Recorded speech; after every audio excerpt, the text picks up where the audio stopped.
him if he's going to overhaul Peter Klaus in this last 200 meters. But out in front, Richard Kelvin, he's stepped on again. He's still holding on to 28 strokes a minute rating, but he's stepping on, and that margin he had over Stephen Nutley is now back up to about 10, 11 meters or so. And now we see, with about 100 meters to go, he's going through his gears up to 30 strokes a minute now, down to 135. It's a really dominant last 200 meters from Richard Kelvin, who looks set to cross the line first ahead of Stephen Nutley. We see there what a margin he opened up over the rest of the field in that last 100 meters just itself.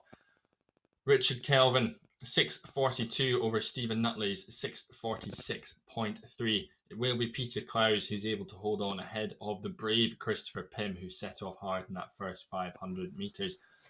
Then look to cross the line in 5th place. It will be Weiniger Erwin, our gladiator, in 5th place ahead of the lightweight Sean Callahan. An outstanding race from Sean, battling against the big boys. And Jerome Abelman will be followed by Mark Crumplin. Anthony Trevino, our athlete from the United States, joining us.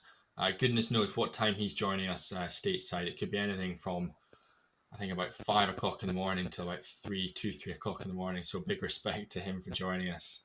And Dave Cumber will wrap up this Masters 55 to 59 2,000 meter race. But a well executed performance there from Richard Kelvin, just able to step on and never really able to let Stephen Nutley back into the race, Rachel. Well done. I was impressed because I did think Stephen was just going to pip him at the end. But yeah, very good results by everybody. Well done to everyone. And Dave Cumber, keep going, because it's not always about the position. It's also about taking part and just finishing that event and being proud of taking part in this event for whatever reasons everybody has. Some do it for fitness, some do it to try a new sport, and others do it and they're part of their local clubs. But Dave, fair play. He's coming into the end. He is starting to pick up that stroke now. It's just about to come into the last 100 meters. And let's not forget, Dave actually started indoor rowing in 1978. So he's been very, very long time and still has the passion, still wants to take part, which is just amazing to see. Yes, it certainly is. We're delighted to have everyone from all age ranges and abilities taking part in this virtual championships today. And as we see Dave Cumber coming up to the finish line, finishing his 2,000 meter race, we'll have a quick look over the schedule. Coming up the next race, we've got all sorts of athletes taking part from 65 right the way through to 84. So we've got all sorts of categories over the board in this next 2,000 meters race. And then we will be switching over to the women's 50 through 59 2,000 meter races before it's the turn of the Masters 30 to 39 men, and then the 40 to 49 men coming up about 10:30, 11:15. But now, Rachel and I will be back with the next of our races after this short video.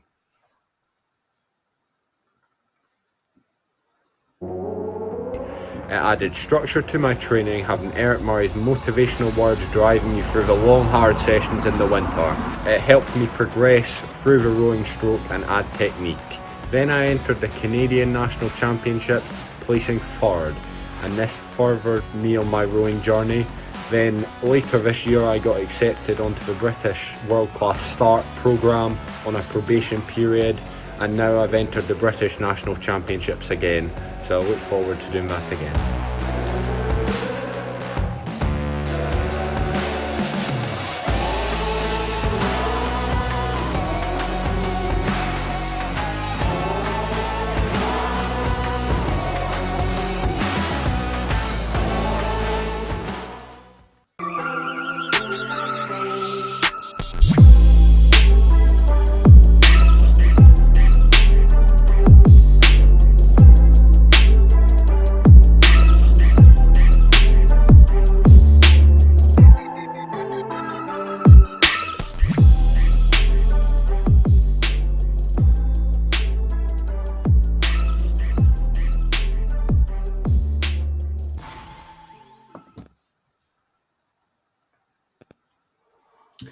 Well, good morning and welcome to the British Rowing Virtual Championships 2021. We are now live on YouTube, so welcome to those viewers joining us on there. We apologise, we've had a few technical difficulties this morning, but you're back with us now and we're ready to bring you lots more racing over the course of the day.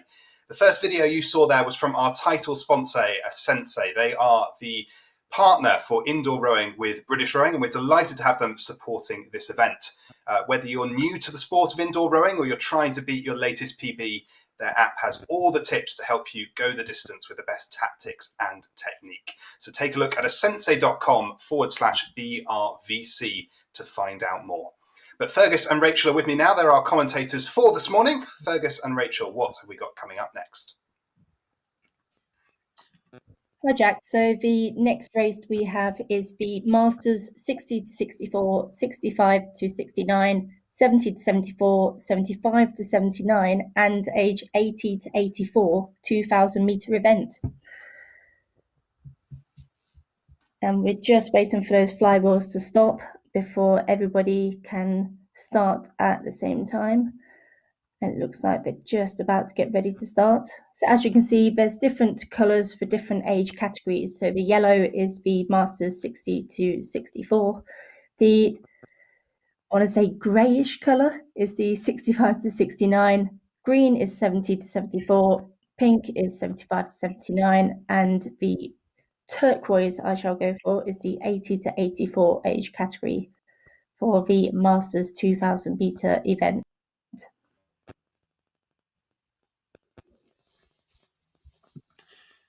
Yeah, a really strong lineup that we're seeing across the board. And I think, as alluded to, we've got over 30 countries represented at this virtual championships today, and we're seeing many of those on display. So the athletes from the United Kingdom, France, Italy, Australia, Pakistan, South Africa, the Netherlands joining us today. So delighted to have all of them in action. And just looking through some of these entries, as we see on the screen, just waiting for number 19, that's Jürgen Eisner from Germany, waiting for his flywheel to die down. But some really strong entries in the Masters 75 to 79 entries from the likes of Patrick Wright, representing University of London Boat Club today. He rowed at the Mexico Olympics in 1968, started rowing in 1959. It's delighted to have such strong performances on the board, and the same can be said in the 70 to 74 event from Robin Sturck of the Netherlands, representing Germany at multiple world championship level. We can see we are across the board. And Rachel, we've got plenty to keep our eyes on with all of these different categories. We'll be monitoring all the little races between the races, but out in front are early competitions. Pierre Clement from France, a strong start from him, and the likes of Tim Roberts from Great Britain, and Joseba Saez Aluza from Spain as well, your current race leaders. But Richard Steventon also out in front, making his mark in this race. So some really strong performances to track over the next 7 minutes or so. We really do. It's that first initial 50 to 100 meters where you see all the colours and all the boats on screen just chopping and changing to sort of get that order in the correct way. But as we're starting to get into this event, you can see it's going to be close sort of first 6 athletes. And yes, don't forget there's multiple events going on within the event itself, within the race. So we do have the close ones between the Masters 70 to 74 in green at the bottom. They seem to be almost at a similar pace. And yes, it's going to be exciting. We just have to see how everyone gets on. Now they're getting into that sort of first 500 meters. They're starting to settle down to find that rhythm, find the pace. And we'll see how it goes in the next 1,000 meters before that finish happens again. So out in front at the moment, the current race leader through the first 500 metre marker is Tim Roberts of Great Britain. Started rowing back in 2020, so perhaps one of those athletes who discovered rowing during lockdown, during isolation, and great to have him testing himself against the world here at the Virtual Championships. Really strong performance going with him. Just 4 metres back is Peter Fitzsimmons from Australia. And as we look down the board as well, the likes of Richard Steventon, he's still very much in this mix as we go through that through that first 650 metres or so. We don't count out the Australian, the Spaniard, and the Brit Nick Cowan as well. And I think, Rachel, we need to keep our eye on those margins. Currently neck and neck, and we see there Peter Fitzsimmons crossing into first place, but third and fourth respectively. It's so tight between them. It really is. They all seem to have very similar paces, and Nick's just gone into that third position, but again, there's hardly anything in it between each one of these boats. So it's going to be really tight. And I've just been watching the men's 70 to 74 boats in green at the bottom. Jürgen and Robin both still at the same, very similar pace. And I think they're going to do the whole tactic of staying together, as long keeping that pace at the same time as long. And it'd be interesting to see how the final 1,000 meters, hoping that everyone keeps that pace and tries not to die out too quickly. Yes, definitely. I think as we've alluded to in the previous race, this third 500 is going to be so important between our race leaders, given that we've got no more than 6 meters, 6 or 7 meters separating our top three competitors. We're either going to see them bunch up even more, or we're going to see one of these athletes really put the pedal to the metal here and step on and try and establish themselves. Tim Roberts, Nick Cowan, unable to actually, you can't split them. They're sitting there 20, 29, 30 strokes a minute. We see Nick Cowan, it's his turn to occupy that second place position. But the question is for how long? How long is Tim Roberts going to allow him to occupy the silver medal position in this race? Out in front, though, it is Peter Fitzsimmons. 4 or 5 meters. We're seeing that flicker as we head into this third 500 meters. But across the board, again, it's really tight. The likes of David Snelling, Paul Winton, Mohamed Hazard, and Jose Saez Aluza as well. So even for the minor positions, again, particularly in this slightly younger race, Rachel, it's all to play for. It really is. It's so close. They're all pretty much matching each other across all the age groups, to be honest. We've got racers in each one. The top three are they're sticking to the same pace. They're still about 142, 145 pace, and they're just getting down where Paul Winton is. He's just slowly picking up to David Snelling, and very, very close. And again, the men's, the masters age 70 age group, Jürgen and Robin, right neck and neck again. And let's not forget the category, the purple boats at the bottom, age 75 to 79. We've got Patrick Wright and Brian Court, both from Great Britain, both doing really good paces, and they're keeping that rhythm really, really tight. So at the top of the screen, we're tracking the Masters 60 to 64, 2,000 metres, and there's no change in our race leaders. We've got it's Nick Cowan, Peter Fitzsimmons. It's Nick Cowan's turn to occupy that first place position, but it's those three neck and neck where we're unable to establish a true race leader in that third 500. So it's going to come down to an awesome sprint between these three athletes. Is Nick Cowan, he's starting to step on. He's now got about 4 metres over Peter Fitzsimmons of Australia, who in turn is about 3 meters over Tim Roberts. So this is going to be a blinder of a last 250 meters or so. I think we've mentioned his name throughout. Richard Steventon as well. He's still in the mix. He's competing in the 65 to 69, so he's still in the mix with those competing in the 60 to 64 event. But we are less than a minute away. We can see on screen we're joined by Jose Saez Aluza from Spain. Delighted to have him. We can see him charging away on his ergo in his living room. But at the top of the screen there, it is Nick Cowan. He's starting to step on. He's got 7 or 8 meters on Peter Fitzsimmons of Australia, who in turn is starting to stretch out. So it is going to come down to this sprint finish. It's been a phenomenal last 100 meters just to establish that first place position for Nick Cowan, and he looks set to take first place in this 60 to 64 event. A really well executed race plan from Nick Cowan, who looks set to finish there ahead of Peter Fitzsimmons, the Australian. Tim Roberts from Great Britain will take that third place position. But just looking down the rest of the field to see how Richard Steventon is going to fare against the rest of the 60 to 64 category. We see he's a 7:01. So that would have put him 5th overall in that younger category. A great performance from Richard Stevenson. And as we look across the board, we're seeing, as Rachel has alluded to, some really close racing in that 70 to 74 event from Robin Sturck and Jürgen Eisner. And Rachel, again, some good racing for the likes of Patrick Wright and Roger Stainforth in that 75 to 79 category too. Really is. They've almost stuck together the whole race. They've done very similar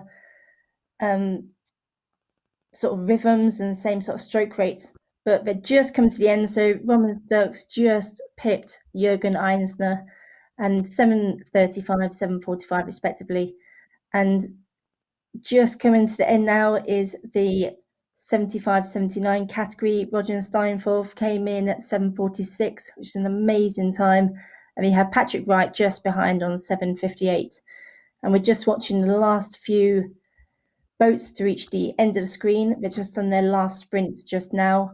But again, massive congratulations to everybody for taking part. And it's never a fun event, 2,000 meters, but you either love it or you hate it, I believe.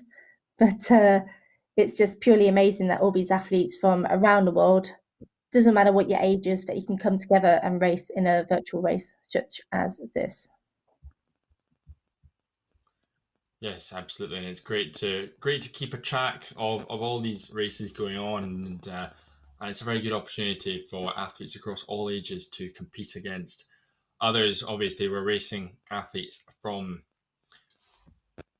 that 60 to 64 category all the way through to 80 to 84, so a wide display of ages and abilities on display. But yeah, a great third race of the British Rowing Virtual Championships, and I think at this stage we're going to bring Jack Dryden, the host of today's action, back into the screen. Time Team Regatta Systems, the timing partner of many events worldwide. I'm halfway through the Refocus program, and I just rode 12,000 meters. That's insane. When I first started, I couldn't row 500 meters without stopping, and now I'm doing 12,000 meters. That's bananas. A little bit about me. I have a master's in applied exercise science, a focus on strength and conditioning. I have a bachelor's in kinesiology, and I work in the fitness industry. I've literally replaced every cardio that I do with rowing because of asensei. It's program-based. It goes progressively overloading, meaning you're not just taking class and class and class and just kind of running in one place. You're literally on a program to get you better. You're going to see your times go down. You're going to see yourself get stronger and faster, and it's absolutely crazy. I've tried so many different rowing programs, but starting with asensei, over the course of 4 or 5 months, my conditioning is 10 times better. I'm running circles around people at my boxing class, and it's crazy. I never thought I would find a program that's on my phone that could get me in this good a shape. So, asensei and Eric Murray, thank you. You guys kick ass.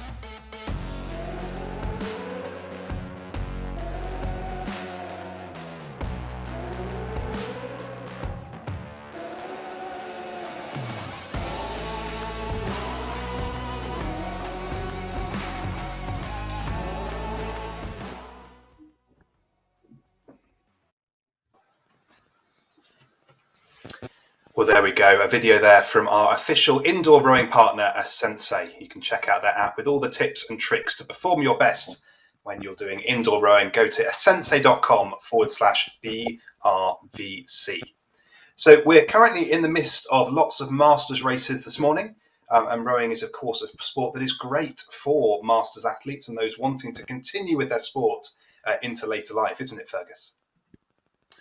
Yeah, it definitely is, Jack. And I think the variety of events that you've got on offer throughout the calendar is one that really supports it. And I think Masters rowing, it starts as early as your late 20s. You can get involved with the categories there, and I think it's something that very much sets you up for life. And I think the opportunity to travel around the world with Masters World Championships is a great thing to do. But even But even if you're not wanting to travel around the world, events like this, the virtual championships or the Masters Championships that we have here in the United Kingdom, are a fantastic way to still get involved and compete to whatever level that you wish to.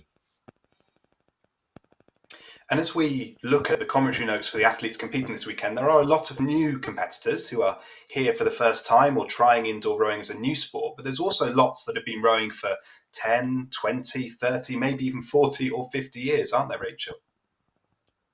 There really is. And it's just amazing that lockdown has brought a whole new group of sort of rowers that want to give indoor rowing a go. You know, you don't have to be a rower on water. You don't have to be part of a club. You can just take part and go to your local gym and just see how you get on from there. And it's a great all-round body exercise that anybody can take part in. And it's just amazing, especially those who are still rowing after 40, 50 years, that they still have the passion and it hasn't sort of, I don't know, been too painful over the years or anything to stop it. So it's great that they can just keep going and have that sort of motivation every year to just see how they get on, see how they finish. Well, you heard it here first. The British Rowing Virtual Championships, rowing is a sport for life. But if you're watching this stream and you're thinking, I'd like to have a go at some of that indoor rowing, we do have an option available for you this weekend. So you're currently watching our live racing, but we also have an online league at britishrowing.org where you can take part in lots of different events. We've got everything from the 100 metres all the way up to the half an hour. And all you have to do, you can row on any machine at home. And you just record your time and you can enter it into our live league tables. So it's a good opportunity to get on a rowing machine, see what you can do and compare it with some other people who are taking part this weekend. And those live league tables are open until 5 p.m. tomorrow. So please do get entering in there and we'll keep a tracker on how many meters we've covered over the course of this weekend. We'll give you an update on that shortly. So Fergus, with that in mind, do you think you'll hop on an ergo this weekend or have you got other plans? I'm actually racing the Great North Run tomorrow, Jack. So it would interfere with my race preparation and planning for tomorrow's 40th anniversary of that. But it's something that I'm still very much involved with at a university level, and great to still be involved with the sport. So perhaps one day I will be hopping back on the ergo. But that's enough of my plans and whether or not I'll be getting back on. We can see here on the screen we're underway with our next event of the day, where we've got athletes thundering down towards that 200 meter into the race. This is the women's 50 to 54 2000 meter event and the Masters women's 55 to 59 2000 meter race. So two races again going on. We've got the 50 to 54 in yellow, the 55 to 59 in red, so the top and bottom of your screen. And we can see we've got two webcams joining us as well. We've got Joanne Cully on the top of your screen in the 50 to 54 event. We've got Leslie Duffy joining us from Australia in the 55 to 59 category. So your current race leaders at the moment, Deborah Nagin from Great Britain out in front, leading the entire race actually so far. And in the 50 to 54, Jackie Hammer and Joanne Cully. We'll talk more about Jackie Hammer as we get through the race, but just 3 meters separating them. So again, Rachel, it's playing out to be a very good race between the likes of Deborah, but also Jackie, Joanne, and Elodie Tassi from France now coming into the mix. It really is, Fergus, and it's amazing just to have this ability to watch the athletes on webcam to see how they go, and you can see their techniques are nice and long and strong, and it's just amazing that we have this opportunity to bring again these athletes from around the world. I wouldn't like to guess what time it is in Australia, but fair play for them getting up at whether it's midnight or early hours. It purely is great just to see everybody just taking part. But as we can see, we've just gone into the first 500 meters of the event, and Deborah Nagin is still in the lead with Jackie Hammer just behind in that other age 50 to 54 category. But looking down, it looks like everybody's pace has sort of calmed down for that middle 1000 meters, and Leslie Duffy is just on the not far, 6 meters now to Deborah Nagan. And let's not forget further down in that 55 age category, you've got Natalie and Avril, who are just on top of each other at the moment, just to have that pace at the same time. So it's great to see just how they've sort of got into that pace, got into that pattern, and let's see if they can hold it for a little bit longer.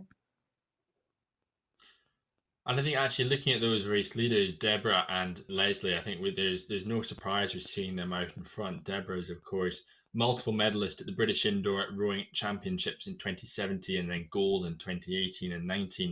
And Leslie Duffy, who we can see on screen there from Australia, qualified for the World Indoor Rowing Championships, but emergency surgery at Christmas meant that she wasn't able to compete. But she's on the comeback, and she's not quite back at the Australian record pace that she has set of 7:40, but that's perhaps one that we will track the progress of as we get further down the race.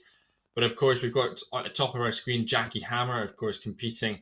She was 7th at the World Indoor Rowing Championships this year in this event and in the women's 1 hour event as well. And she was 2nd in the British Rowing Indoor Champs 500 metres and the Masters Women's 50 to 54 2,000 meters. So she's another really established athlete in this virtual rowing, this indoor rowing as well. So no surprise to see Jackie Hammer has now eclipsed Joanne Cully and is leading the 50 to 54 women's event. But Leslie Duffy from Australia, we can see really powerful strokes on screen there from Leslie Duffy. She's looking set to perhaps win the 50 to 59, but perhaps this race itself with the younger athletes as well. Jackie Hammer, though, is still attacking, but we can see Leslie Duffy, her split's just 1 or 2 splits lower than Jackie Hammer. So just really maximising the length and power as seen there on screen. But Rachel, heading into that third 500 metres, we're about to hit that 750 metres to go marker. And it's probably the race that we're watching, I guess, for that first and second place in the 50 to 54, but it's really tight for second, third, and fourth in the 55 to 59 event. It really is. It's been close for most of this race, so it'd be interesting to see how they finish strongly in the second 1,000 metre, and especially over the last 500 metres. And as we can see, Natalie from France has just gone ahead of Avril from Great Britain. And let's not forget at the top in the age 50 category, Joanne Cully is right on top of Jackie Hammer. And Joanne, who we can see on the screen, she only started indoor rowing in 2012 at the age of 43. So just because you haven't rowed as a child, let's say, it doesn't mean you can't get into it now, no matter what age you are. And it just proves that she's looking really strong, really focused on that pace. And she's right on the edge, 12 metres behind from Jackie Hammer. And we're just coming into the last 500 metres now. Leslie Duffy is still putting in a strong performance there in the 55 to 59 age category. So it'd be interesting to see between each age group who comes out between Leslie and Jackie, because I think they do have a strong finish in them. They're still looking really strong and long in their strokes. So I think it's all going to come down to the last few hundred metres again. What do you think, Fergus? I absolutely agree with you, Rachel. We see Leslie Duffy, we've seen her on screen and we can see her now out in front. The question is whether Jackie Hammer can muster something in this last 300 metres or so to mount a challenge on Leslie Duffy of Australia. But what I'm keeping my attention on is that race for second, third and fourth in the 55 to 59 event between Avril and Natalie, the French woman. They're neck and neck. We can see there on screen, both of them 75 metres behind Leslie Duffy, but it is so close, and we can now see it's the turn of Natalie to move into that second place position. But it's going to come down to a sprint to the line. We can see Avril's already up through the gears, up at 35, 36 strokes a minute. So the question is, how long is Natalie going to leave it before she mounts a charge? And we can see there 30, 31 strokes a minute she's holding. But as we come up to the last 100 metres of this multi-event we've got here on screen. It is Leslie Duffy from Australia out in front. She stepped on again. The split's down to 154. Jackie Hammer holding on to that first place position in that 50 to 54 event, holding on to about a 14-metre lead over the likes of Joanne Cully, who we can see on screen, but she stepped on. She's up at 36 strokes a minute, down at 152. She's charging, chucking everything at it into this last 100 metres to see what dent she can make into Jackie Hammer's lead. But we can see there, Leslie Duffy finishes in first place provisionally. Jackie Hammer will hold on to first place in the 50 to 54 ahead of Joanne Cully. We can see on screen just the effort that it's taken from those two competitors. Elodie Tassi from France looks set to take third place in the 50 to 54 event, but it will be Nathalie Francois, another French woman, in second place in the 55 to 59, who will hold on ahead of Avril McGee and Deborah Nagin of Great Britain. And we can see the last couple of our competitors coming up to the line. Deirdre Gamble of Great Britain, Susan Young of Great Britain, and Rachel Roberts. And I should say, Susan Young, she's logged over 14.5 million metres on the Concept 2. She was the British record holder from 2012 for the lightweight 40 plus 24-hour event, and she's had a hip replacement 3 years ago. But this is just another 2,000 metres to add to her 14.5 million metres. An outstanding effort from Susan, logging all of those metres. But huge congratulations to Leslie Duffy and to Jackie Hammer, two outstanding competitors. And I think actually looking at some of those times that Leslie's producing there, she's only 7 or so seconds off her very own Australian record. So it's great to have her returning to form after the surgery that she had at Christmas last year. Delighted to have her competing at the Virtual Championships. And Rachel, two outstanding performances. We saw the likes of Jackie Hammer just biding her time and then stepping on ahead of Joanne Cully as the race went on. A well executed performance. Really was close. I was interested to see how it was going to finish, who had that last extra gear at the end. And just a few quick comments. I'm going to go to a video. Leslie really was strong. You can see just on the Fergus, we're going to go to a video in a webcam, she was just looked like she felt really, and yeah, really won another good race. It's all these different athletes from different ages all come together. Yes, definitely. And this is just race number 4 of many that we've got throughout the day. So we've got plenty of hours worth of coverage of the British Rowing Virtual Championships, sponsored and supported by asensei. So stick with us and we'll be back with more racing after this short video.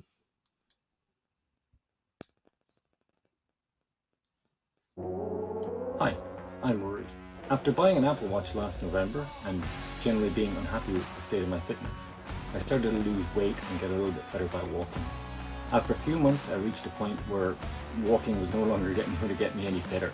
As a teenager, some 20 odd years ago, I did some rowing, so I decided to invest in a Concept 2. And as technology had started my journey for fitness, the first thing I did was look for an app to help me train, and that's where I found asensei. From there, I started through the Recommit program to do my first 2K in 20 years, which got me a 7:15. Another few months down the line now, and another few programs down the line, I'm fitter than I've ever been in my life. I weigh 25 kilos less than I was a year ago, and in a few weeks' time, or 2 weeks' time, I'm hoping to break sub-7 time at the British Rowing Virtual Championships. Going forward, I'm going to break the 1,000,000 meter mark in my erg in the next few weeks. After that, I'll be chasing a 6:45 time, hopefully. And if I get a 6:45, my plan is to spend some money on some personalized coaching, because if asensei can get me that, who knows how further it can get me.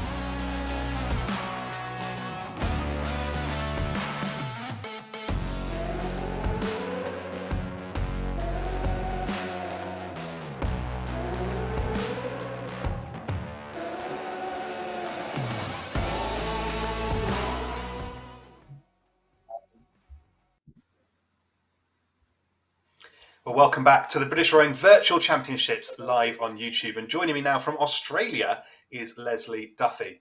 Well done on your race there, leading out the women's 55 to 59 and indeed the 50 to 55 as well.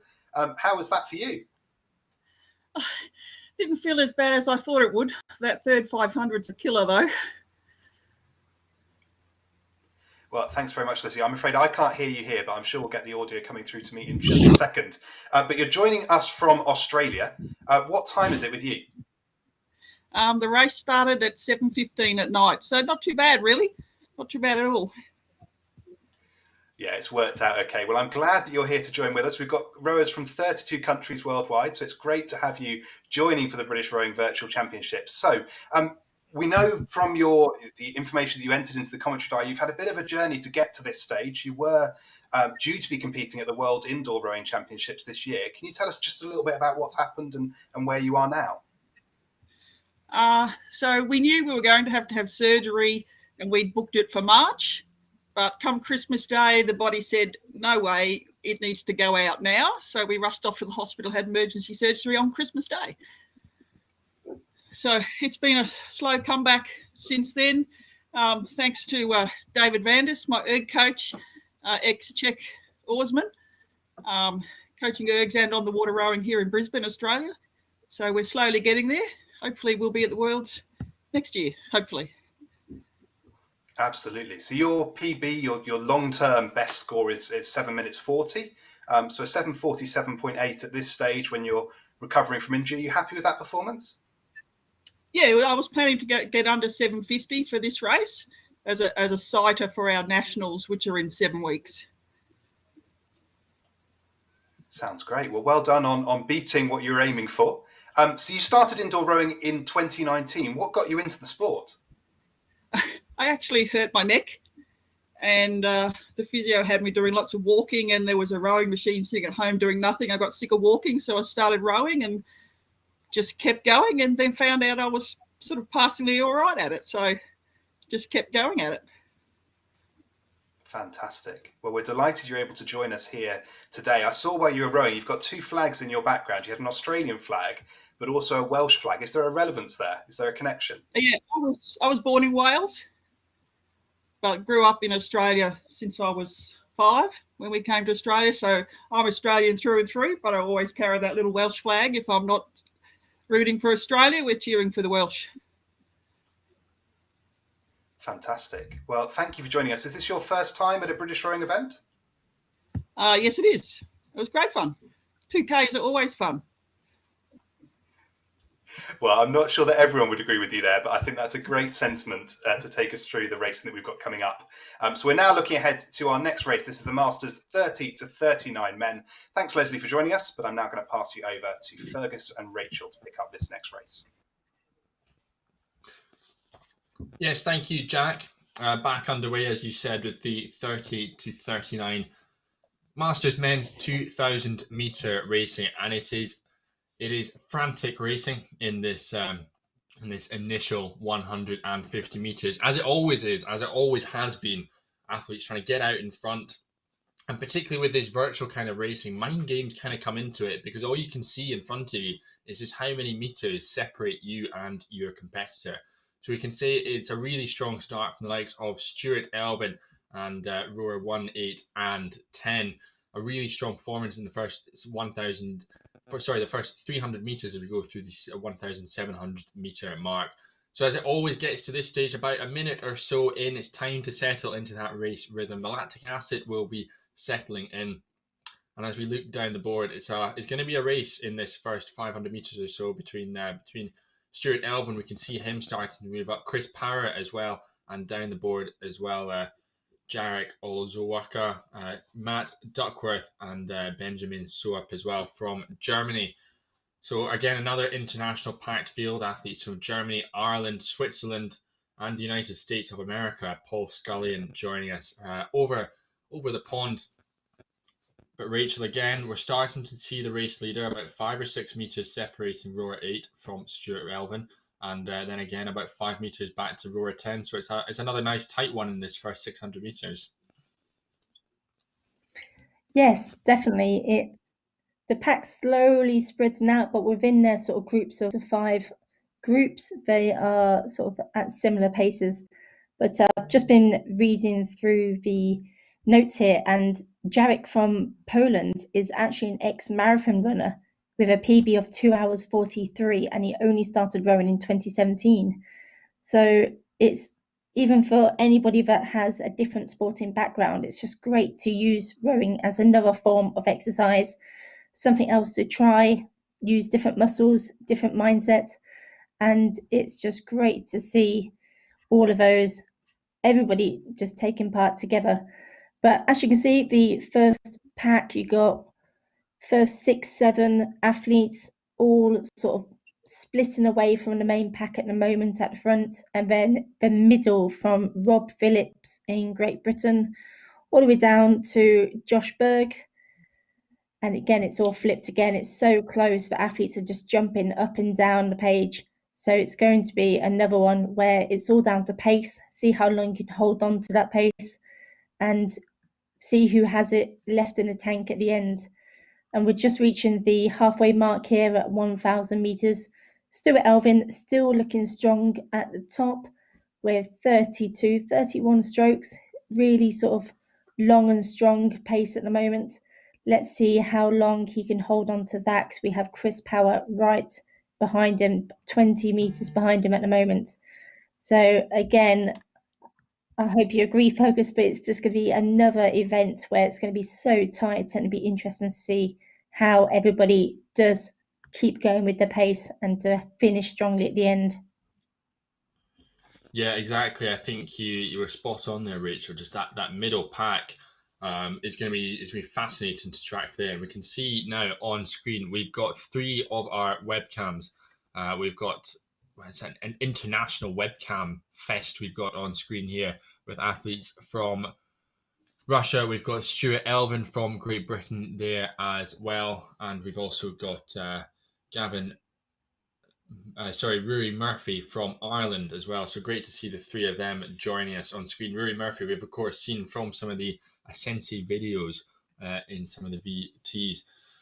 But yes, coming up to that 500-meter line, Stuart Elvin holding on to his lead, 25 meters ahead of Chris Power. The 2 of them matching each other stroke for stroke, 32, 33 strokes a minute, 134, 135 on the splits from them.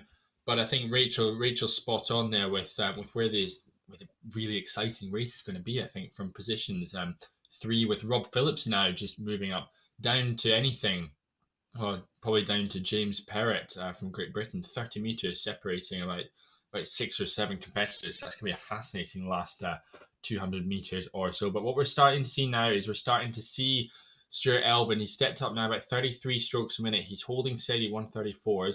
So as we come up to 250 meters to go, Rachel, we're going to have to see what the rest of the field can do to catch him up, because he's looking very strong, 27 meters ahead of the rest of the field. He really is. And as I can tell, in the background, he's got a British Army flag. So he is in the military and maybe has the sort of military mindset of going all out, same as everybody else. But I know the military can be very, very competitive, and they just dream of winning all the time. But he's got an excellent pace at the moment, still looking nice and strong.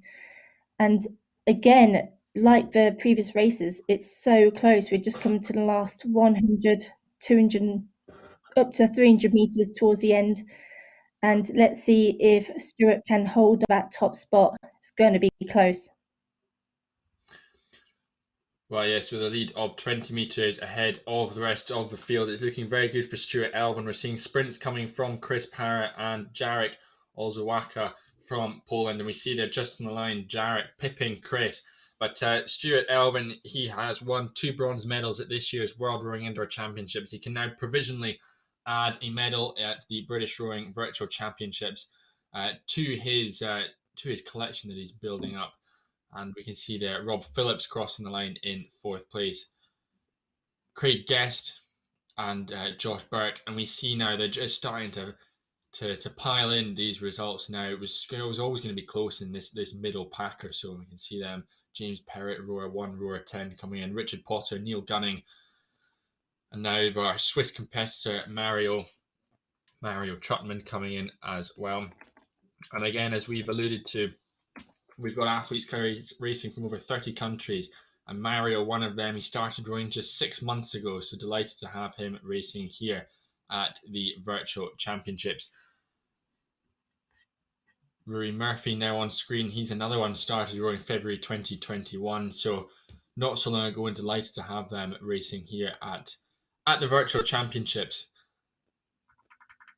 But as we look down the rest of the screen, we can see the rest of this field wrapping up now. James Dewart, Gavin McKinney, and in the last 5 or 6 strokes of his race is Glyn Gaynard. Yeah, some really strong times at the top of this field, Rachel. A 6:09.7, a really, really strong performance there from Stuart Elvin. Really strong.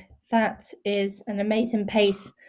And we could just tell by the end how close all those athletes were. Within seconds of each other, they all were finishing at very similar ending. And it's just amazing just to see again, we have that webcam access so we can just see how they're feeling, how their strokes are going, and have that real-time feel of being there in person and just knowing how they are going through the event themselves. Yeah, Stuart Elvin there, 3 seconds off his PB, which he's seeing is 6:06, an outstanding score. But I think it's always interesting to see how you perform in competition, because perhaps you don't always get your best result or get your PB, because often it comes down to who you're racing amongst you and whether or not you're able to actually control the race a little bit more than you might have been expecting to, or you might find you ended up pushed all the way through to the line and you end up with a PB of 10 seconds or so. But a really well executed race there from Stuart, and we can see there from the margin he had at the finish, he was just able to, as I said, control it the entire way through, and just watch for any pushes that were coming from second or third, and just stop them as and when they came. Definitely, and sorry, go ahead. I was going to say, Rachel, we're going to wrap up that race there. We've got plenty more action to come later on down the line, but do stay with us, and we'll be back with more racing after this short video.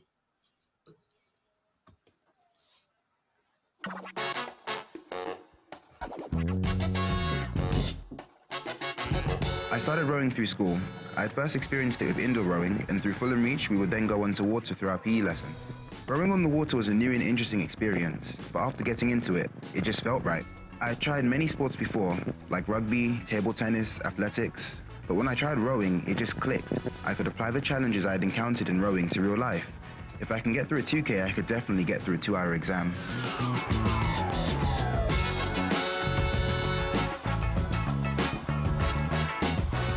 Knowing that rowing can adapt to my needs and ability allows for togetherness, a sense of team spirit mixed with individual pride. We've all become like really great friends, and I think it's like the community and just the spirit, and like when we go to races it's just fun. Like we always have a laugh.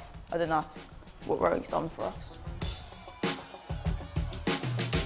It was a sport that kind of gave me community to be able to like be part of, and it kind of gave me a lot more confidence. And now I'm on track to go to the Olympics in Tokyo. Rowing changed my life. Rowing changed my life. Rowing changed my life.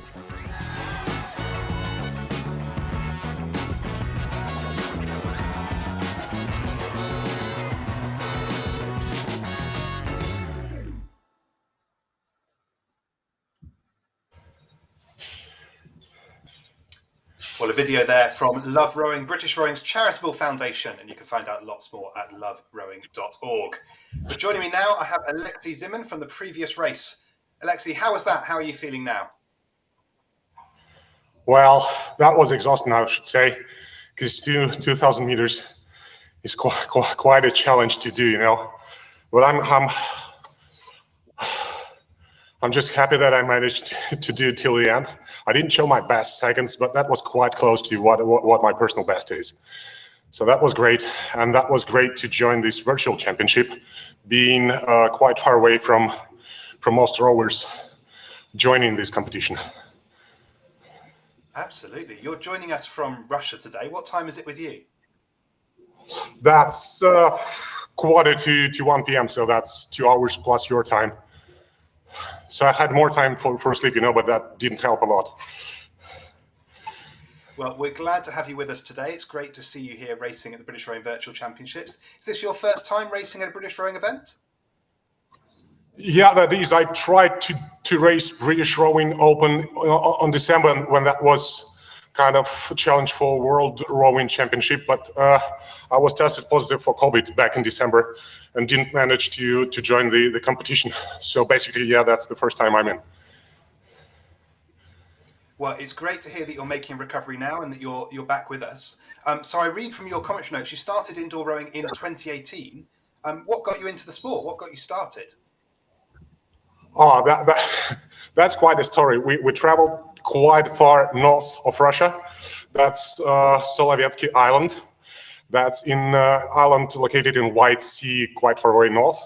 And they have lots of ponds there, like thousands of ponds. And they have like normal boats for rent. So we were just boating and rowing for 3 or 4 hours on a normal boat, not an academic rowing boat. And I really loved that. And since that day, when I went back to Moscow, I just searched for a trainer who could train me academic rowing. And that's how I got into rowing. So basically I'm rowing indoor as well as on the water. Fantastic. Well, it's great to hear how you got involved and what a story, as you say. So you mentioned last year you were trying to do brick to qualify for the World Indoor Rowing Championships. Is that the goal for this year? Is that what you're heading for? Well, I am heading for.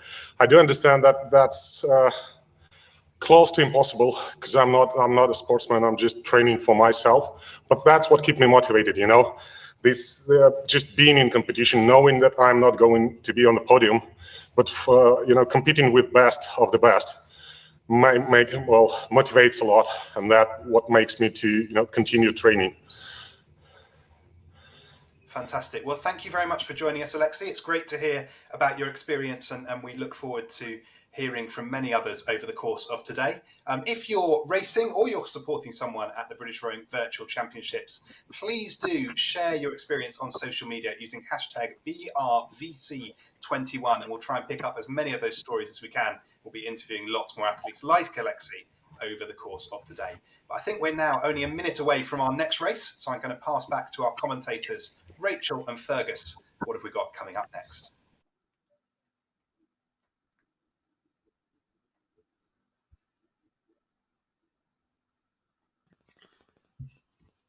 Yes, thanks, Jack. We can see next race is on screen, loaded and ready to go. Those infamous words, attention, go, will be appearing on screen for all the competitors in this Masters 40 to 49 2,000 metre race. This is race number 6 of the British Rowing Virtual Championships. And we are lights out and underway. We can see there some of the stroke rates that we're getting up to. We can see 40 strokes a minute from Aidan Grogan from Ireland already up on screen. 38 from Lenny Ski from the United States of America. And those splits down into the low 40s.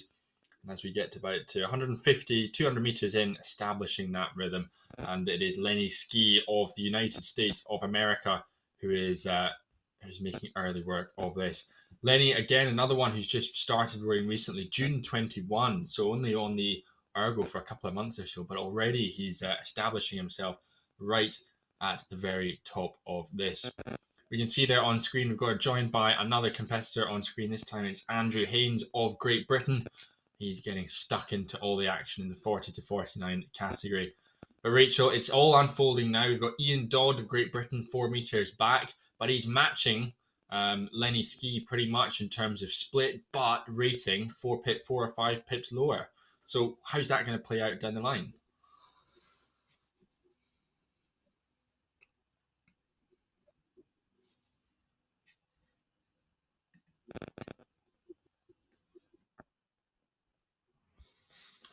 So we can see there on screen, it is Lenny Ski just starting to push out. He's dropped his rate of striking down to about 33 strokes a minute. And Rachel, we can see Ian Dodd now just pushing back up into the mix.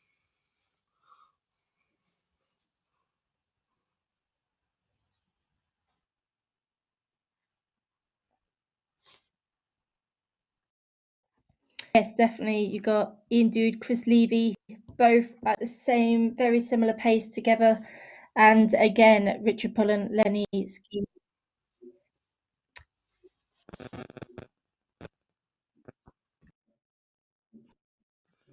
So as Rachel's saying there, Chris Levy out in front through the first 650 metres or so. Again, matching the stroke rate of Ian Dodd, sort of 29 strokes a minute as we come up to that 700 metres into this race, sitting about 145, 146 from Ian Dodd. So we'll check these two out again as we get to about that 1,000 metre mark or so. Richard Poulin of Great Britain holding on to that third place position, about 6 or 7 metres back on your current race leader. But again, so many of these athletes through first through fourth, all the way to Michael Thornton. Again, the splits that these guys are pulling, it's very, very similar. We can see there Chris Levy, a push starting to come on from him. So your current 4 race leaders, Rachel, at the moment is close, just 16 metres separating them. And then we're starting to see a gap back. We can see on screen there, it's starting to hurt for Andrew Haynes. He's digging in now that he's into his middle 1,000 metres, his race rhythm. But a really strong start from Chris Levy.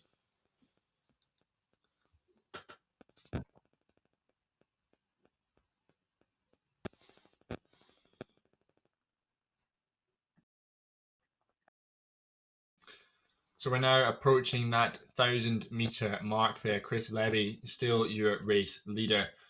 Lenny Ski from the United States of America, he had a flying start, and he's digging in hard in this next 500 metres or so. Richard Poulin and Ian Dodd, though, it's stroke for stroke all the way through this this third 500 to see who can step on there. Richard Poulin, the captain of Cotswold Rowing Club. It was established in 2021, so a brand new rowing club. Delighted to see them popping up all over the place. But he's been rowing since 1992, so we're going to need to put all that experience into the mix if he's going to hang on to that second place position that Ian Dodd is currently occupying. Michael Thornton, he rowed at school for Lancaster Royal Grammar between 91 and 95, and he's now working as an NHS surgeon in North Wales, and he's using the ergo to keep fit. He entered the Virtual Championships last year, pulling a 7:01, so we'll like to see how close he can get to his time from last year. His 14-year-old son is also competing, and he started learning to row this year. So delighted to have Michael and his son joining us for the Virtual Championships today. Michael, of course, occupying 4th place position, starting to move up now. We can see he's pushing on as we go through that 750 metre marker, just a couple of pips lower on the split ahead of Richard Poulin. So we're seeing that push in this third 500 is coming now from Michael Thornton, challenging for a spot on that podium. And we can see there, it's just 1 or 2 metres separating them now. It's been a really strong push, and we'll see how Michael can establish this as the rest of the race goes on, because Michael, if he keeps up this rate, he's going to be challenging for that second or even that first place position. We'll track that as we come into this last 500 metres. 5th place at the moment occupied by Yavi Lamas. Chris Barkley goes in just behind him, and Andrew Haynes, who we can see on screen, sitting really solidly, 31 strokes a minute at 152, is looking very, very good there. We can see, though, Chris Levy, he's now pushing on. His splits dropped to 144, 145, comfortably a couple of splits ahead of Ian Dodd in second place. Ian Dodd, he's sitting at 27 strokes a minute, so perhaps some gears to go through as we come into the last 300 metres or so of this 40 to 49 2,000 metre event. Michael Thornton, who we'd previously mentioned, he's still going strong. He's got 12 metres to make up in this last 250 metres between him and Ian Dodd. Chris Levy, his lead of 22 metres is looking solid with less than 200 metres, with about 200 metres to go or so. We can see there, Michael Thornton, his lead is on Ian Dodd is down to about 7 or 8 metres. It's been an outstanding last 750 metres. We've seen this push. It's been building for the last 2 or 3 minutes or so. He's sitting at 145. We need to see fireworks now from Ian Dodd if he's going to respond with about 150 metres left to go in this 2,000 metre event. But it's really been a strong effort from Michael Thornton. He's charging. We're down to 4 metres. And we've got about 100 metres left, I reckon, in this final sprint to the line in the 40 to 49 event.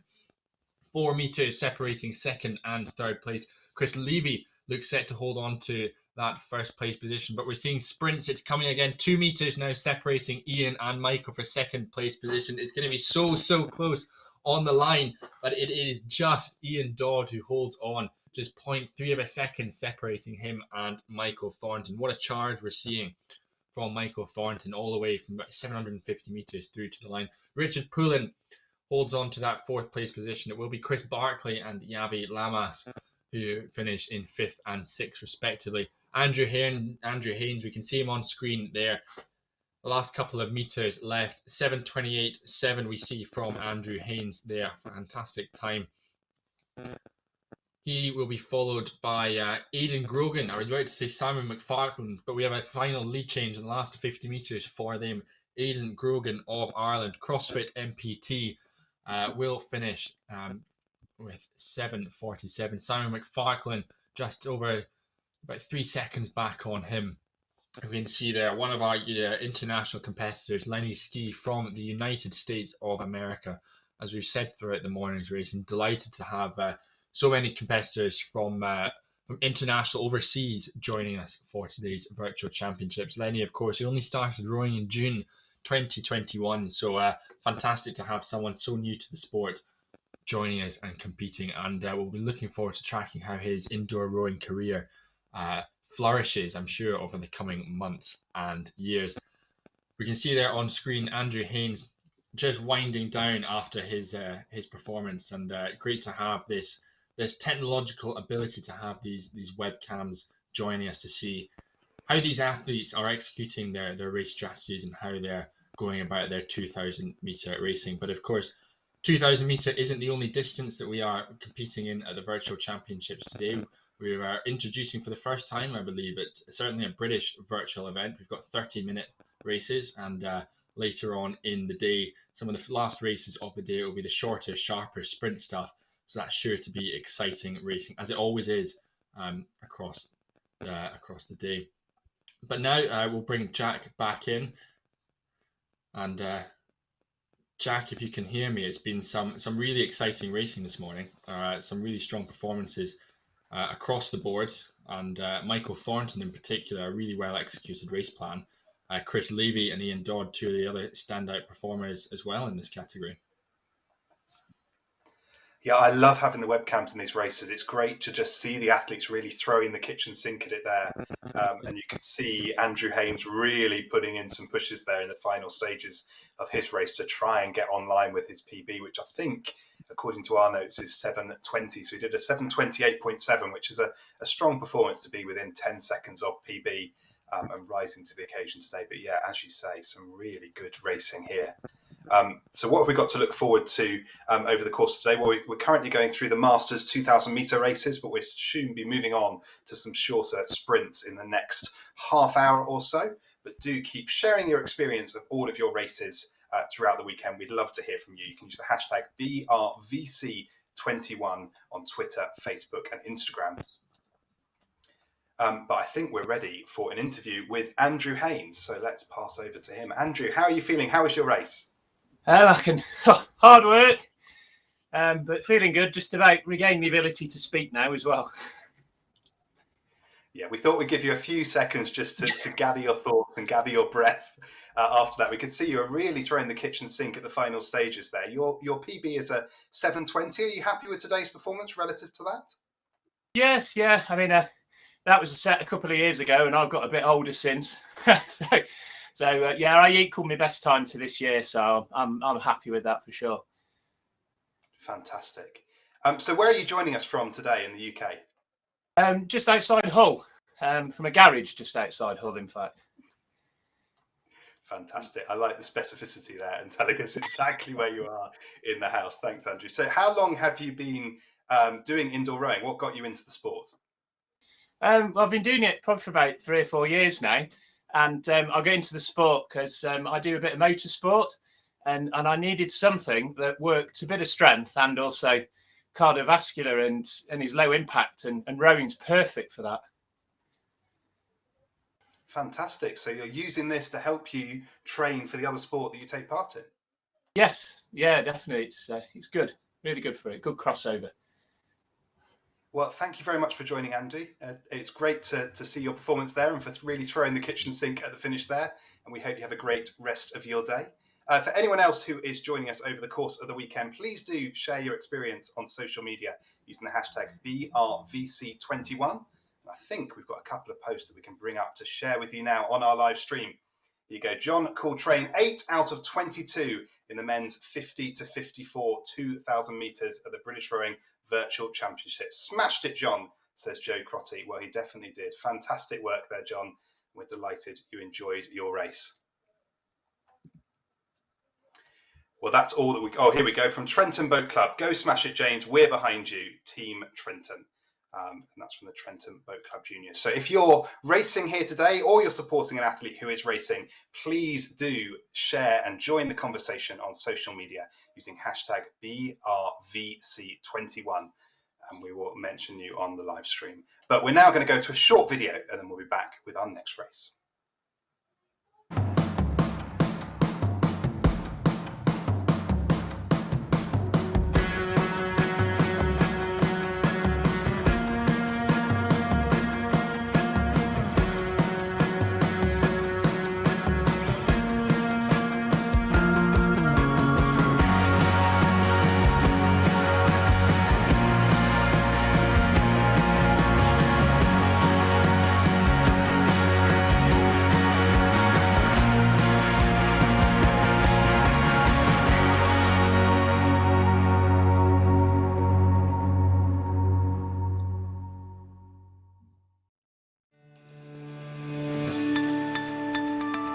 Time Team Regatta Systems.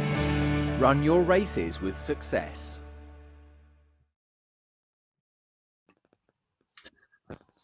Well, now I'm delighted to be joined by Will Horrocks, taking over from Rachel Williamson for the next stint of racing. And Will, we're going to be sticking with the Masters 40 to 49 2,000 metre races. We've got two events. We've got so many competitors taking part. The next one, I think it's about 30 odd taking part. So across the board, again, it's been mentioned, over 1,000 athletes racing across the day. It's fantastic to see so many perhaps starting their season with the virtual championships.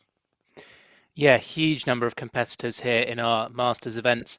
It's always interesting when you got events where there's a sort of split over two heats. Do you keep an eye on the times from the first heat, so you've got an idea what you've got to go for if you're aiming for those medals, or do you just go and try and set the best time you can? So we can see that we've got our next race just on the start now, just waiting for all those flywheels to stop before we can get going here with the second race of the Masters 40 to 49 men.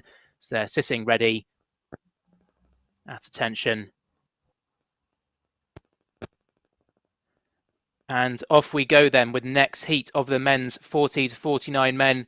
Quick out the start, seeing some really low splits down in the 120s. Michael Marsh from Australia looks to be setting early running, along with James Wild from Great Britain. Yeah, definitely. We're seeing stroke rates up there, sort of 47, 48, some of them up to 50, 51 as well. But obviously it's not sustainable, and now we're coming 150 metres or so in. We're still seeing some splits though, as you said. Michael Marsh from Australia down at 130, 131 from Alan Denby, and James Wild sitting there 134 as well. So they're your current race leaders at the moment as we start to pan out. It's another international field. We've already mentioned the Australians competitors though from Italy. Antonio Zonta joining us, Declan Kelly from Ireland as well, and Tynan Scope from Australia. Middle of the pack at the moment, but we shall see how the race unfolds. But now, Will, it's Michael Marsh. He's out to about 6 or 7 metres and he's looking strong, sitting on those 133s. Yes, and we can just see we've got a webcam on him there on the top right of your screen, wearing the hat on as well, which is very, very impressive. But he's got some good ventilation from that fan blowing straight into his face. Is the Australian indoor rowing champion in the over 40s category and the record holder in that event with a 6:10.6 is his time there. So you can see that the splits he's holding now around 134. If he sort of held 134 all the way down, that would give you around about a 16. So he's looking around about his in the same ballpark of his record pace. We then got Patrick Lamb in a very, very smart bow tie shirt, and the bottom right, he's currently sitting in 17th. sitting around the 30 strokes per minute, currently holding 1:33. His PB is 6:54. So yeah, 143. That means if he can hold that, he's in a good place for a personal best in this men's 40 to 49 event. Yeah, definitely. And events like these are the perfect opportunity to set a benchmark for yourself, not just to try and get yourself onto the medal podium, but really see how you yourself are getting on, tracking your own personal PBs and whatnot. We're now through about 800 meters or so into this second running of the 40 to 49 men's 2K. And yes, we've got Michael Marsh from Australia. We can see him on screen out in front. But we're a really, really good race for that third through sixth or seventh with Ben Jago, Chris Herron, Giles Chalk, Antonio Zonta, our Italian racing, and James Wild as well. No more than about 9 meters separating these athletes all the way through as we come up to that 1,000-meter marker. So it's going to be really exciting, Will, to see who's going to step on, who's perhaps going to keep their cards a little bit closer to their chests. But at the moment, we can see it's looking pretty even across the board. Everyone's sitting somewhere between a 136 and a 138. So it's going to be tight in this third 500. Yeah, in that group of the athletes fighting for that bronze medal, we've got no one really dropping off the pace just yet. As you said, we'll see who's got their pacing absolutely nailed on and can hold that speed, if not speed up slightly as we go into the second 1,000 meters. Michael Marsh is just letting that split drop slightly down towards sort of 134, 135, maybe the rating ever so slightly lower, but it's still like he's holding pretty strong in the top right of your screen. He's established a strong 20-meter advantage, so I think he's going to be hard to catch. But yeah, it's still so tight, just 6 meters, 7 meters separating third through sixth at the moment. Ben Jago of Great Britain currently holding on. And Sean Gibbs of Great Britain currently sitting in that second position, just rowing in a little bit of a vacuum. He's got a bit of a gap to Michael Marsh in front of him, but he's also a fair bit ahead of Ben Jago just behind. And one of those athletes very much in the mix, Giles Chalk there. It's back rowing for the first time since 2005. He started rowing in 2001 at the turn of the century. But he's back now for the first time since 2005 and getting stuck into the action here. And I think, as we've alluded to all the way through, we're now coming into the last 500, but it's nip and tuck the entire way through this middle 1,000 meters between Ben Jago all the way through to Giles Chalk. And starting to push up into that mix is the likes of James Wild as well, only 10 meters behind Giles Chalk. So one to track as we come into the last 450 meters so of this sprint. And Will, we've seen across the morning some of the finishes that we can see across the board from these athletes, and already we're starting to see the numbers creep down. 135s we're seeing from Ben Jago, 134s from Sean Gibbs. So some of these athletes are starting to mount their sprint with about 300 meters to go. Yeah, if you've left something left that last 250 meters, the last 50 seconds or so, and you can take that split down, as we're seeing Sean Gibbs do now, down to 132, you can really put a couple of seconds into your competition. Sean Gibbs really putting on a good push there, and he's still sitting in that second, but just 1 meter separating Ben Jago and Antonio Zonta now. Zonta has gone down to 133, and I think he might be rowing through Ben Jago of Great Britain for that third place finish in this second heat of the men's 40 to 49. Coming up towards probably about 100 or so meters to go now for our leader, Michael Marsh. But Antonio Zonta with a fantastic finish down into those 128, and he's cruising into that third position. That's been an outstanding sprint finish, a well-orchestrated, well-timed finish for Antonio Zonta. The rest of the field going with him as well. Ben Jago still trying to hang on, but it's 6 seconds he's got to make up that split difference to Zonta. Michael Marsh, though, on the finish line, we can see him. He's exhausted, provisionally finishing first in this heat. Sean Gibbs takes second. Antonio Zonta will take third. Ben Jago. Then it's Chris Herron. They're coming thick and fast here. Giles Chalk will hold on to sixth. James Wild, Gerald Armstrong, Ulrich Schroeder, Alan Denby, and then the rest of the field is coming in. Michael Marsh there, we can see on screen, he's getting hugs, he's getting congratulations and everything from friends and family.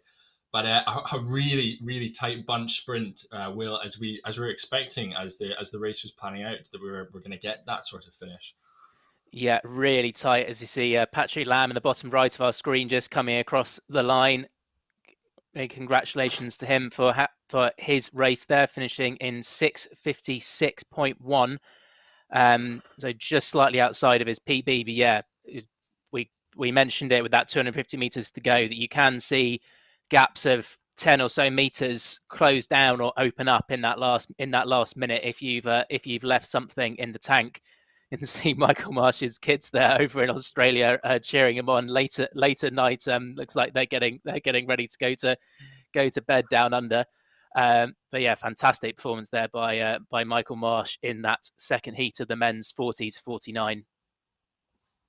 Yeah, definitely. And again, as we alluded to before this race kicked off, we have 2 heats of this, so it will be the fastest time over the 2 heats that will be awarded the gold medal at the British Rowing Virtual Championship. So I hope all of you at home have been keeping tabs of who was on top in that first race and how it stacks up with our runners and riders in the second race.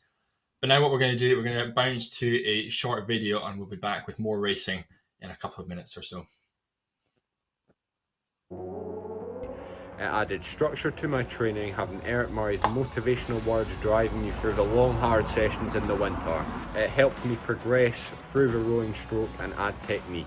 Then I entered the Canadian National Championships, placing third, and this furthered me on my rowing journey. Then later this year I got accepted onto the British World Class Start programme on a probation period, and now I've entered the British National Championships again, so I look forward to doing that again.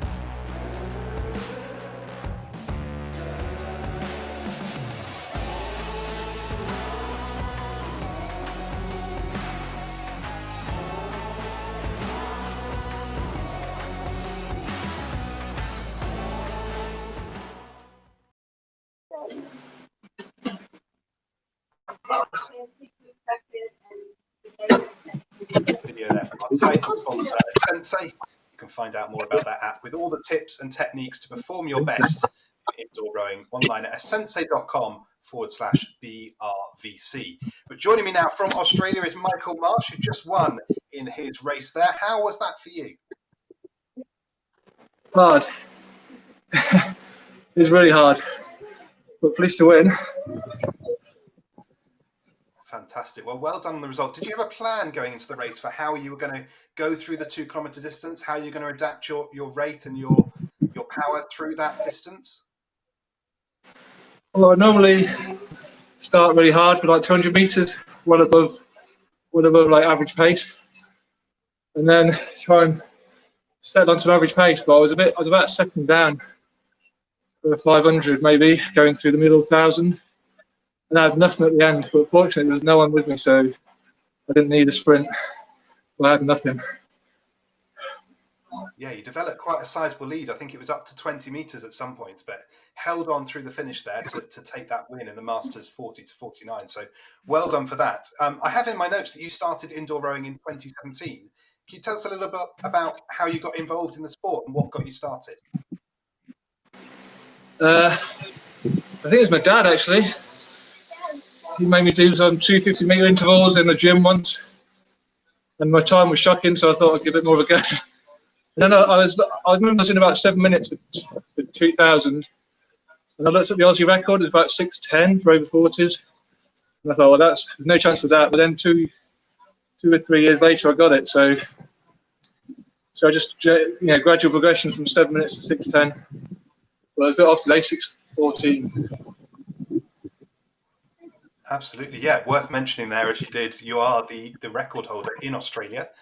So fantastic for that. So what would you say to anyone who's watching today and is thinking, oh, I could give that a go doing indoor rowing? Why should they get involved in the sport? It's hard to say right now. I'd say take up cycling, but it's just a good all-round workout, whole body.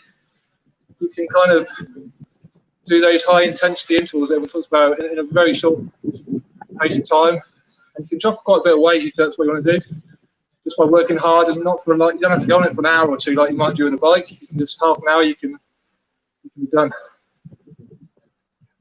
Fantastic. Well done in your race there, winning the Masters 40 to 49. Fantastic. And thank you for joining us, Michael. If you've been watching the racing today and you've been inspired and want to get involved and try out the sport of indoor rowing, then there's something you can do this very weekend. We have a live league on the British Rowing website. You could head down to your local gym, or if you've got a rowing machine at home, you can hop onto that. Have a go at one of our events. We've got everything from 100 metres up to a 30-minute row. Give it a crack, put your time into our live league table and see how you compare. That's at britishrowing.org for our live league. But great shots there of Michael with his family supporting him here at the British Rowing Virtual Championships. We'll be back after this short video.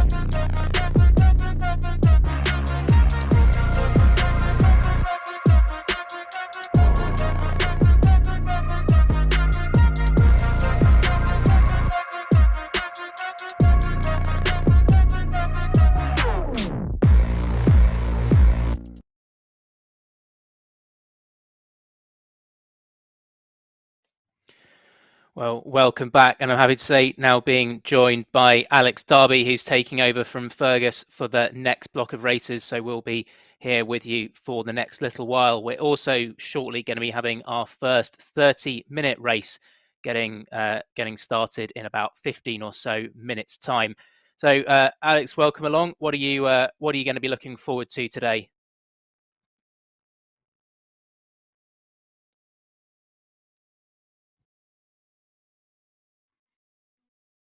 Race, there's some good backstories. There's some really experienced athletes, some that have been on ergs for 20 years, 19 years. Someone actually who won the women's lightweight boat race in 1985 is one of our competitors. And there are some people that just started this year. So such a good variety of people that are all able to just come together virtually in this competition. Yeah, so next up we've got one of the women's masters races. So we've got a whole load of different age group categories in this one, both open weight and heavyweight. So a real variety. Going to be keeping Alex and I on our toes, trying to keep on top of the sort of 7 or no, probably more, about 10 or so different medal races that are going to be going on in front of us. But also really good in these events where you might not necessarily have the biggest field, that you still get the opportunity to row against plenty of other good athletes. But looks like we're about ready to get going.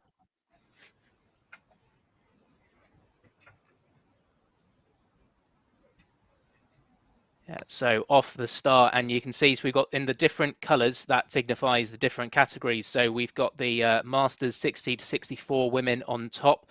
In the yellow, in the pink, that's the Masters 30 to 39 lightweight women. The light blue in the biggest categories, that's the Masters 40 to 49 lightweight women. Orange is Masters 50 to 54 lightweight women. The yellow, lane 14, that's Masters 55 to 59 lightweight women, and the red down the bottom, that's 70 to 74 lightweight women. So real big variety in this field, but it's Justine Reston who, in lane number 11 who's out in front at the moment. Yeah, really strong start in the 140s and still sitting there as well. Anna Hughes-Davies the same. They're coming up to the minute mark now, first 250, that initial adrenaline burst. It is early in the morning. In some places, like Patricia Hagen there is actually competing in America, so must be somewhere between 6 a.m. and 3 a.m. depending on which coast she's on.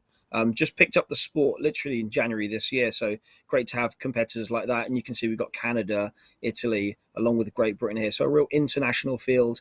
Those two athletes you just mentioned before, Justine and Anna Hughes, still hitting sort of high 140s, low 150s. Really strong start from those two.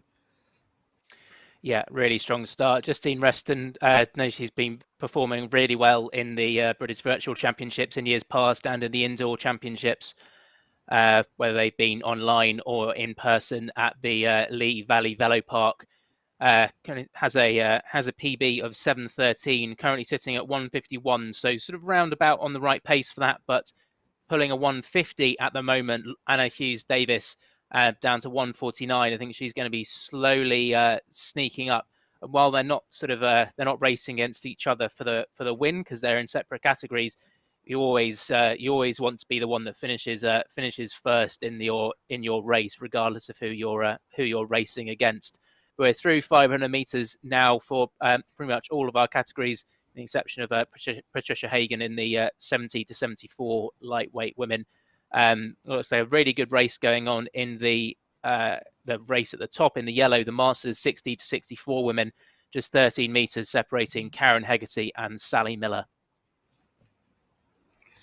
Yeah, even though they are in different categories, it's so important to have that even competition to push yourselves forward. You can see here those two athletes that were out in front are just only separated by about a meter.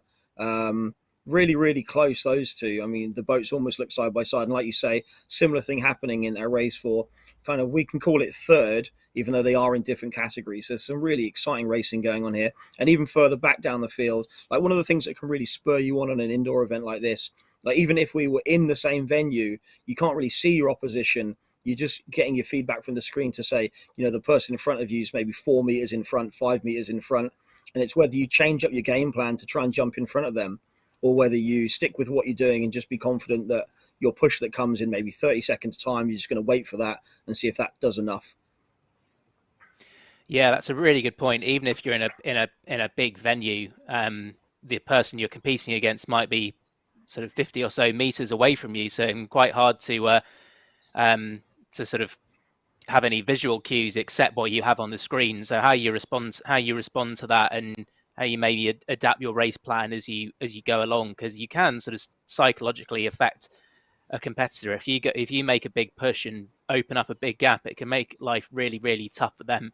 I'm just seeing Anna Hughes Davis she's been probably pulling a split maybe 1 second, 2 seconds per 500 meters quicker than Justine Reston.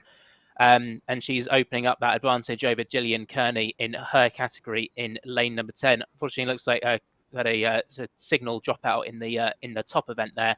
Hopefully, we'll be able to pick up that time at the end of the race. So we've got Anna Hughes Davis currently out in front of the whole field. Justine Reston leading the Masters 50 to 54 lightweight women.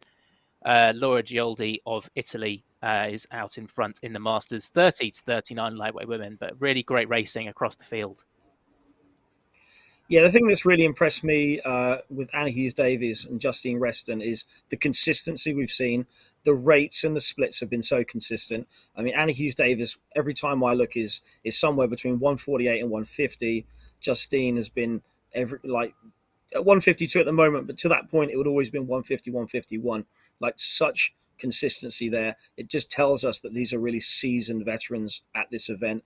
You find with people that haven't been on ergs for as long, there's lots of variation between like a really quick start, dropping off, getting those kind of mental perks like, oh, actually I got a bit of energy, go for a little burst. These two have just been on pace the whole way through to this point.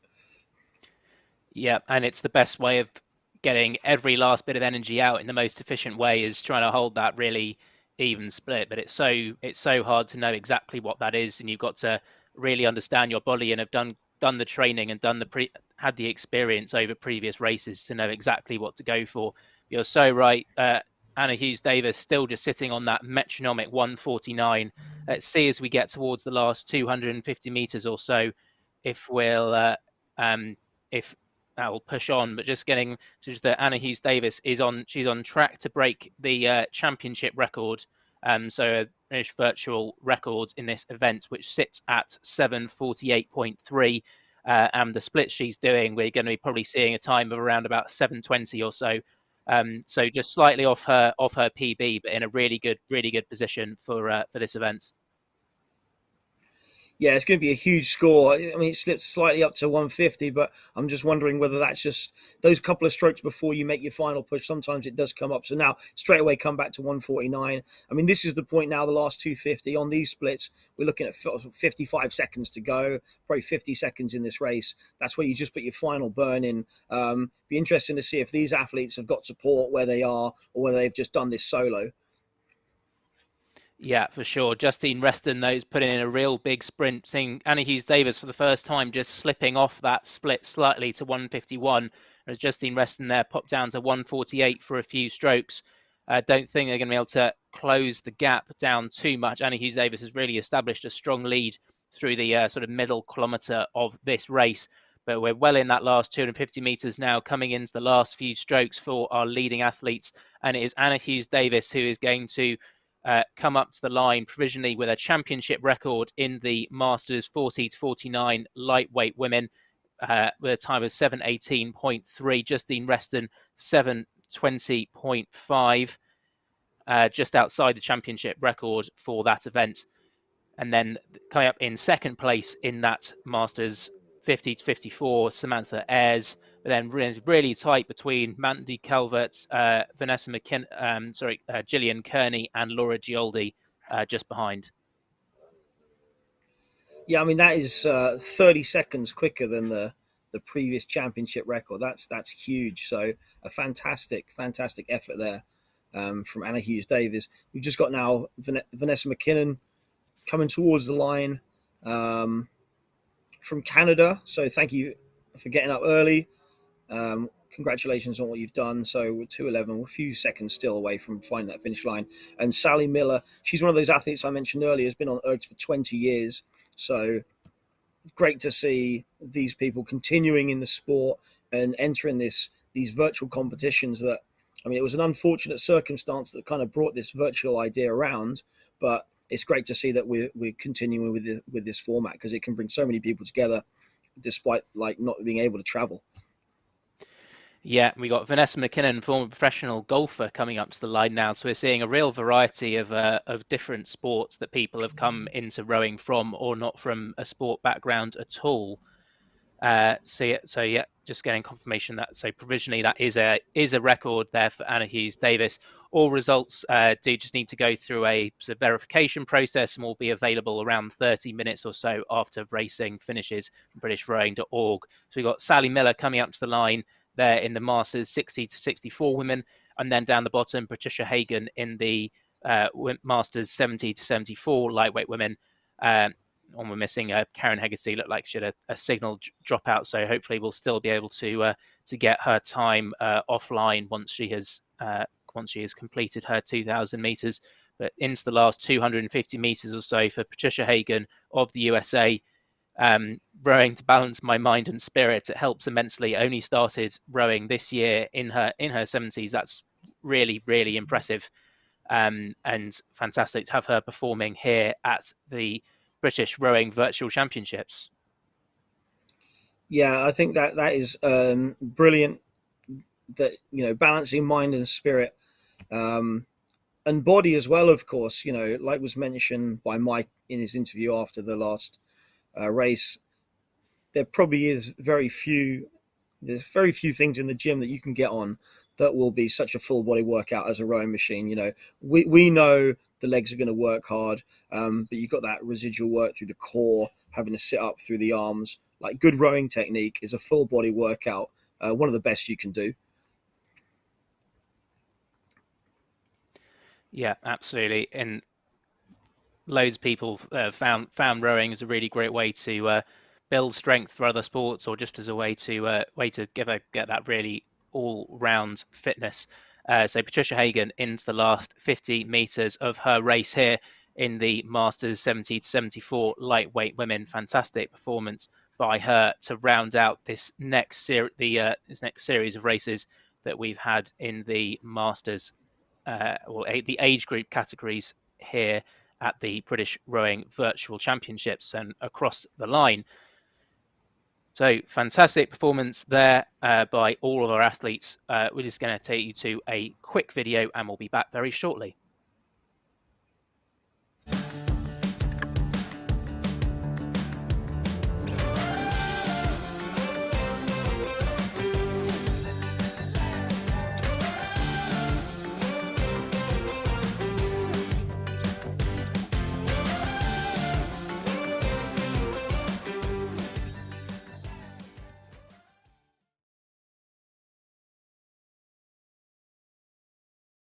Well, welcome back to the British Rowing Virtual Championships 2021.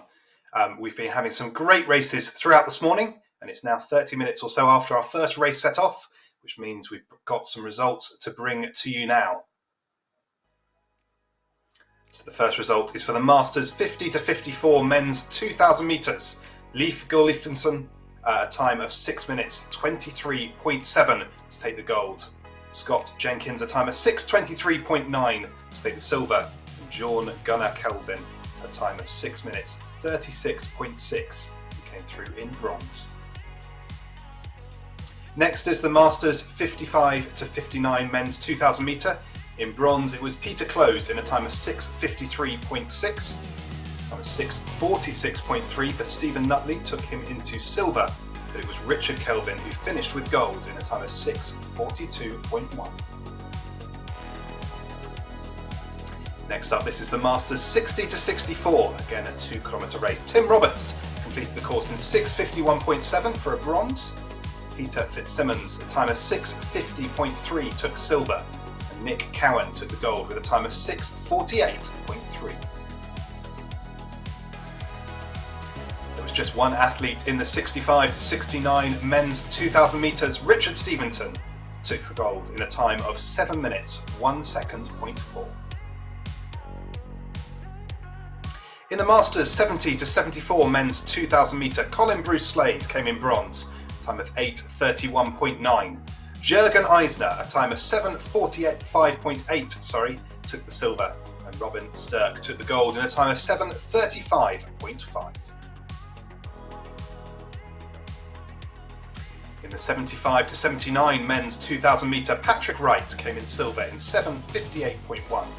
Roger Stainforth took the gold just a few seconds ahead, 7:46.6. Brian Court finished the Masters 80 to 84 2,000 metre in a time of 8:38.3 to take the gold. In the Masters 50 to 54 women's 2,000 metre, Elodie Tassi took the bronze in 8 minutes and 5 seconds dead. Joanne Cully came second in 7:53.4. But 3 seconds ahead. Jackie Hammer took the gold in 7 minutes 50.5.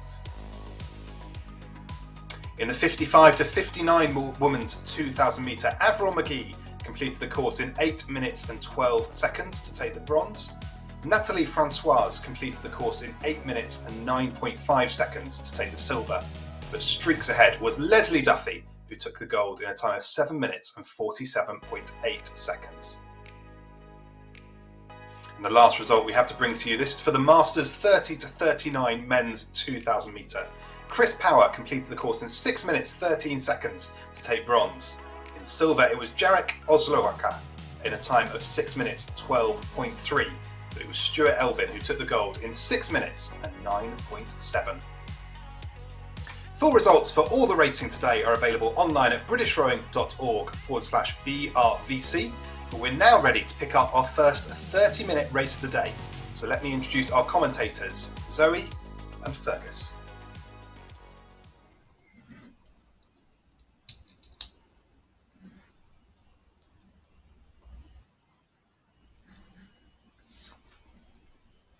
Yes, thank you, Jack. Delighted to be taking you the first of these 30-minute racing. We've got men and women racing in this one on screen. And of course, this one is different to all the racing that we've seen this morning. We'll be racing over 2,000 metres, and the athletes will have been seeing that distance tick down 2,000 metres all the way down to 0. But here's a different challenge. Everyone's going to be racing the same time period, 30 minutes. So it's all about how far can these athletes go in 30 minutes. It's free rate. We can see there on screen. There is no restriction as to what rate these athletes will go at. So we're going to see, I'm sure, very, very differing tactics approaching this. Do you sit up high, 29, 28 strokes a minute and just see it ticking over? Keep the flywheel moving nice and quickly, or do you sit maybe a little bit lower, as we're seeing from some of the athletes like Phil Saxon, sitting down about 22 strokes a minute, but really thumping along, putting down as many watts as possible.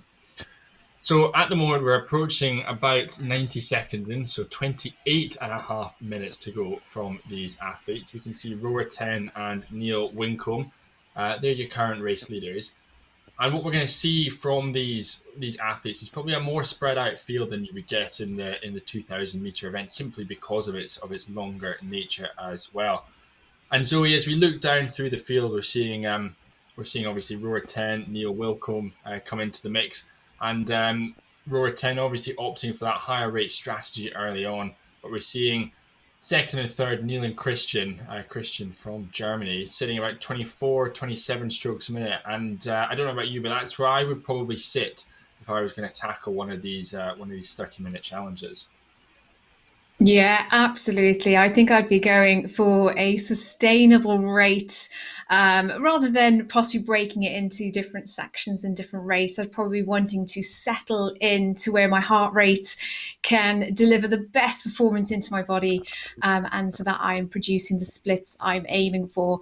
So a really interesting start, an interesting strategy from the three leaders at the moment. Rower 10 at rate 30. So that will be spinning the flywheel, and that's a good 2-3 minutes now up there at rate 30. But do you know what? It's working for him. A 1:46, and he's leading. Good few meters now out ahead of Neil, also from Great Britain. But Neil on rate 24. Fergus, I think we should keep an eye on how these two strategies play out and see if the rate 30 is something that rower 10 is going to hold for the whole 30 minutes. I think that would be impressive. But another high rater there as well in third place from Germany, Christian Alm, rating 27 on that 1:46 split. So really fascinating coming into the first 4 minutes of this 30-minute race, how these different rates are part of these rowers' strategy. So we've got a good feel today by the looks of it, Fergus. We have got majority from Great Britain, but who else have we got? Well, I think it is worth highlighting. We've got I think our first Brazilian entry of the day. We've got Dennis Norton Rabi from Brazilian, rowing since the age of 12, so well over 40 years or so, and made a trip over to the UK back in 1991-92 academic year when he was studying at King's College London. Spent a bit of time with their coaching team as well, and another one of these people who is rediscovered rowing during the pandemic. He was able to participate in last year's virtual championships, sneaking into the A final of the 2,000 meter event. So great to have him back, and this time trying his hand at the longer race, the 30-minute race. We've also got competitors from the Netherlands. We've got Taco Lutsma, and he's Dutch, but he's from Norway as well. He's again another one, his second virtual championships, having done the 2K last year from Fitness Matters Indoor Rowing Club. So I think one of 30 countries we've got represented here. Obviously, our second Brazilian rower, Edson Pereira Ache Jr., racing for Brazil as well. And we've already mentioned Christian from Germany, who occupies that third place position. We can see there, rower 10 still sitting up high, 31 strokes a minute through the first 5 minutes or so of this race there. But Neil Wincombe and Christian Alm, it's very close, and over this longer time period, Zoe, 12 meters really isn't that far apart. No, not at all. It is very, very close. And a shout out, of course, this isn't just a men's field. We also have a women's race on the course at the same time. So Jennifer Furman there you can see in the red icon. That's the women's event from Kingston Rowing Club. So just down the road from me here in London. So great shout out to her. So I think, Fergus, we're going to bounce over to some of our colleagues who are tracking the other races that are taking place during this 30 minutes.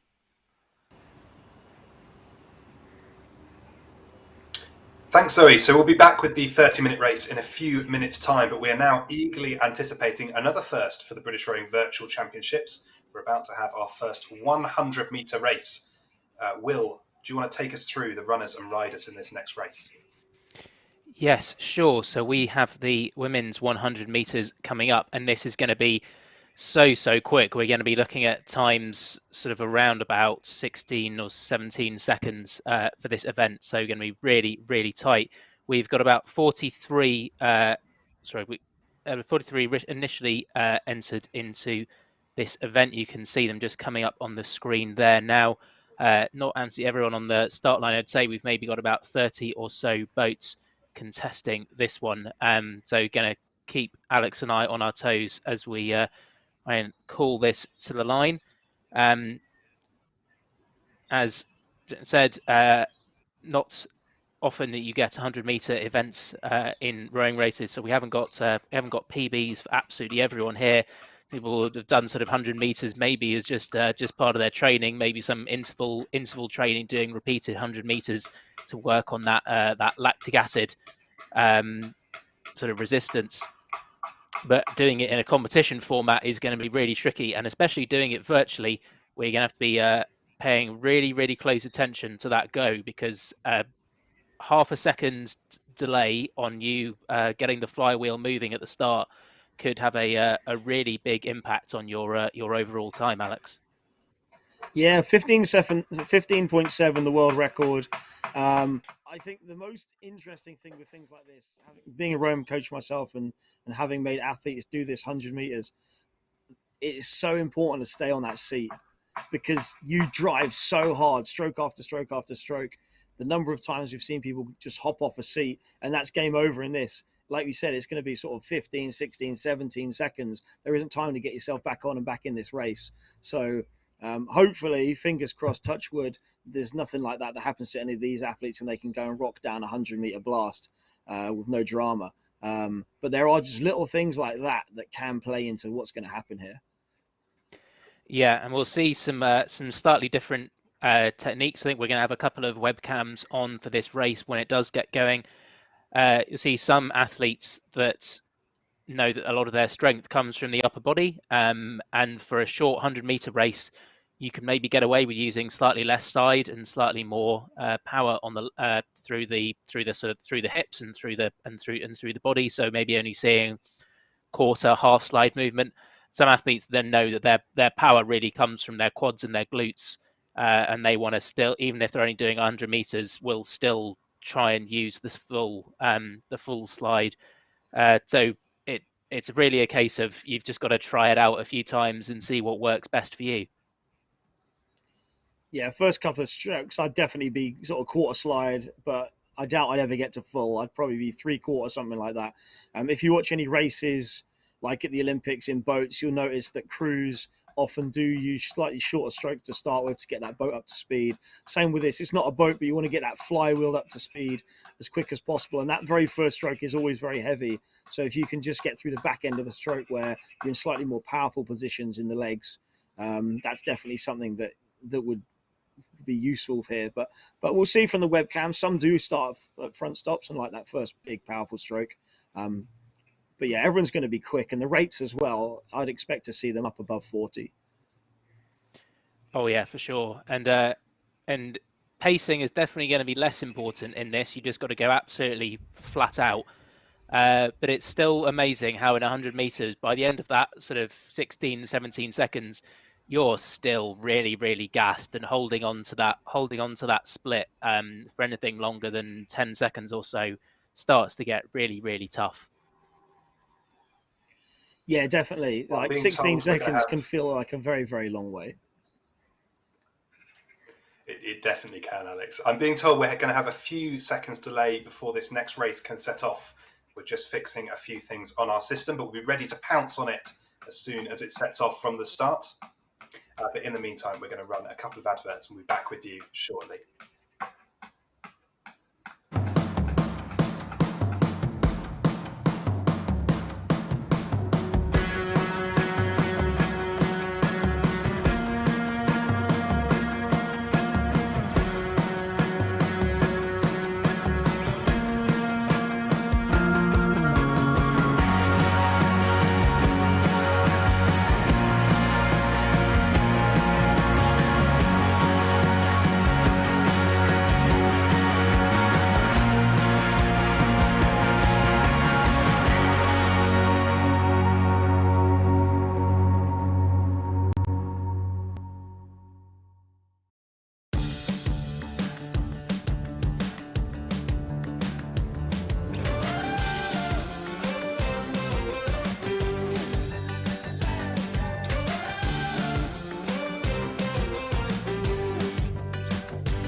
So looks like we're now back on the start. All of our athletes are connected up to the system for this super sprint for the women, just 100 meters.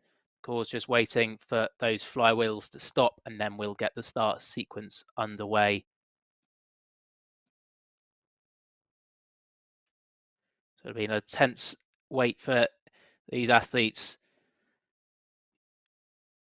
A sort of 7 or so minute wait for this race to get going. They're sitting at attention, and off they go. You can see there one of our athletes on the webcam, so Marie Lana on the left, but we got some really low splits down into the low 120s. We're seeing some ratings up in the 60s and the 50s.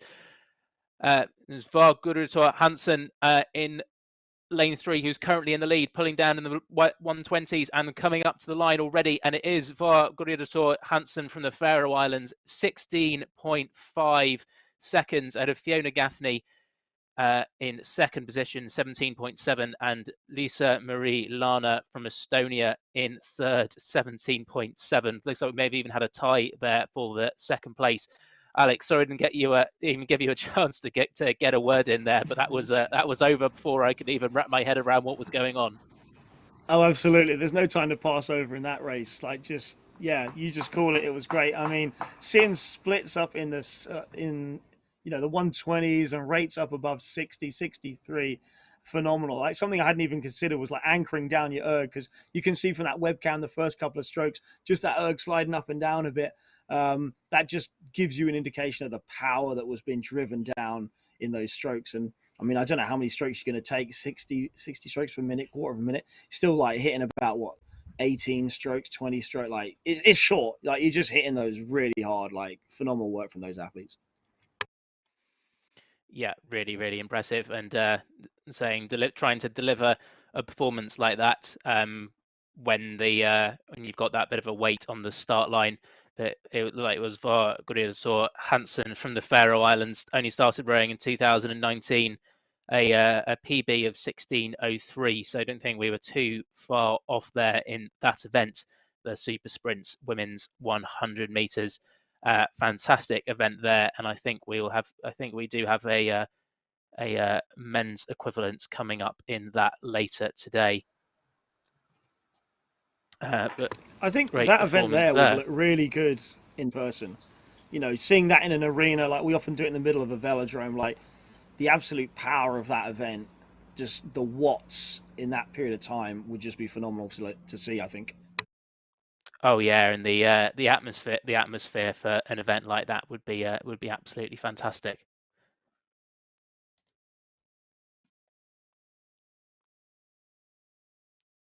So looks like we're going straight on to the next race.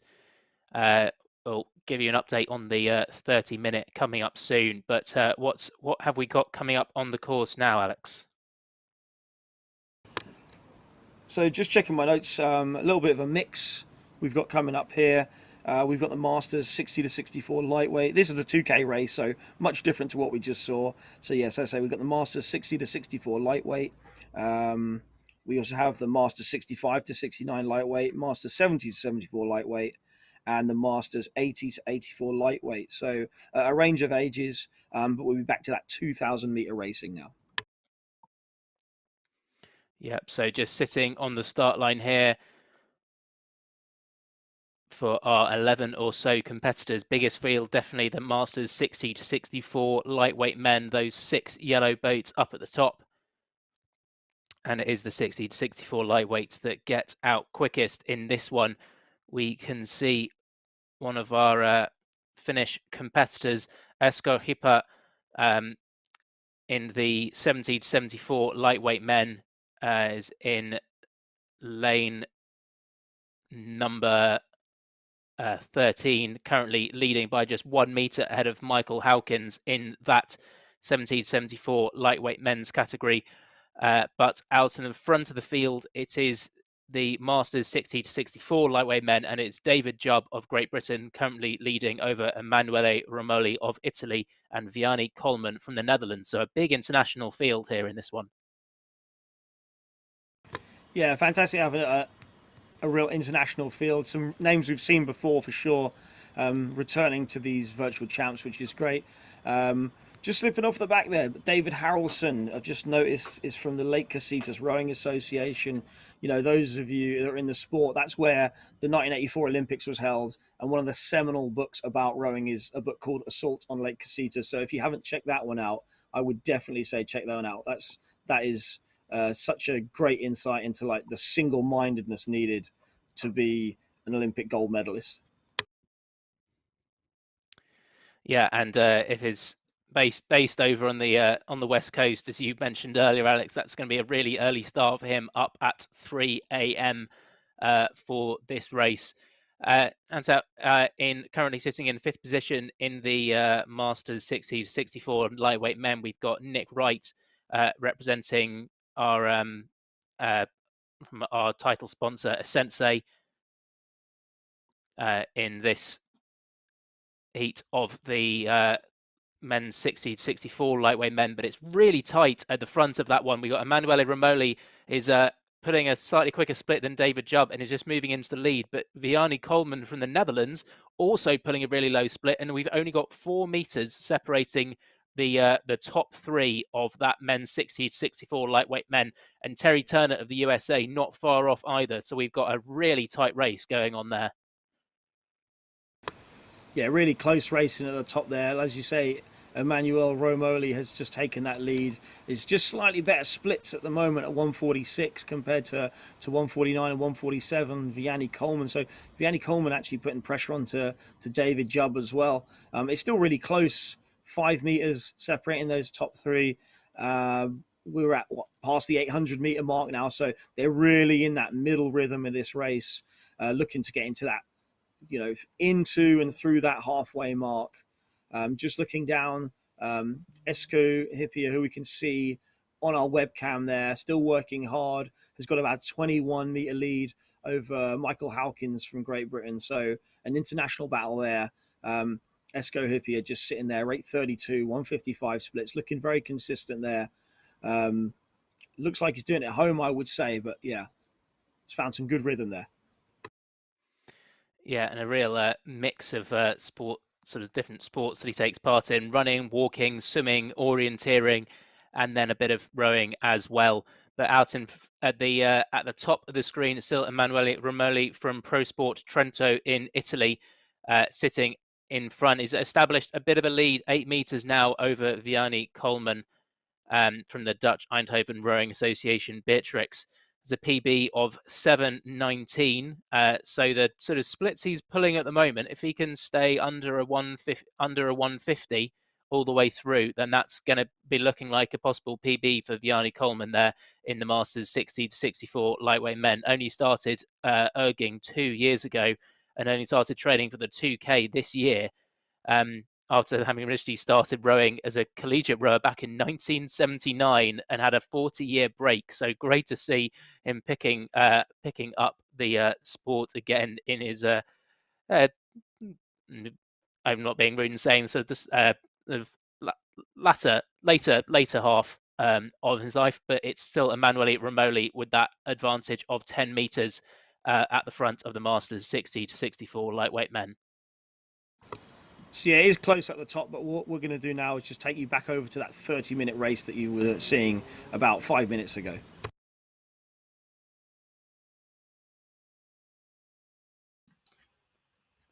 Yes, thank you, Alex. We are into the last 9 minutes of this 30-minute race, and it's been a fascinating thing to track actually on the Time Team Live tracker. And what's been fascinating is it's been very, very close the entire way through. As you can see here, just 55 meters separating our top 4 competitors: Neil Wincombe, Stu Wenman, Rura Ten, and Christian Alm from Germany. And I think Zoe and I, we've been doing some mental maths, some calculations, and Neil and Stu probably on track somewhere for around 8,300, 8,400 meters, depending how much of a sprint they can muster at the finish line. We've seen Neil and Stu rise up. We've seen there was probably a wee wobble around the 15-16 minute mark from rower 10. We saw the splits just starting to rise back up. But we can see from our race leaders, it's very, very close. So 148, 146, 147 from our top three finishers. 8 minutes to go. It's certainly all to play for our top three competitors.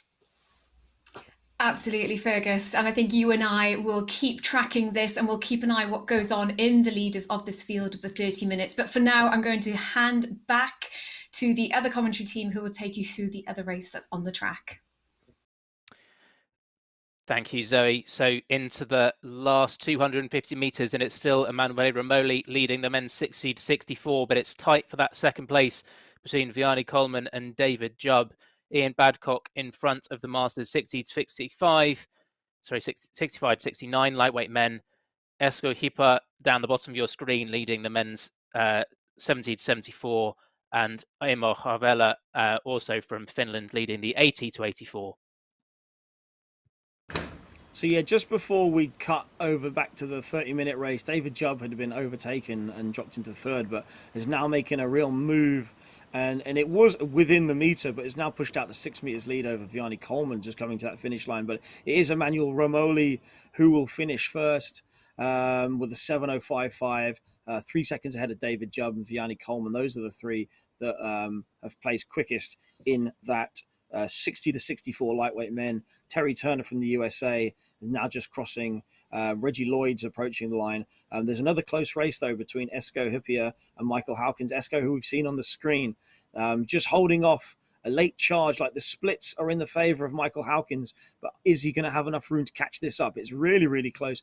Esko Hippia has now moved up to sort of high 30s, and you can see on the screen just trying to maintain that lead as the gap gets smaller and smaller, but will hold on by just about 1.3 seconds. So had led the race all the way through and just held on. In Badcock there, finishing 7:52.7, and now coming to the line. Ivo Jarvella has just finished, and we've got David Harrelson, who I mentioned earlier, from the Lake Casitas Club. Still with a few hundred meters to go, but well done to him competing in the 80-84 lightweight men. Yeah, exactly. And a big shout out there to Vianney Coleman, just having a look. I think he set around a 9-second PB in that 2K. So absolutely fantastic performance. So we got 250 meters or so for David Harrelson to just come up to the line to wrap up the this 2,000 meter race. But I think we can go back to the 30 meter race now, and we're going to take that all the way to the finish.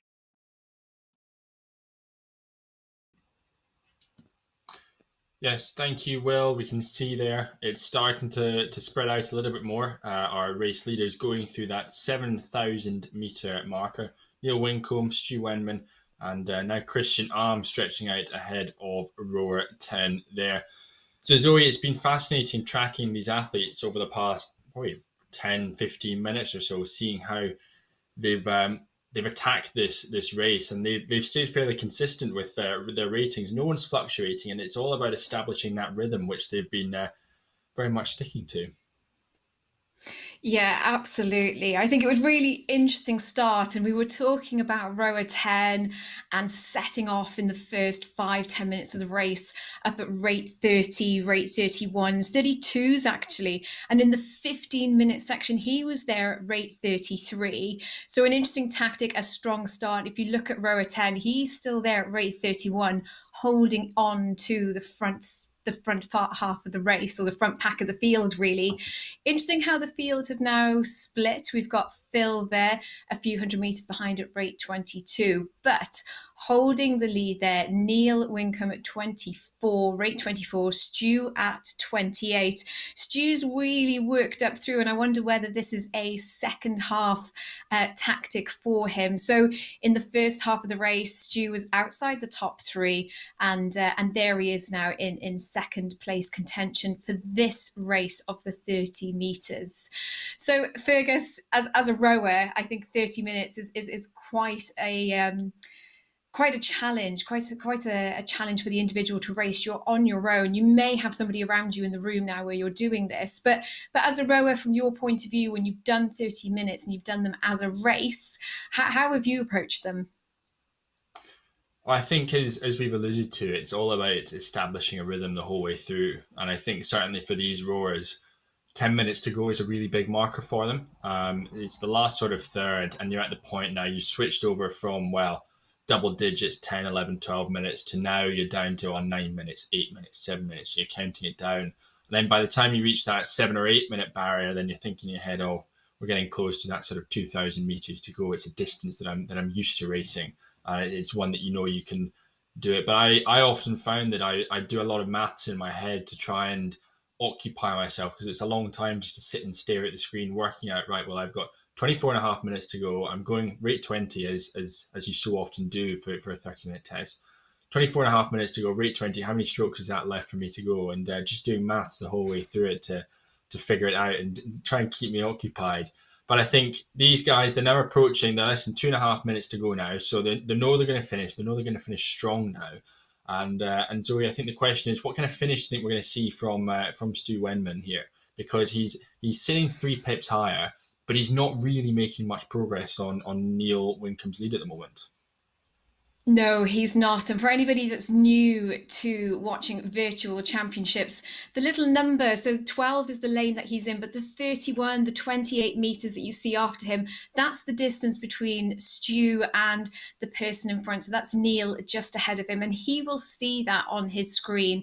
So he's got just over 90 seconds now to see if he's got another gear. I think Neil at rate 25 is probably safe there. He can step up the rates if he needs to, if he feels that Stu is kind of on his tail. But look at the splits there. Neil at 147, Stu at 144. There is a definite, there's going to be lots of big sucking in of the air into the lungs to try and get as much into their body now as they can squeeze through these last 60 seconds of this race. So Neil, interestingly, I wonder what position he played. He actually started rowing in 2017 following rugby injuries. So I wonder if he's taking any tactics now from the field, maybe if they go into extra time, and how he can just hold his lead there. He's at 25, pushing into rate 26. Stu has now closed that gap, looking around about 27 meters from Neil, and Christian there 68 meters just off Stu.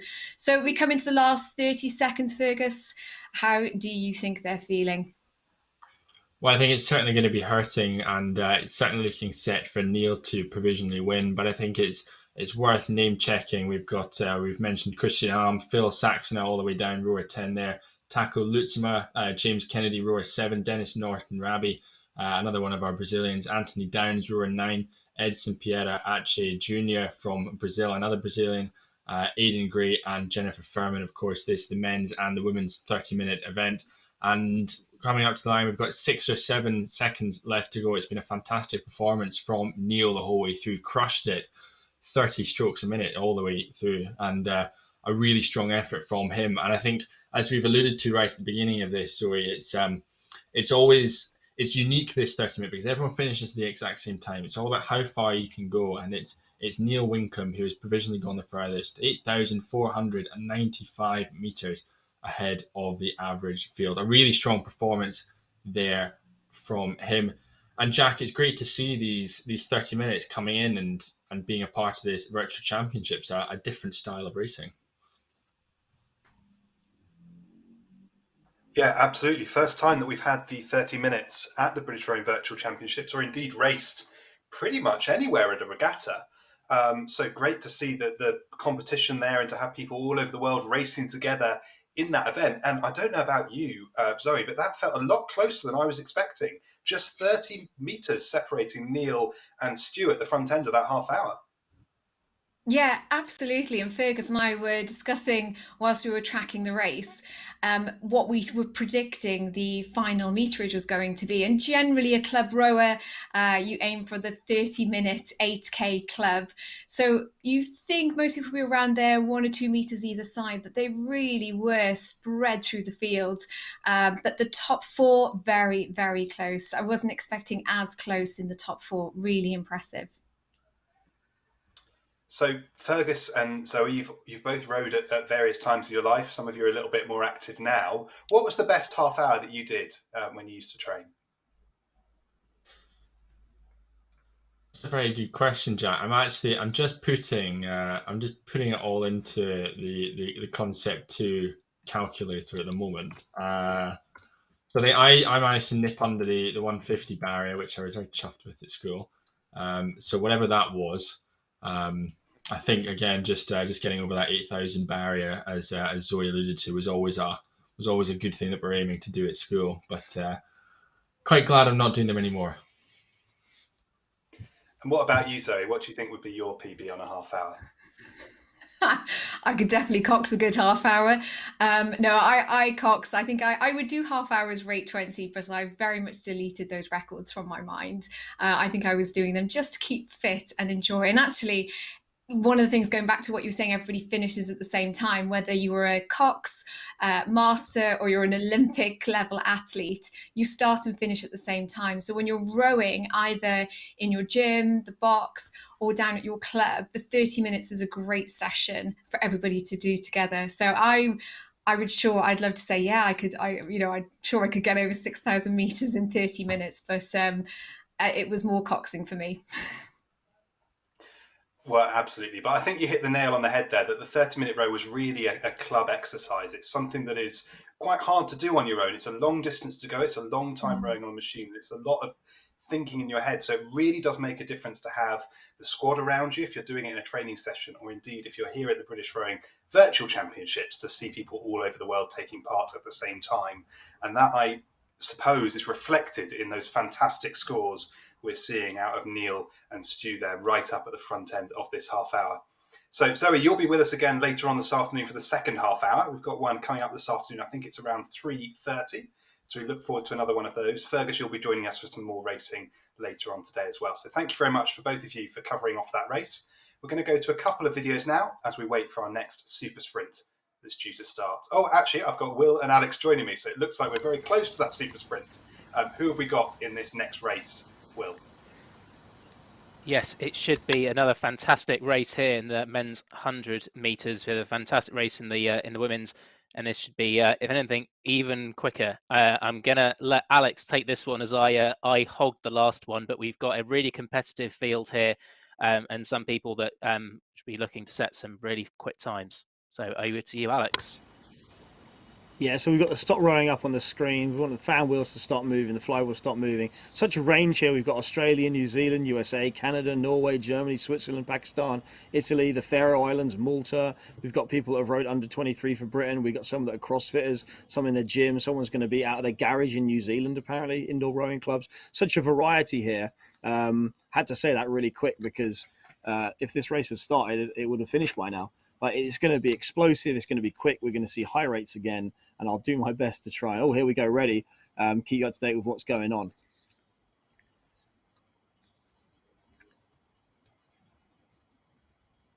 Oh, and a false start. You know, everyone's just going to be raring to get off the blocks. Like Will was saying before the last one we saw, just that half a second can make all the difference. So a false start basically means everyone's going to have to stop rowing. We'll have to wait for the flywheels to stop, and they'll get the repeat of the, sit ready, attention, go. Yeah, and everyone else is going to have to be really careful now, because now there's been one false start. If we get another false start, then you do risk being disqualified from the event. So while everyone's going to be sitting nervously, their bodies are going to be cooling down after having done, when you're doing 100 meters, you've got to do a pretty intense warm-up beforehand.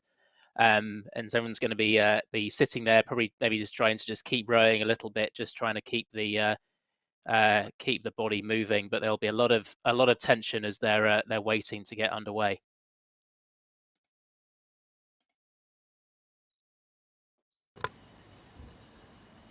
So the stop rowing command is up, and we hope we see the sit ready, attention, and we hope for the big word row rather than full start again.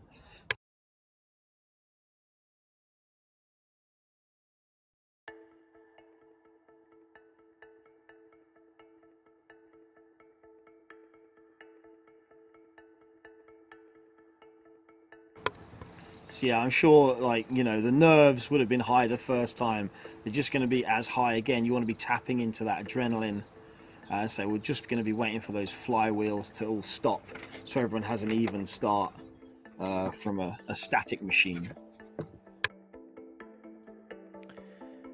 Yeah, it's a lot of tension as we're waiting to get going. To realise the false start at lane 11, an old club mate of mine from Edinburgh University Boat Club, Graham Ord, now rowing for London Rowing Club, raced at the Under-23 Championships back in 2016, I think it was. But they're sitting ready now. So Alex, I'll let you take this one on. So it looks like this time we are underway. Yes, the boats are moving. You can see, in fact, we've got some people competing with each other side by side. That is great stuff. Someone else in a boat club there, Graham Ord, the one who did full start. But look at these, 56, 113, like this. I saw rates of 56, 113. The winner on a very poignant day. Thank you for coming across from the States. Matthew Snare looks like provisionally a 14.6. That's a 113 split. These are phenomenal splits. Like, Will, what do you think?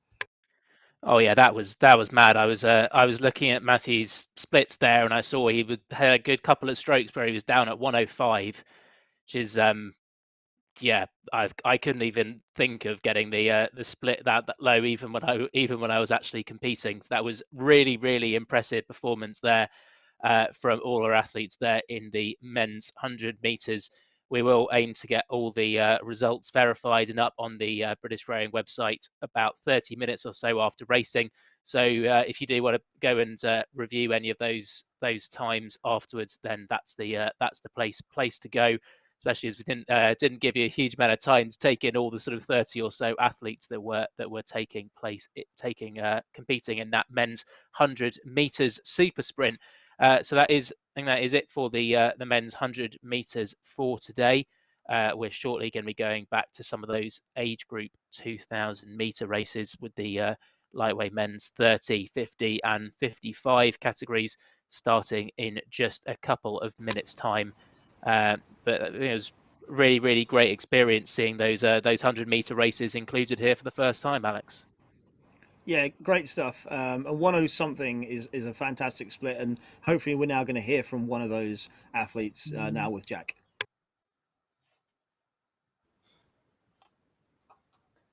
Well, joining me now from the United States of America, I have Preston McAfee. How was that race for you?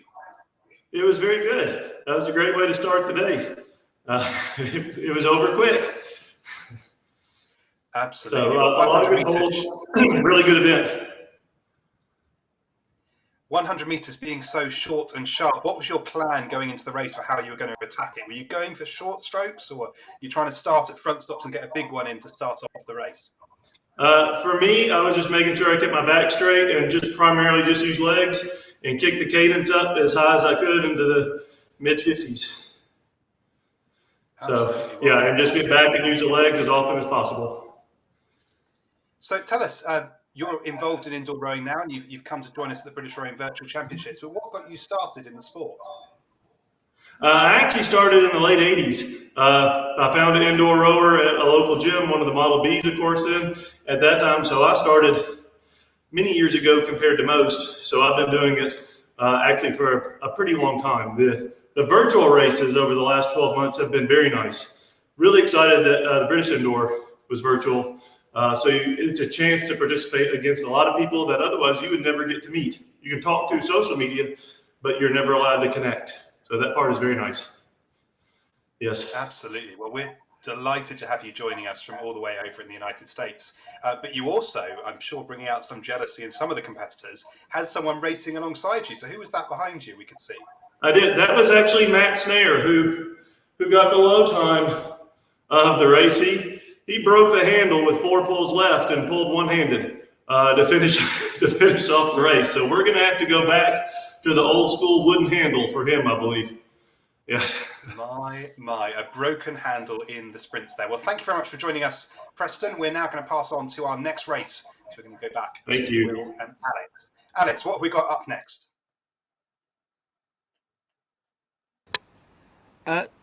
So what we have next is the lightweight men's 30 to 39. 1 second, 1 second, sorry. Yeah, lightweight men's 30 to 39. Masters, that'll be Masters lightweight men's 50 to 54 and Masters 55 to 59. My apologies that sometimes they split it up into 5-year groups, sometimes the sort of 10-year group. Just the sort of 10 athletes in here, but you can see with the 4 different colors, we have 4 different categories kind of going on here. So actually 3. I apologize. I look terrible at the moment. But this is not going to be quite as a high octane, although we are still seeing a 1:29 start. That is a phenomenally quick start from the Claudio Rodriguez from Portugal. You can see there. So a very exciting, powerful start to this 2,000 meters. We'll expect like the settle down now that we sort of go through 150 meters. I'm just going to pass over to Will for his observations of what he's seen in his first 35 seconds. Yeah, you're right. So Claudio Rodriguez, PB of 6:20. So he settled onto that 1:35. So pretty much bang onto his PB time there. I'm just still blown away by the fact that Van Ster managed to break his handle with four strokes to go. Just the amount of power that must have been going through that machine.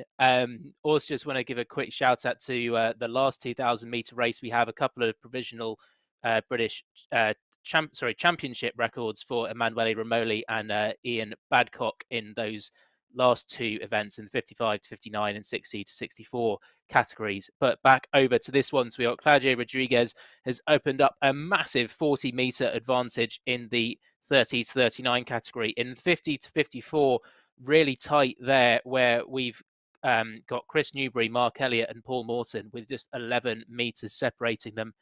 Then the men's 55 to 59, Graham McTavish out in front of Paul Scanlon. And then Trevor Greer was initially entered into the 30 to 39 lightweight. I guess that may be a weighing in issue, and so he's still competing in this event, but maybe in the open category. So going through 600 meters now for Claudio Rodriguez, still holding 34 strokes per minute, rating pretty much higher than anyone else in the event. And just still pulling away from all of his competitors.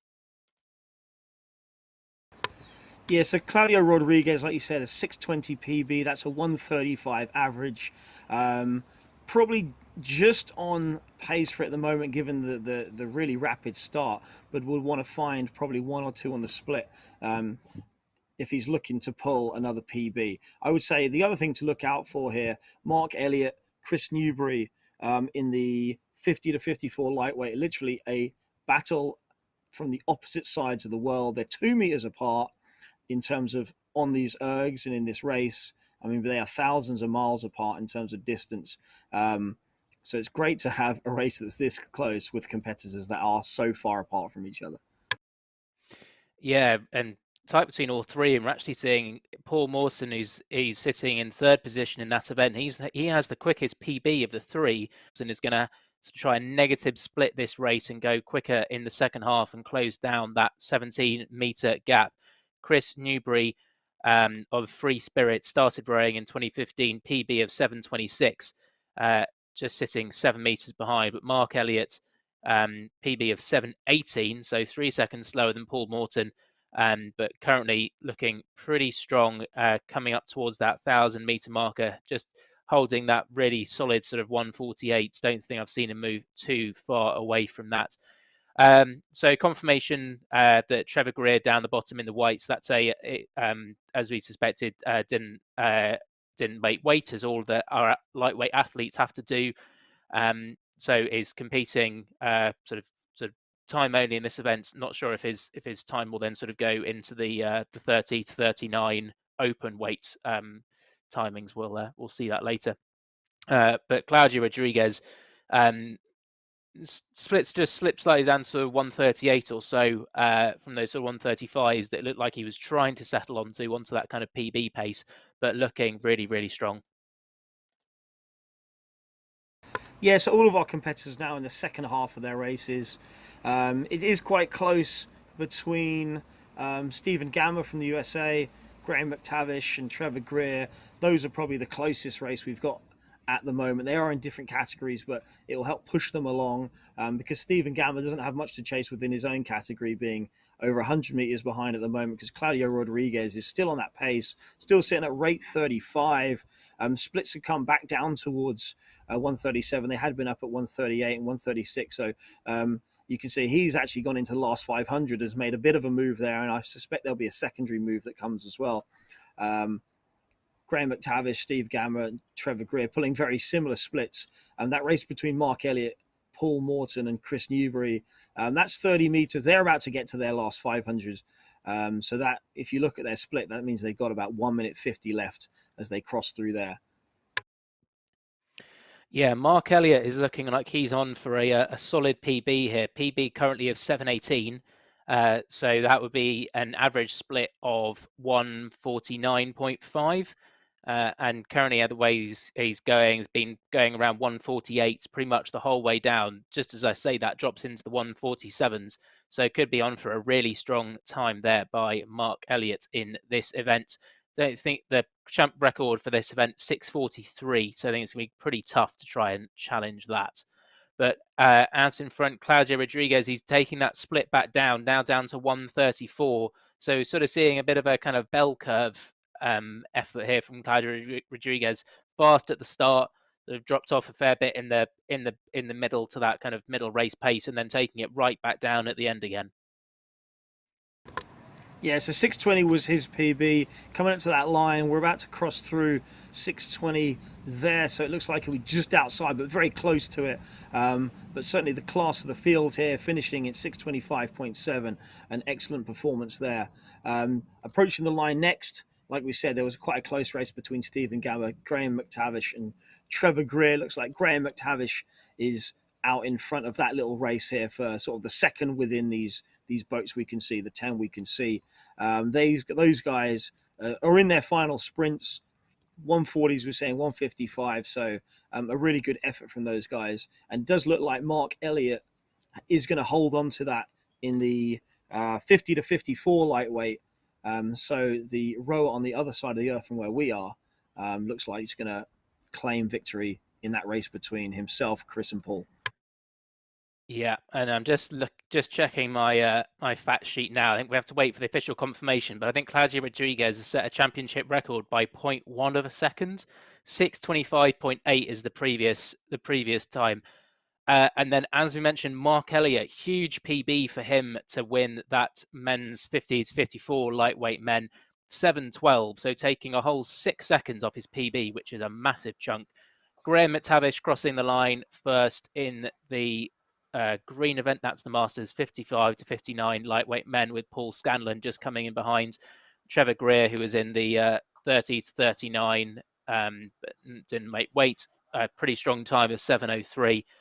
And yes, we just got Paul Scanlon, our last competitor, coming up to the line into the last 50 meters of his race in the men's 55 to 59 lightweight men.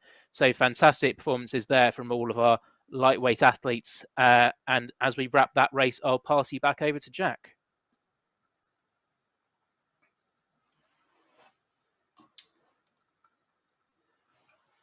Thank you, Alex and Will, for that one. For a moment, we're going to take a brief break to have a look at some social media posts we have coming in. Throughout today, we're looking forward to hearing from you about your racing. And here we have Ken Pryor, who's been taking part in our online league, which allows rowers to take part on any rowing machine at home at any time. You just take your score and you submit it online. And Ken has knocked out the first 3 events of the Virtual Championships today. Borrowed a water rower from Snap Fitness, and he's very happy to be currently second place in the 2,000 meters. Well, thanks, Ken. That's 3 events you've entered in the online league. Head online to britishrowing.org to see Ken's time and see if you can beat it. And if you're inspired by some of the racing today and you want to have a go, why not hop on a rowing machine, check your score and enter it into our online league. We also have this from Ben Jenkins, the men's 52 kilometres. He completed it in 6:44.6, a 2.7 second EB.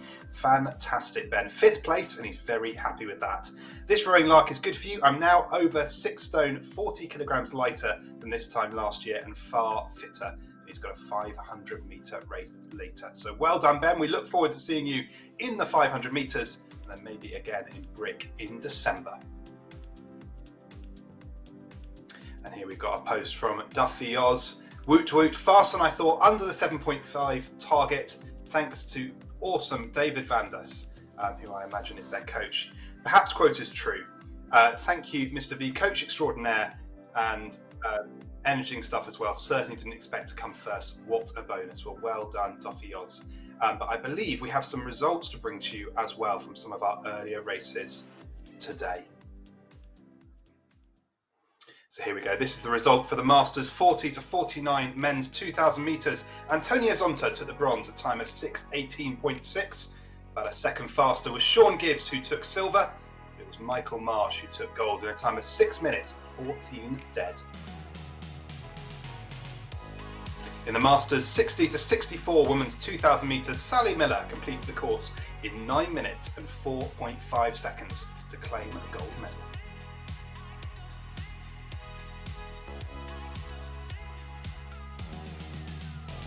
Just waiting for the next result to load here. In the Masters 30 to 39 lightweight women's 2,000 metres, Laura Goldie completed the course in 7 minutes and 51.2 to claim a gold medal also. Then we have the 40 to 49 lightweight women's 2,000 metres. Vanessa McKinnon, a time of 8 minutes 55.9, took the bronze. Gillian Kearney, a time of 7 minutes and 50 seconds, took the silver. But it was Anna Hughes Davis who completed the course in a whopping 7 minutes 18.3 seconds to take the gold. What a lead there. Then in the 50 to 54 lightweight women's 2,000 metres, Samantha Ayers came in silver in a time of 7 minutes 44.1, but 24 seconds ahead. Justine Reston completed the course in 7 minutes 20.5. Another stunning result.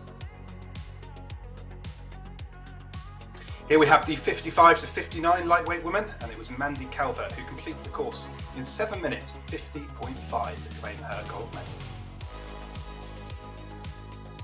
And then in the 70 to 74 category, Patricia Hagen completed the course in 10 minutes 58.1. Well done, Patricia.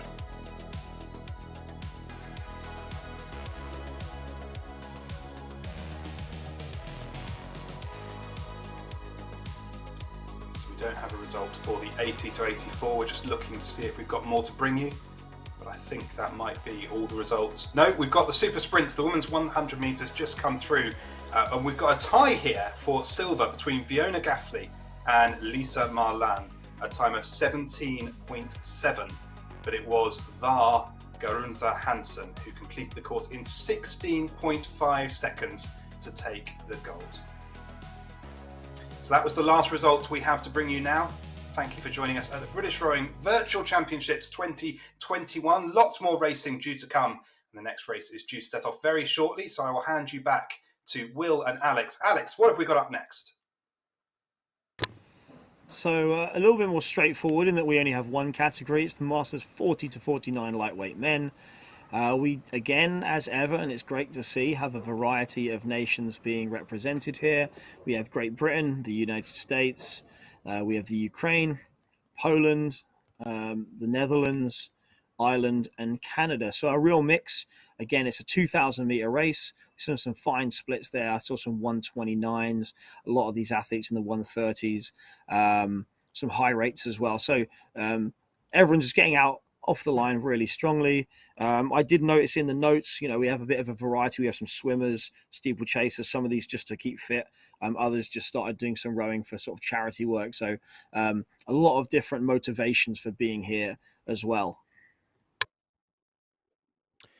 Yeah, real mix. But in front at the moment, although the lead looks like it might be just changing hands, Genius Mazur representing Broxburn Rowing Club, but from Poland, but just being overtaken by Peter Maddock in lane number 13, representing the Army Rowing Club, PB of 6:40, so pretty competitive time in this event, and looks like just settled onto a slightly stronger middle race rhythm than his Polish competitor. We then got Brendan McCauley representing Ireland, currently sitting in third. Can see down the bottom an Ergo number 5, and sitting in fourth position, Ben Boehm, really experienced athlete, 12 US Rowing Masters national champs, competed in the US Olympic trials back in 2004, and has a whole heap of different accolades to his name at both on water and indoor events. So see how his race progresses. We then also got 3 athletes down the bottom competing for time only in this event after not making the lightweight weigh-in this morning. Paul Pluman currently out in front of that group. Yeah, Matthew Houlihan there. I just looked up the info he's given us. No previous sporting achievements, just doing it to stay fit and to keep fit. But it's really in the mixer there, like in a tight race with Jeroen Otto from the Netherlands. So those two are like neck and neck with each other, pulling some really fabulous splits, 144, 147, like really strong splits. Those are kind of splits that are going to get you about that 7-minute mark. So a 145 dead is 7 minutes on the nose, and that is like, you know, one of those benchmarks. You always want a 6 something rather than a 7 something. You know, a 7:01 is only a second slower than a 6:59.9, but that sort of psychological I'm a 6 minute something 2K today makes all the difference. Yeah, but as soon as you go under one of those barriers, you're then just thinking about the next one. It's then, oh, when can I then go under 650? I remember the first time I ever went under 630, and it was like, oh well, that was nice, but now I've got to think about what's coming up next. But it's still Peter Maddock who's leading our lightweight event at the top of your screen. Ergo number 13, holding that 140, 141. That's pretty much spot on for his PB time of 640. So that's a 140 average, but just looks like maybe just slowing down ever so slightly now. It's not sure if might have had a connection issue, unfortunately, there for Peter, just dropping off our screen. So hopefully he's able to keep rowing. We'll be able to pick his time up later. Although he's back going now, so may have actually just had a technical issue. Yeah, it's always interesting when one of those boats just decides to sort of do the moonwalk across the screen. But it does leave us with a very, very close race at the moment. 12 metres separating the top 4. Brendan McCauley, Ben Bohm, Jeroen Otto, and Eugenis Mazur. So now down to 11 metres, in fact, and all very even with their splits. Rates have a bit of a variety, so you can see the Eugenis there, Mazur, sort of, I'm a high 20s kind of guy, I'm going to pump it along. Whereas someone like Ben Bohm, like you said, all those accolades, preferring to sit at sort of a 35 and just spin it a little bit more, and in fact has jumped up to 37. And the rate and split have come up together, so pulling a 143. So some really exciting races, and that's all condensing, in fact, now just 9 meters separating those 4. Yeah, a really, really tight race out front. You say a load of different tactics on display, and that gold medal is now very much up for grabs. Now that sort of Peter Maddock has sort of dropped out of the field. You can see the sort of splits going up and down a bit. So he's sort of in a bit of a world of pain at the moment. But Jeroen Otto from the Netherlands pulling a 143 at the moment, and he's slowly closing down. I say slowly closing down. He's closing down pretty quickly on Eugenis Mazur at the moment. They're virtually next to each other on ergos, but not physically, of course. 6:56 is Jeroen's PB, so at the moment in pretty good position to break that. But I think it's the win that's going to be the main thing, and just 1 meter separating them as we come into the last 250. Yeah, so Mazur's PB, like you say, 6:55, Otto's 6:56. So their PBs are only a second apart. They're going to be racing each other really hard in this, and they are just a meter apart now. Jeroen Otto has moved to the top of the tree. What are we, a minute out? Something like that. Yeah, just about a minute out. Those top 4 are still close. Like if Ben Bohm, who's got a PB of 6:39, can just find a little bit here, could really throw himself in the mixer as well. Neck and neck between Mazur and McCauley, so a real international battle happening here at the front. 10 meters between them, really exciting. And there's also in the middle of the field like Gordon Uller, James Ritchie, Carl Hoods, and Peter Maddock. They're all separated by 8 meters as well, so some really tight racing going on at different stages and different points in this race. but it's Brendan McCauley of Ireland who's absolutely lit it up. 1:37, and he's gone storming into the lead. What an absolute incredible performance from the Irish rower on ergo number 15. And he started really rowing again in January of last year and just lit it up in the last 250 meters. What a perfectly timed sprint, and moved into the lead, crossing the line ahead of Jerome Otto of the Netherlands. Ben Bohm from the USA coming in third. Our early leader, Eugenius Mazur, coming across the line in fourth position. We also had Paul Pluman competing time only down at the bottom. Andrew Martinov from Ukraine. So really, really international field here in this men's 40 to 49 lightweight men's category. Absolutely fantastic. What a sprint there at the end from the big Irish rower, the record holder for the men's 30 to 39 Irish lightweight record. That really was something, Alex. Yeah, that was an absolutely stonking finish. We can just see now Tony Willett just crossing the line to round out the competitors for that. Fantastic racing at the front end and in the middle, so well done to all those competitors. But now we're going to pass back to Jack, who has some videos and an interview for you guys. Time Team Regatta Systems. Run your races with success. I'm halfway through the refocus program, and I just rode 12,000 meters. That's insane. When I first started, I couldn't row 500 meters without stopping, and now I'm doing 12,000 meters. That's bananas. A little bit about me. I have a master's in applied exercise science, focus on strength and conditioning. I have a bachelor's in kinesiology, and I work in the fitness industry. I have literally replaced every cardio that I do with rowing because of asensei.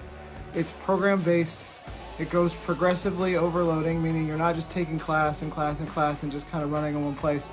You're literally on a program to get you better. You're gonna see your times go down. You're gonna see yourself get stronger and faster, and it's absolutely crazy. I've tried so many different rowing programs, but starting with asensei, over the course of 4 or 5 months, my conditioning is 10 times better. I'm running circles around people at my boxing class, and it's crazy. I never thought I would find a program that's on my phone that could get me in this good a shape. So asensei and Eric Murray, thank you. You guys kick ass.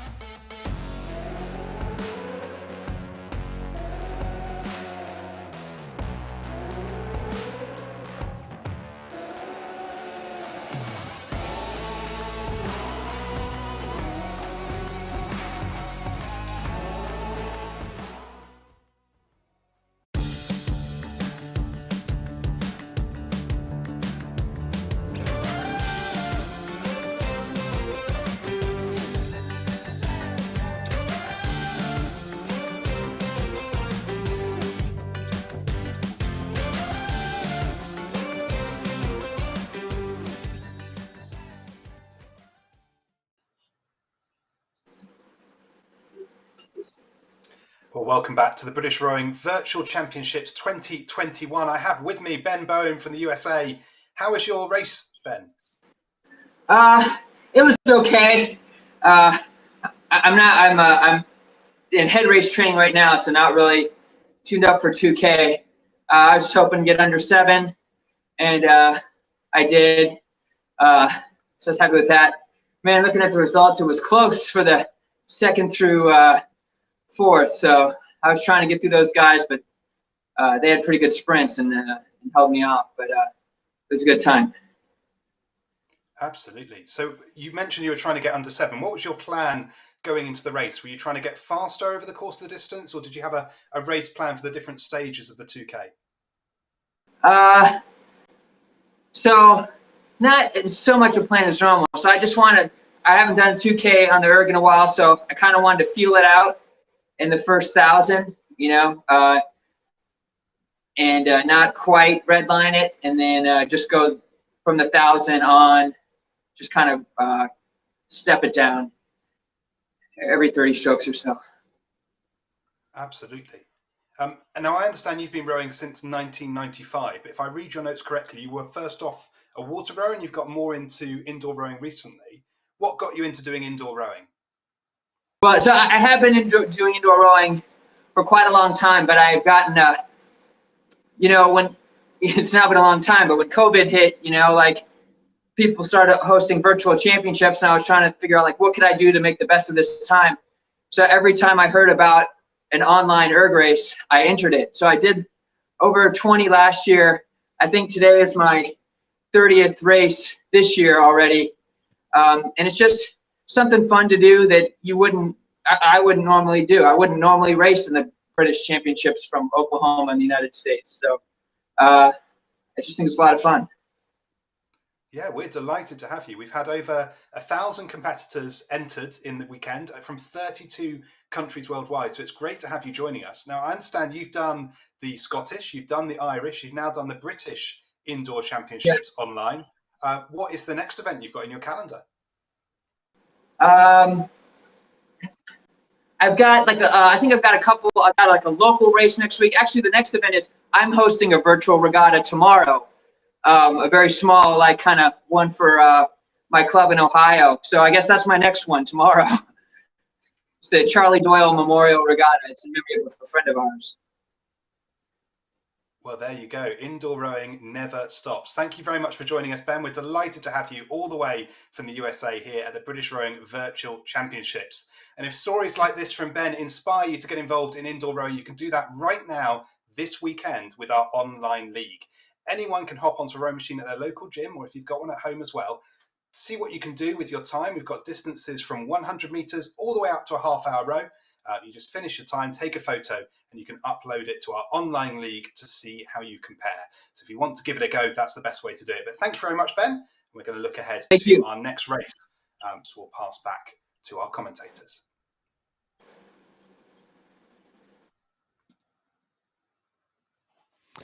Thank you very much, Jack. So we've got the first of our sort of shorter timed races coming up now. So moving into the 4-minute races, and we've got a bit of a mix of categories coming in here. We've got the first of our junior races. So we've got some sort of school year groups. We've got the year 9 girls and year 9 boys, but we've also moving into some of our sort of Paralympic and adaptive categories in this one as well. So again, racing over time, everyone racing over 4 minutes, and it's all about how far you go in that 4 minutes. Looking at the start list, Alex, is there anyone that jumps out at you? I haven't had a chance to. I was just really overwhelmed by how many different categories. I haven't looked down the specifics. Hopefully, we'll bring you some of that as the race goes on. It's similar to that 30-minute race we saw earlier. It's 4 minutes. It's how far can you go in that. The strategies are going to be a little bit different compared to, say, a 2,000 meters, because no matter what you do, it's exactly a block of time. It's not like if you go harder, it'll end quicker or anything like that. So it's going to be about maintaining like your strategy through that 4 minutes. You know exactly how long it's going to be, and hopefully these athletes have an idea of what splits they're going to pull. But like you said, we've got some year 9 girls, year 9 boys here giving up some of their weekend to do this, and then we have the various different categories. I don't think we'll be able to bring you all the minutiae, but fundamentally it's about how much mobility you've got in different parts of your body to try and make these categories kind of reasonable for people to race against each other in. Yeah, you can see down the bottom left, we have one of our commentary team, Rachel Williamson, competing in this event in the IAR3 women's event, and looking really strong at the moment. So we've been trying to stay neutral throughout today, but I think you'll all viewers have wanted to give Rachel an extra special shout out. So we've got the PR categories, which are for the sort of Paralympic level categories, similar to what you'd have seen in Tokyo just a couple of weeks ago. So we've got the PR1, PR2, PR3, and that there's different levels of sort of physical impairment that come into that. We've then got the Invictus level categories. We've got IAR 1 all the way through 6. So the Invictus game set up for injured servicemen to compete we've got a huge number of people who compete at the Invictus Games representing today. And so we've got slightly different classification requirements for those Invictus events. So those are the IAR categories. Just looking, I think one of our quickest athletes at the moment in the Year 9 boys. We've got a really tight race. James Dutton and Carter Clifton, the two in the red, ergos 6 and 10. Really, really tight between those two.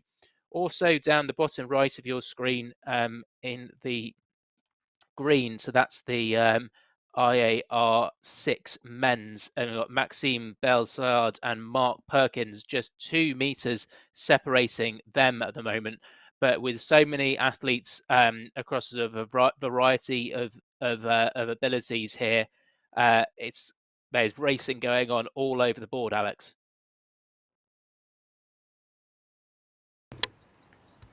So if you look there, Barry Tompkins, that's a name that rings a bell from last year. British, Welsh, English, Irish and Scottish virtual age champion.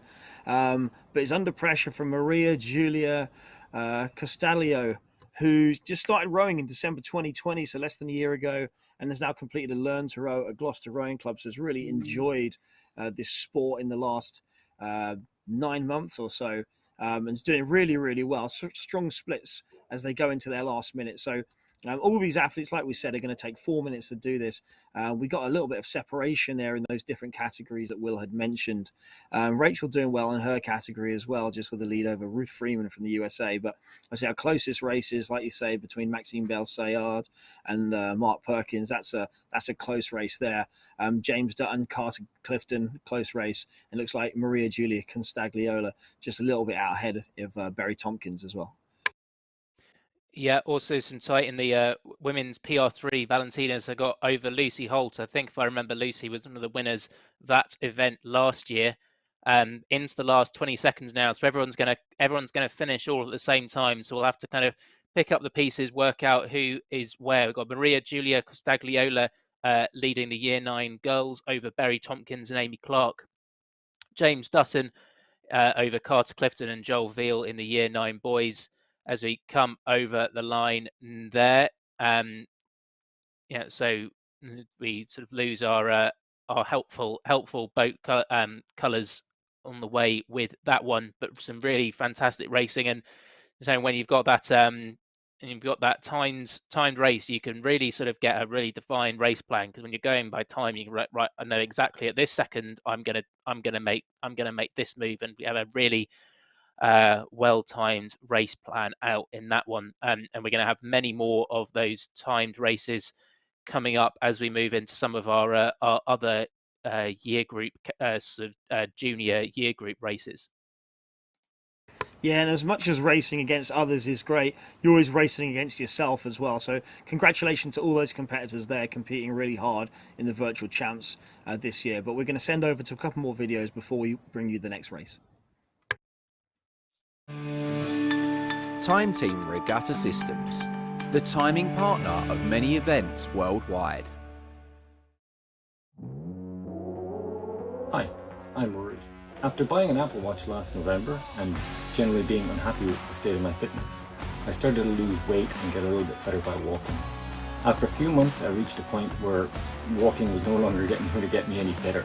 As a teenager, some 20 odd years ago, I did some rowing, so I decided to invest in a Concept 2. And as technology had started my journey for fitness, the first thing I did was look for an app to help me train, and that's where I found asensei. From there, I started through the Recommit program to do my first 2K in 20 years, which got me a 7:15. Another few months down the line now, and another few programs down the line, I'm fitter than I've ever been in my life. I weigh 25 kilos less than I was a year ago, and in a few weeks' time, 2 weeks' time, I'm hoping to break sub-7 time at the British Rowing Virtual Championships. Going forward, I'm going to break the 1 million meter mark in my erg in the next few weeks. After that, I'll be chasing a 6:45 time, hopefully. And if I get a 6:45, my plan is to spend some money on some personalized coaching, because if Asensei can get me that, who knows how further it can get me.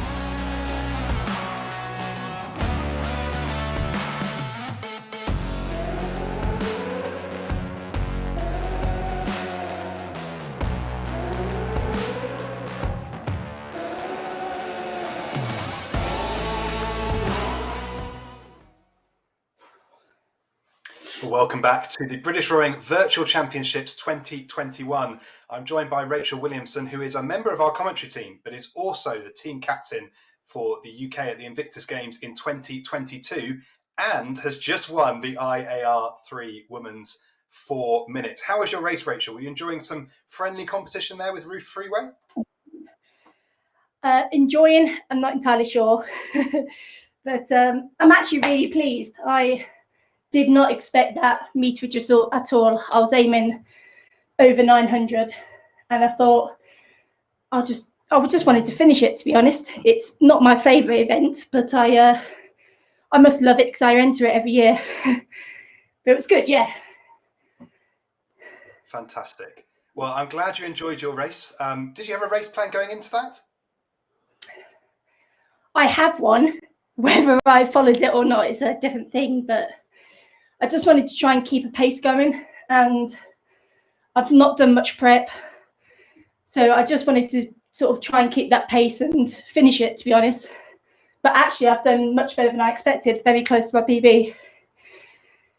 Well done. Thank you very much for joining us, Rachel. We'll see you back in the commentary box shortly, but a fantastic 931 metres, winning the IAR Women's 4 minutes. But I'll pass you back to our commentators who are now going to pick up the Masters 40 to 49.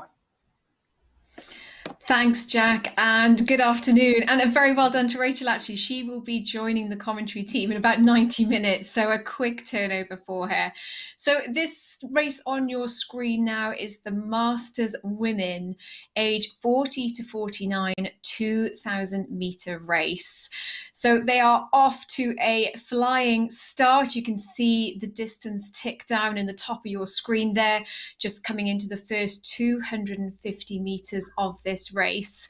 It's a great field across from all the nations. We have Great Britain, Norway, Finland, Germany and Italy represented. And one of the beauties of these virtual championships is no matter where you are in the world, you can join in and race. So into the first 250 of the meters, John, it looks like a buzzing start there for Line Baseland from Norway, closely followed by Val Craft. Now, interesting one for you, John, and you might be into this. Val's coach is actually one of the gladiators from the TV series. So how do you think through the first 250 to 500 meters of this race? It's impressive because, I mean, typically the first 30 seconds or so is really sort of adrenaline based, and you can almost, you know, you basically you can floor it for 5 or 6 strokes and then spend the next 100 easing into your pace. But the fact that Lenny, I believe from Norway, I mean, she's still holding 148, 149s, and we're quite a bit into the race, which suggests to me that she is looking potentially around the 7:10, 7:15 mark. I mean, she's not messing about. Who is it that you said that is got a connection with Jet from Gladiators? Is that Val? That is Val Craft, yeah. That she's currently sitting in 4th place, our boat number 19. Yeah. So she held that 1 minute British record for the 40 to 49 women, and she obviously works as a fitness and life coach. But her current coach is Diane Udale, who was Jet from the Gladiators. So I think that's quite an inspiration to have, and I'm sure she'll be rooting for her right now. Oh, absolutely. I got to tell you, I actually, in 1995 at Caldecott Castle, I met Jet from Gladiators that day. Me and my mate went and we were absolutely buzzing. That was like a life achievement. She's so nice as well. She's so friendly. So, yeah, that's a brilliant claim to fame.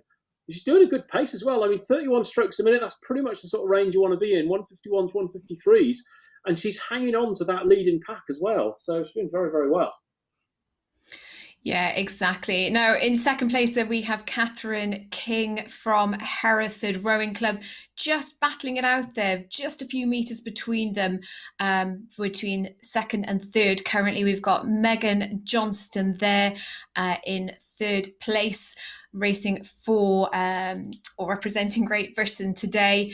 But yeah, that looks like Line Baseland from Norway, really comfortable there now, rating 33-32 on a 152 split as we start approaching the 1,000 meter mark. Now, John, I don't know about you, but I love this part in the race because this is where you look at people's strategies. And if we just keep an eye on those splits, sometimes people put in a mid-pace burst, so they find a new gear. So what do you think is going to happen now into the second half? What are you seeing?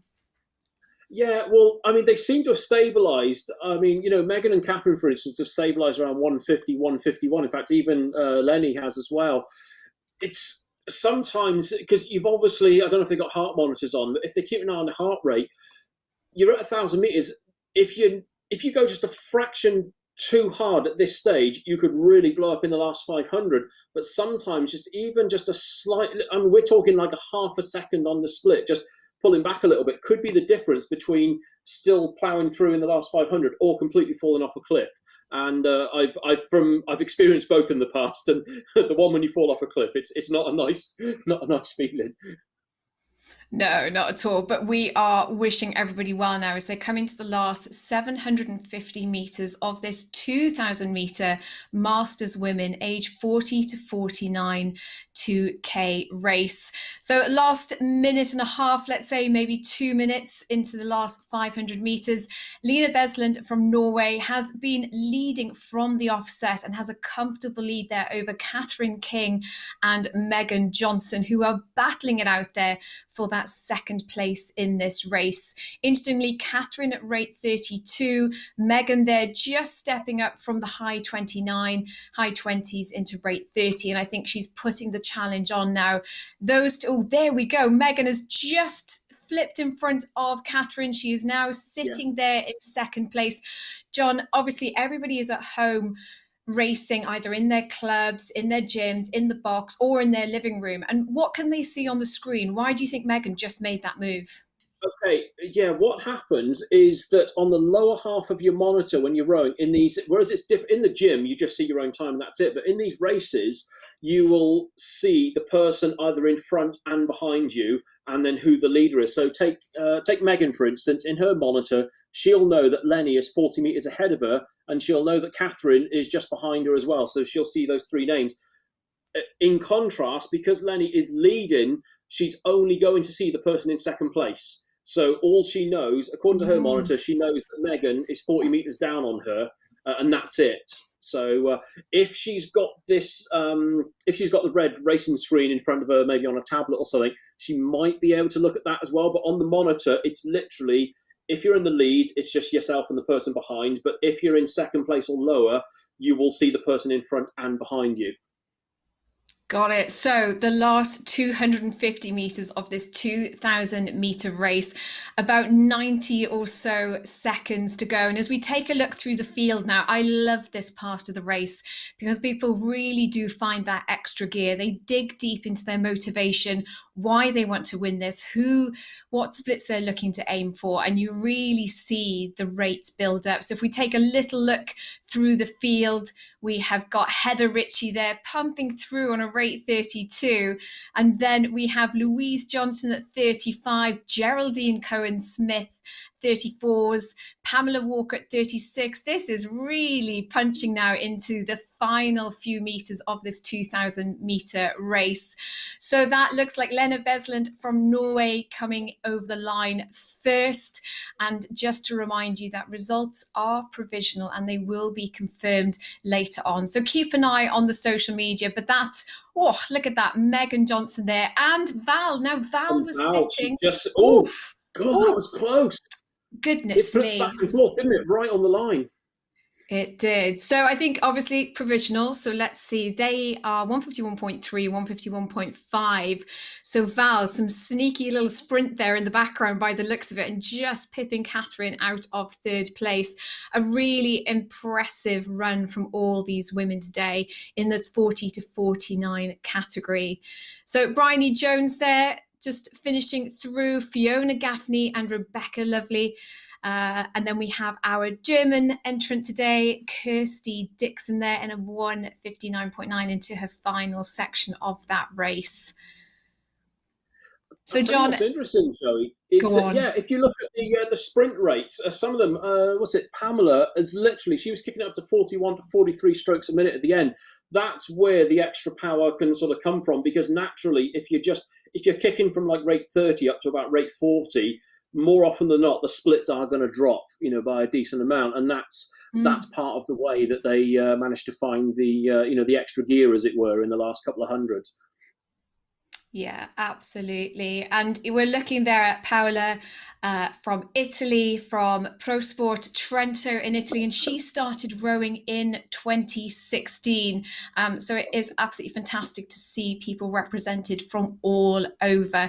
So coming into her last 100 meters of this 2,000 meter women's Masters Women age 40 to 49 race.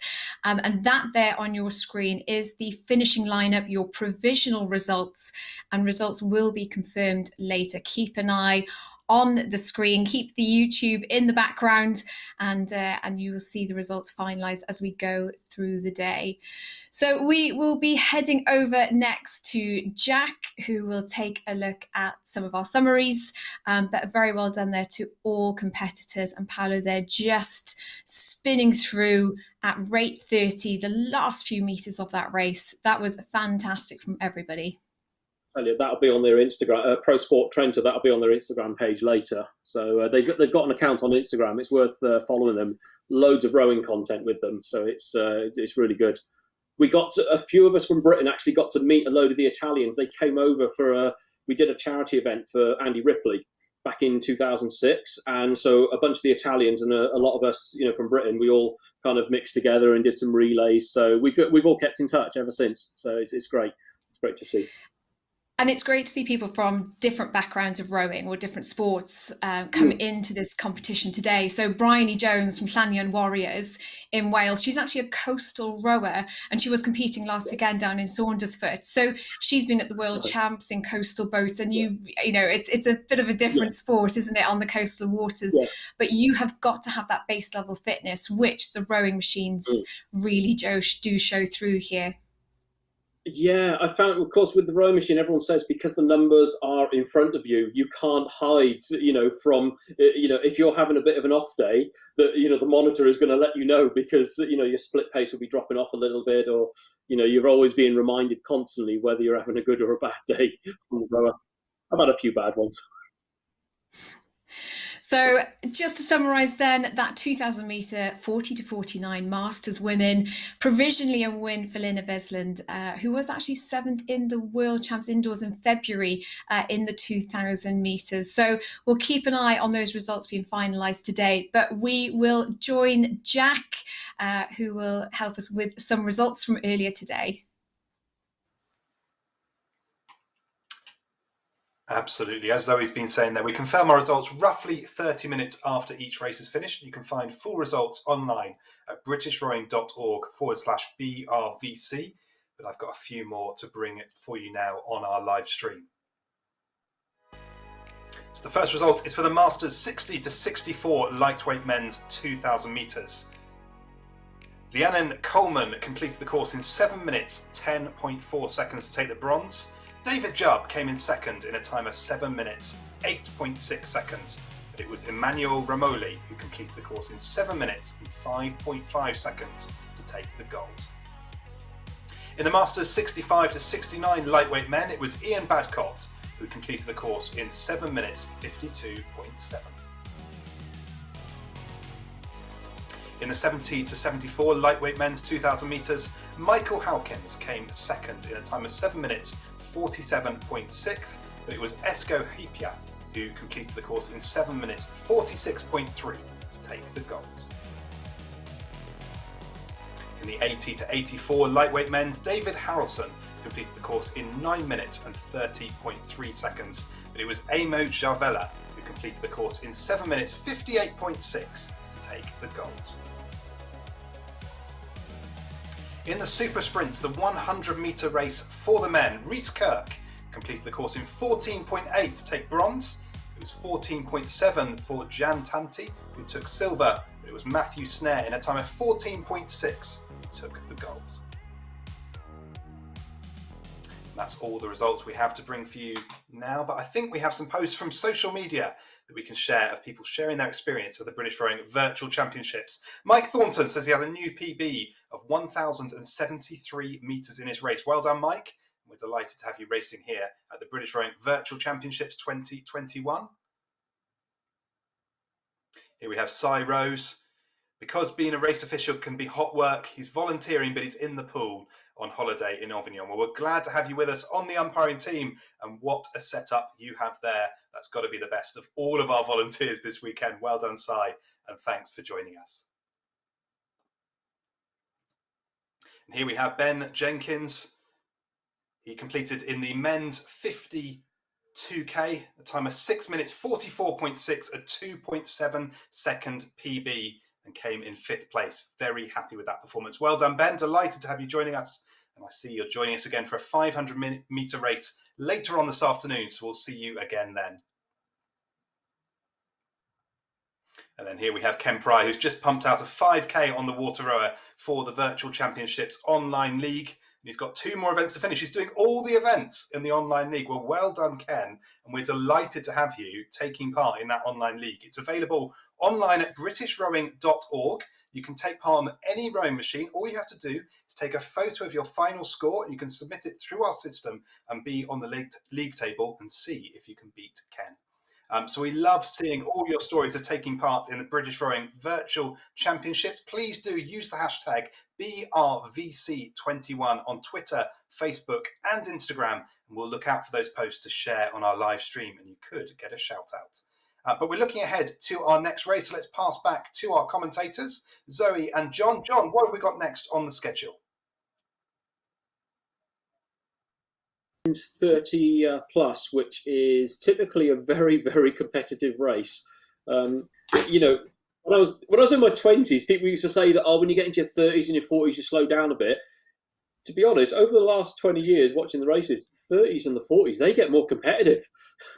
The pace they go at and the pain they put themselves through. It's like, how do they do it? Yeah, I wonder if it's a case of ignorance and actually having enough knowledge to know that you will repair and you will recover and you will feel absolutely fine after it. Yeah.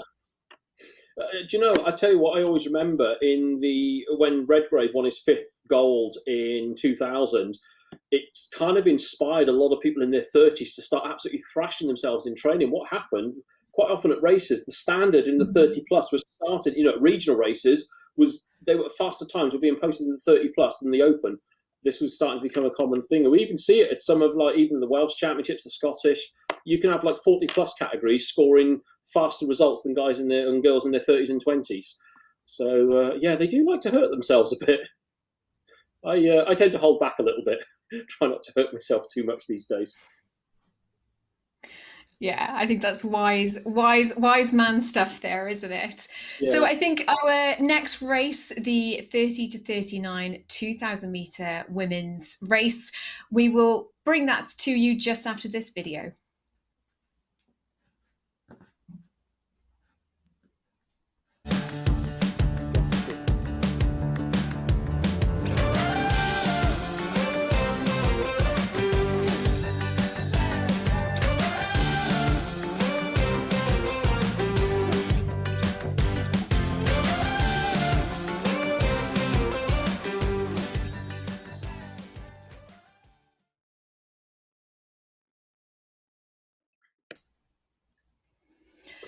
So, John, go on. Yeah, go on. Yeah, sorry, go on, Zoe. Sorry, you go ahead.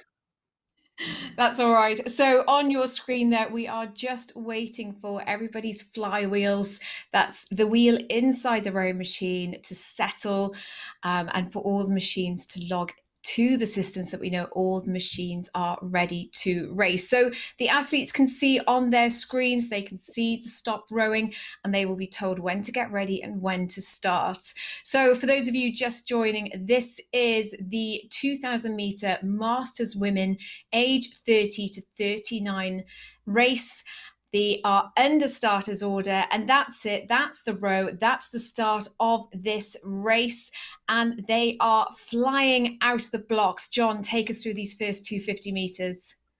Well, I noticed up on boat 1, Jessica Hill, she briefly hit 58 strokes a minute out of the blocks. So, you know, very much like we've said before, those first 50 meters or maybe 5 strokes, you pretty much can go as hard as you want, and as long as you start coasting and then settling down into pace, you should be okay then. You know, you won't pay for it later, because if someone sprints too hard for too long at the start, it's going to sting them later on. So general rule of thumb, 50 metres, hard as you want. The next 100 metres, you just cruise and ease down to your cruising pace. So the fact with 200 metres in now, Eli Wood at 148, the Steph Russell at 149, they're probably settling into the range they want to try and sustain, throughout this now. Yeah, absolutely. I love that first 250 meters, really heavy on the breathing, really pushing through. And like you say now, as we move into the second 250 meters of this 2,000 meter race, they will be looking for that mid-race pace rhythm. So on your screen there, you can see Nicola Goss. It looks like she is in her gym and probably has a coach on side there to support her, really pushing through then a really strong, steady rhythm there, looking really long through the finish of the stroke. That's where they sit back, flatten the legs, bring the elbows through and reset the arms. They flow forward, ready for the next stroke. So I really like that finish where they can just relax into it. She's looking really comfortable there, John. Yeah, I'm also impressed. It says she's from New Zealand. So if she's actually living in New Zealand, she's on a completely different time zone to us. So I think New Zealand are they about 10 hours ahead of us at the moment, 10, 11 hours. So it's quite late for them right now. This is a very, very late 2K, to be rowing halfway across the world. Yeah, absolutely. So Nicola Goss there, who you can see on your screens, she is sitting there with the middle of the pack. So we have Eli Wood out in first place currently, Steph Russell sitting in second place, just a metre behind and a couple of pips higher there on the rate. So Eli Wood there has a bit of movement to play with, and then Kate Baker sitting in third. So Nicola Goss there, who you can see on your screen, she's in that mid pack. Oh, and there she goes. She is just pipping up, John. I wonder if she can hear us. So Nicola Goss, our New Zealand entry, she is sitting in fourth place, sitting a little bit behind there, Kate Baker, but we aren't yet at the halfway mark. So anything could happen. What do you think of the shape of this field, John? Well, it's an interesting one because although it looks like the top three have got quite a gap on them, like you said, we're only at the halfway point. And if their splits start dropping off by a couple of seconds, you could find that chasing pack that Nicola is leading at the moment. They could start eating into that, within the last, 700-800 meters. So that's the thing to keep an eye on. If you notice the top three, Eli, she's at a lower stroke rate, 28, 29 strokes a minute. So she's having to put more power per stroke in, but she's having that little bit more recovery than people on like 32, 33 strokes a minute.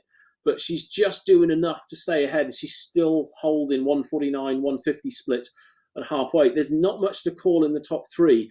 It's going to be interesting to see what happens with that chasing pack if they can get into the mix, into this second half.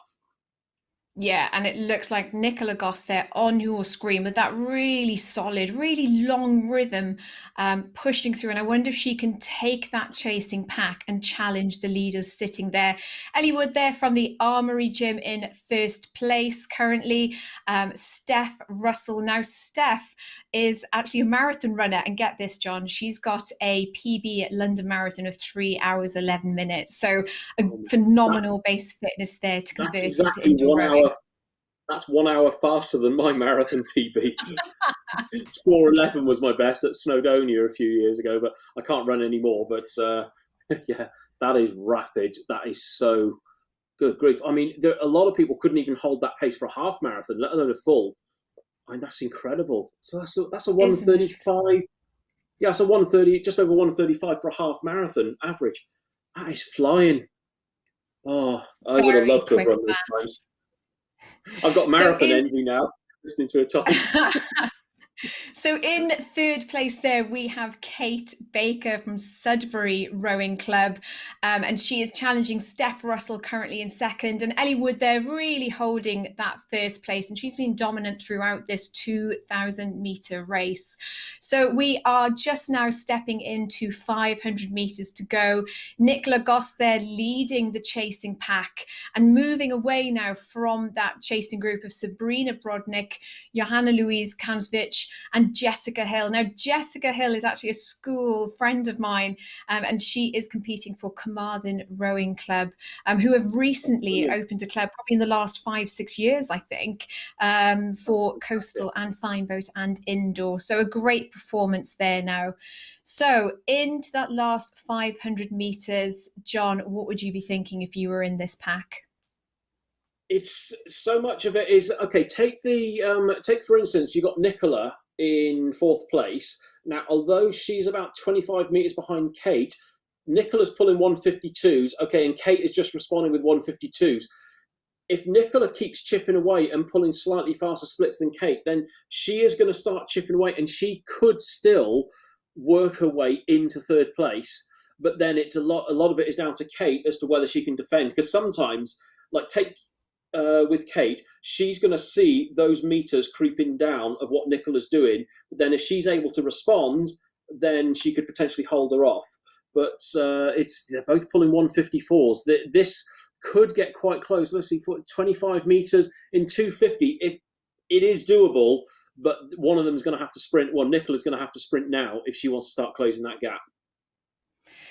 And I tell you, another thing for everybody to watch right now is watch Ellie Wood's split. So she's on a 144 at the moment. Now, the championship record for Masters women, 30 to 39, 2,000 meters, is 722.2. So that's a 150.5 split. And she is sitting inside that. So let's keep an eye.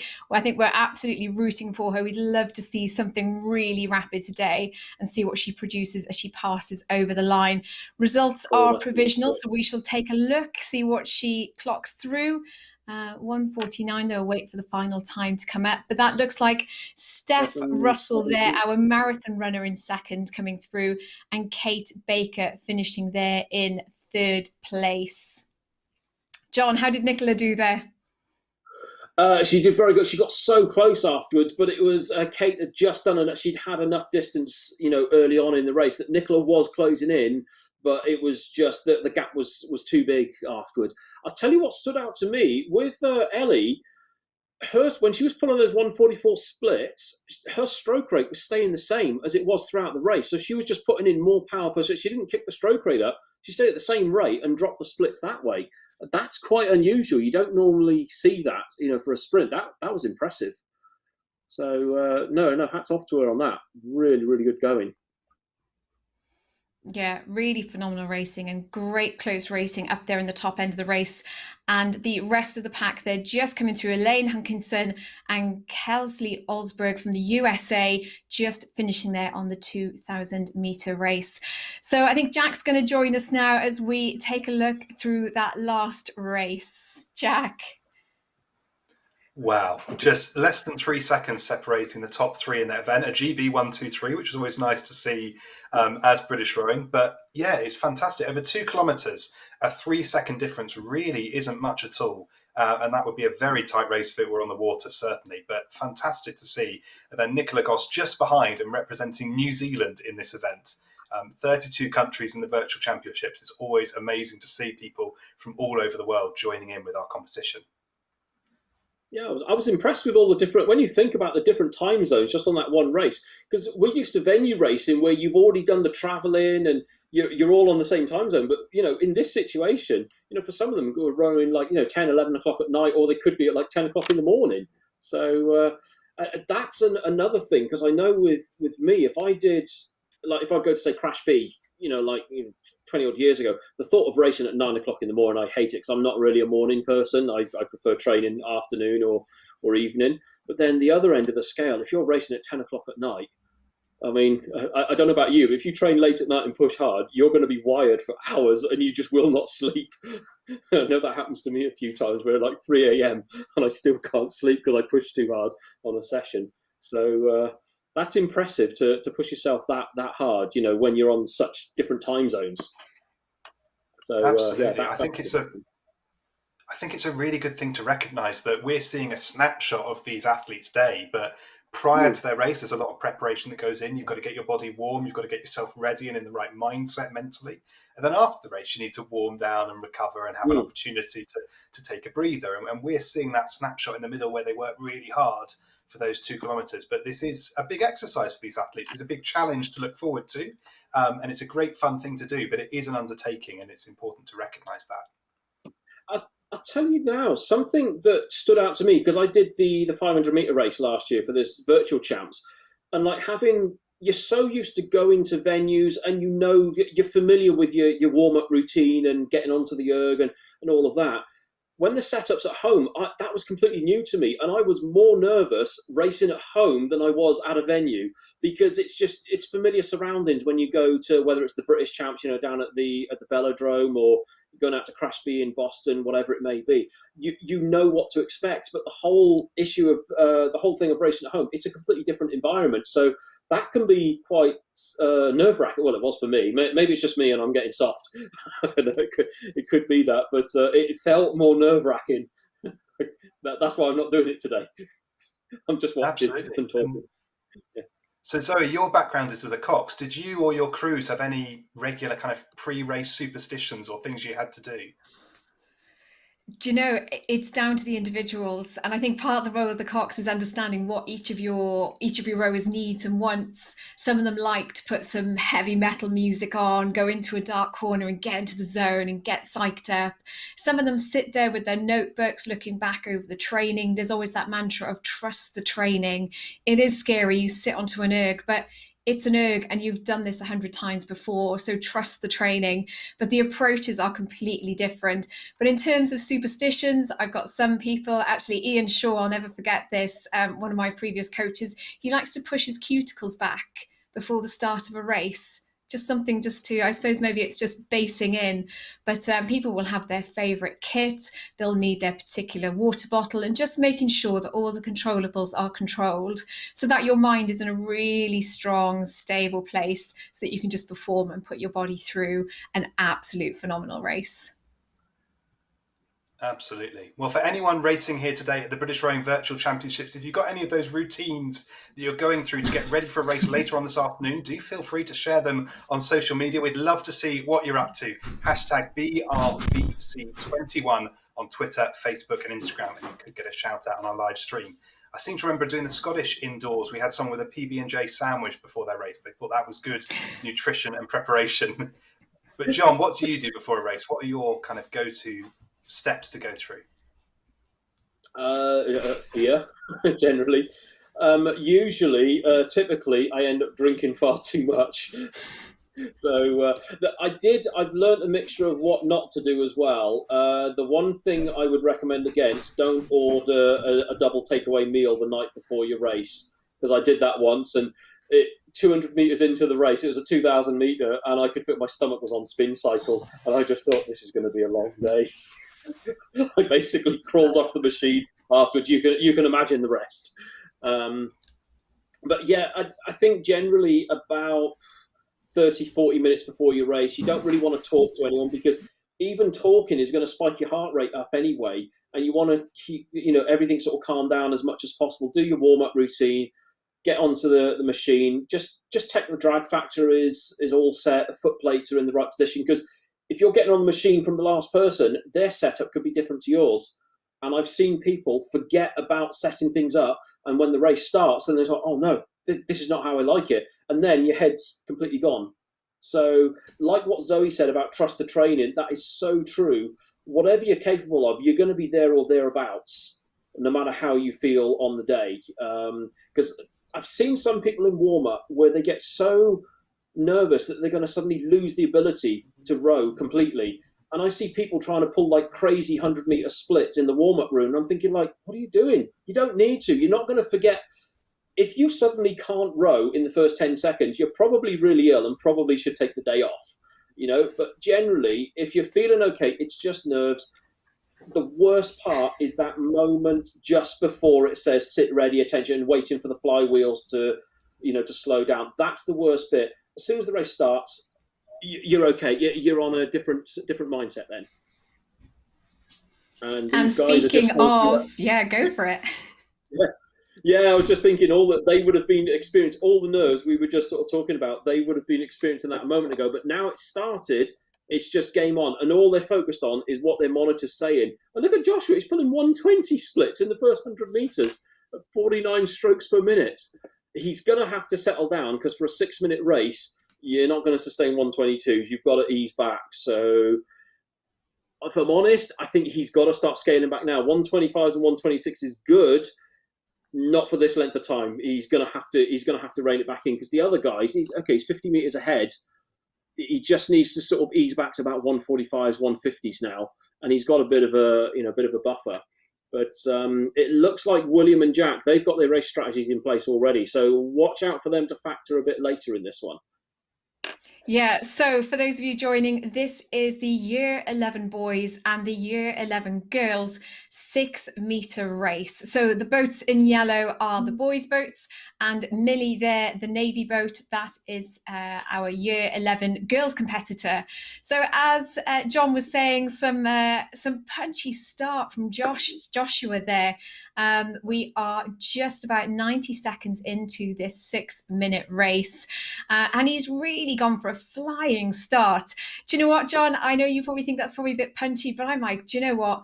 Go big, be brave. I think if you get out there, your next competitor, William, will be watching that screen thinking, can I claw that back? And I wonder if Joshua's tactic is, I'm going to put a seed of doubt early in my competitors' minds.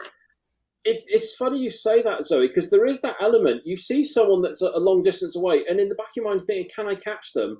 And sometimes just a difference of a metre or two, if they go an extra metre ahead of you, could be the difference between you thinking, I can catch them, or they're out of reach.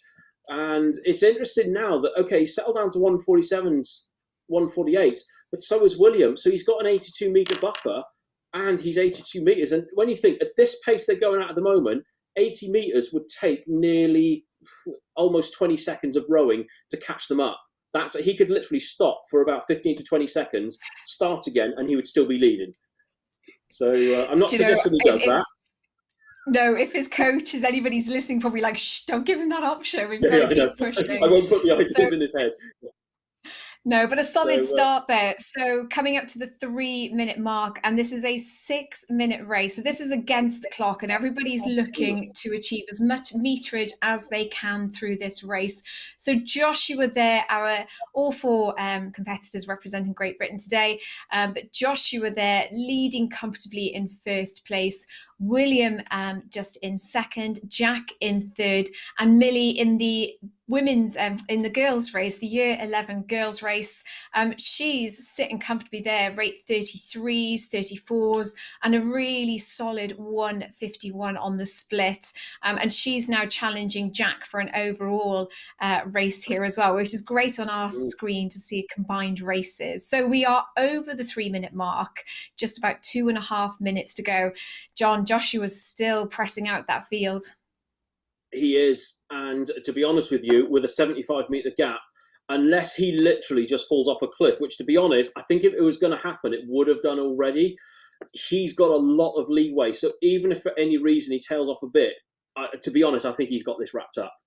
Commentator's curse, maybe, saying that, but the fact that you've fought, I know, it's like a Murray Walker special, but the fact you've gone 4 minutes into a 6-minute race now and you're still 75 metres up, that is a massive gap. I mean, I've seen in races a 20-metre gap get pulled back in about the last 400 metres. But the fact that for them, they're only going to be rowing around about another 500 metres from here. So to pull back 75 metres, either Josh would have to fall probably down to like 210 splits or whatever for William to come back. And he's still holding consistent at 150s. Williams at 149s, he's marginally quicker, but it's not enough at the moment to claw. And if you look at this, 1.5 minutes, and he's still 75 ahead. So I'd say Joshua's done enough already now. It's hats off to him. That was a brave, really brave start. Absolute total commitment, and he's holding it. So full respect to him on this one. I think it shows a certain maturity of racing as well. Like we were saying before, trust the training. I think Joshua, he knows what he's capable of doing. I suspect he's well versed in racing on the rowing machine. He's been really consistent on his splits and his race, and just went out there, went big, went brave, and it's really paying off for him. So we're down now about 45 seconds to go of the 6-minute race in the year 11 boys and year 11 girls. And that's Millie there, our female competitor in this race, rating 34. That's fantastic. And she's held that high rates as well, producing a 1:51 split there from Millie. Jack currently in the boys race in 3rd place, coming down to the last 20 seconds of this race. Then William sitting in 2nd place. But John, I think you're right. That looks like a comfortable win for Joshua.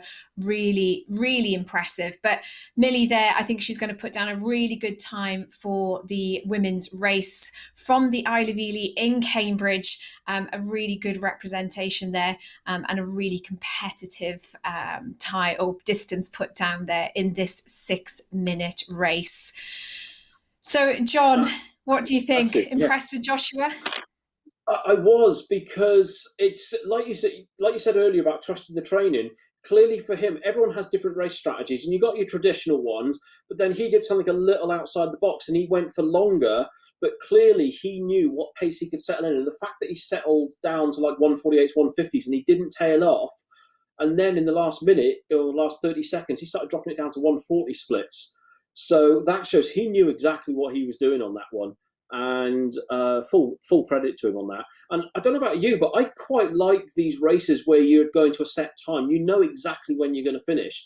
I know some people prefer seeing the distance tick down. I quite like seeing the time, whether it's a 30-minute, 10-minute, 40-minute, whatever session. It's just nice seeing it count down to 0. You sort of know where you're at. You ignore what meters you're covering, and you just look at the time, and your pace, and you judge it that way. So no, he did really good on that one.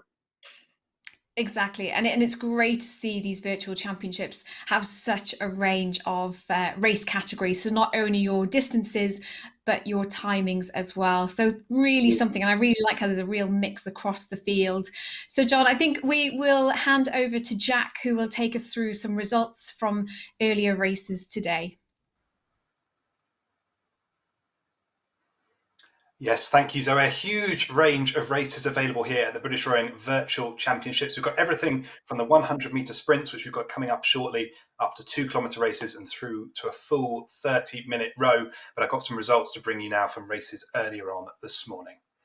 So this is for the Masters 30 to 39 2-kilometre. Iran Hyderov completed the course in 7:51.4 to take the bronze. Stephen Gamma got silver in 7 minutes 5.4 seconds. But 30 seconds ahead, streaking ahead, Claudio Rodriguez, a time of 6:25.7, took the gold. In the 50 to 54 lightweight men's 2-kilometre, Paul Morton took the bronze in 7 minutes 20.2 seconds. Chris Newbury took silver in 7:18.1, but in 7 minutes 12.5 it was Mark Elliott who took the gold. In the 50 to 59 lightweight men's 2,000 metres, just 2 athletes represented. Paul Scanlon took the silver in a time of 8:14.2, but it was Graham McTavish in a time of 6:57.5 who took the gold. In the 40 to 49 lightweight men's 2,000 metre, Ben Bowen, who we interviewed, came in bronze, a time of 6:56.6. About 2 seconds ahead of him, Jerome Otto completed the course in 6:54.3 to take the silver, but 1.2 seconds faster was Brenda McCauley, who completed the course in 6:53.1 to take the gold. In the Year 9 girls 4 minutes, Amy Clark completed her 4 minutes and went 996 metres to take the bronze. Berry Tompkins went 1,019 metres to take silver, but it was Maria Guilala Costagliola who completed the course in 1,079 metres, so a further 60 metres ahead to take the gold. In the Year 9 boys 4 minutes, Joel Veal came bronze in a distance of 1,085 metres. 1,155 metres were covered by Carter Clifton to take the silver, but it was James Dutton who covered 1,170 metres to take the gold. In the PR2 men's 4 minutes, Carlo Fabio Marcello Calgagni completed the course, covered 1,050 metres in the 4 minutes to take the gold in that event. For the PR3 PD men, it was Ramanan Varathajalasama, I hope I said that correctly, who completed 854 metres to take the gold. And in the PR3 PD women's 4 minutes, Lucy Holt took silver, covering 1,052 metres, but it was Valentina Zagat who covered 1,087 metres to take the gold. That's the last result for now, but full results are published on britishrowing.org/BRVC. But here we go with our next event. Zoe, what's this race? So this race is a sprint. It's 100 meters and we have a mix of lightweight men, PR2 women, lightweight women, PR1 men, PR3 women and PR3 men. And there's a false start from crew number 29. I'm going to hand this race to John because John, you think there's one to watch here, don't you? Yeah, Tyson for the lightweights one, Tyson Witt, definitely one to watch. He's in quite a unique situation. He is right on the borderline of 75 kilos. And on the sliders, he has actually broken records as a lightweight and a heavyweight. The reason I know he broke a heavyweight record because he took my 100-meter record off me last year. So I'm not bitter in any way at all. He beat me by 0.1 of a second. You can stop crying. It's okay. Yes, I'm going to need it. Thanks. I'm going to cry my eyes out now. But what was interesting in that is that on the sliders, at least, his stroke rate, I watched his videos on YouTube, he went up to about an 81 strokes per minute.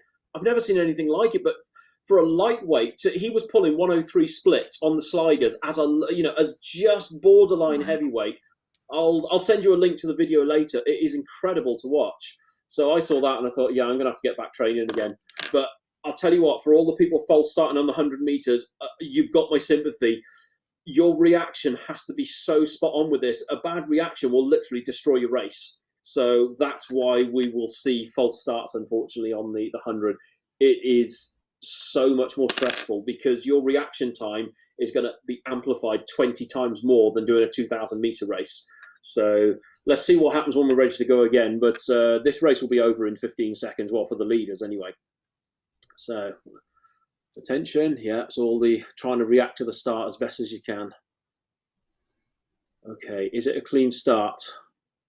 Yeah, it's good. Okay, let's see what Tyson's up to. Rate 70, rate 72, 107 splits. That is phenomenal. So he's still holding at 109. Typically, you want to hit your peak speed within 30 meters, hold that to the end. He did a 14.6 on a racing system. Now, I believe his PB for Tyson Witt is 14.0 on a static erg, but you have to factor in the reaction time of the racing system to pull a 14.6 on a race system and doing it at home, because you're generally held for longer than when you're at a venue. It's 2 to 3 seconds. I think it's about 4 seconds you're held on attention. That is really good going. And look at him from second place is 1.5 seconds clear in his category. He's just, even Sean Gaffney did a 1:15.6. 118 flat, but no, Tyson Witt, take your hat off to him as a lightweight. To be, how many lightweights do you know that can pull a 107? It's phenomenal. It's rare. And taking a look there at the rest of the field, we have quite a mix of categories in here today. We have PR3s, PR1s and PR2s. And for those of you who aren't sure what PR stands for, so PR1, they are para classifications. So PR1 is a category for rowers who have minimal to no trunk function. So they row with a shoulder and arm function only. PR2, those are categories of rowers who have functional use of the trunk, but are not able to use the sliding seat to transfer their power.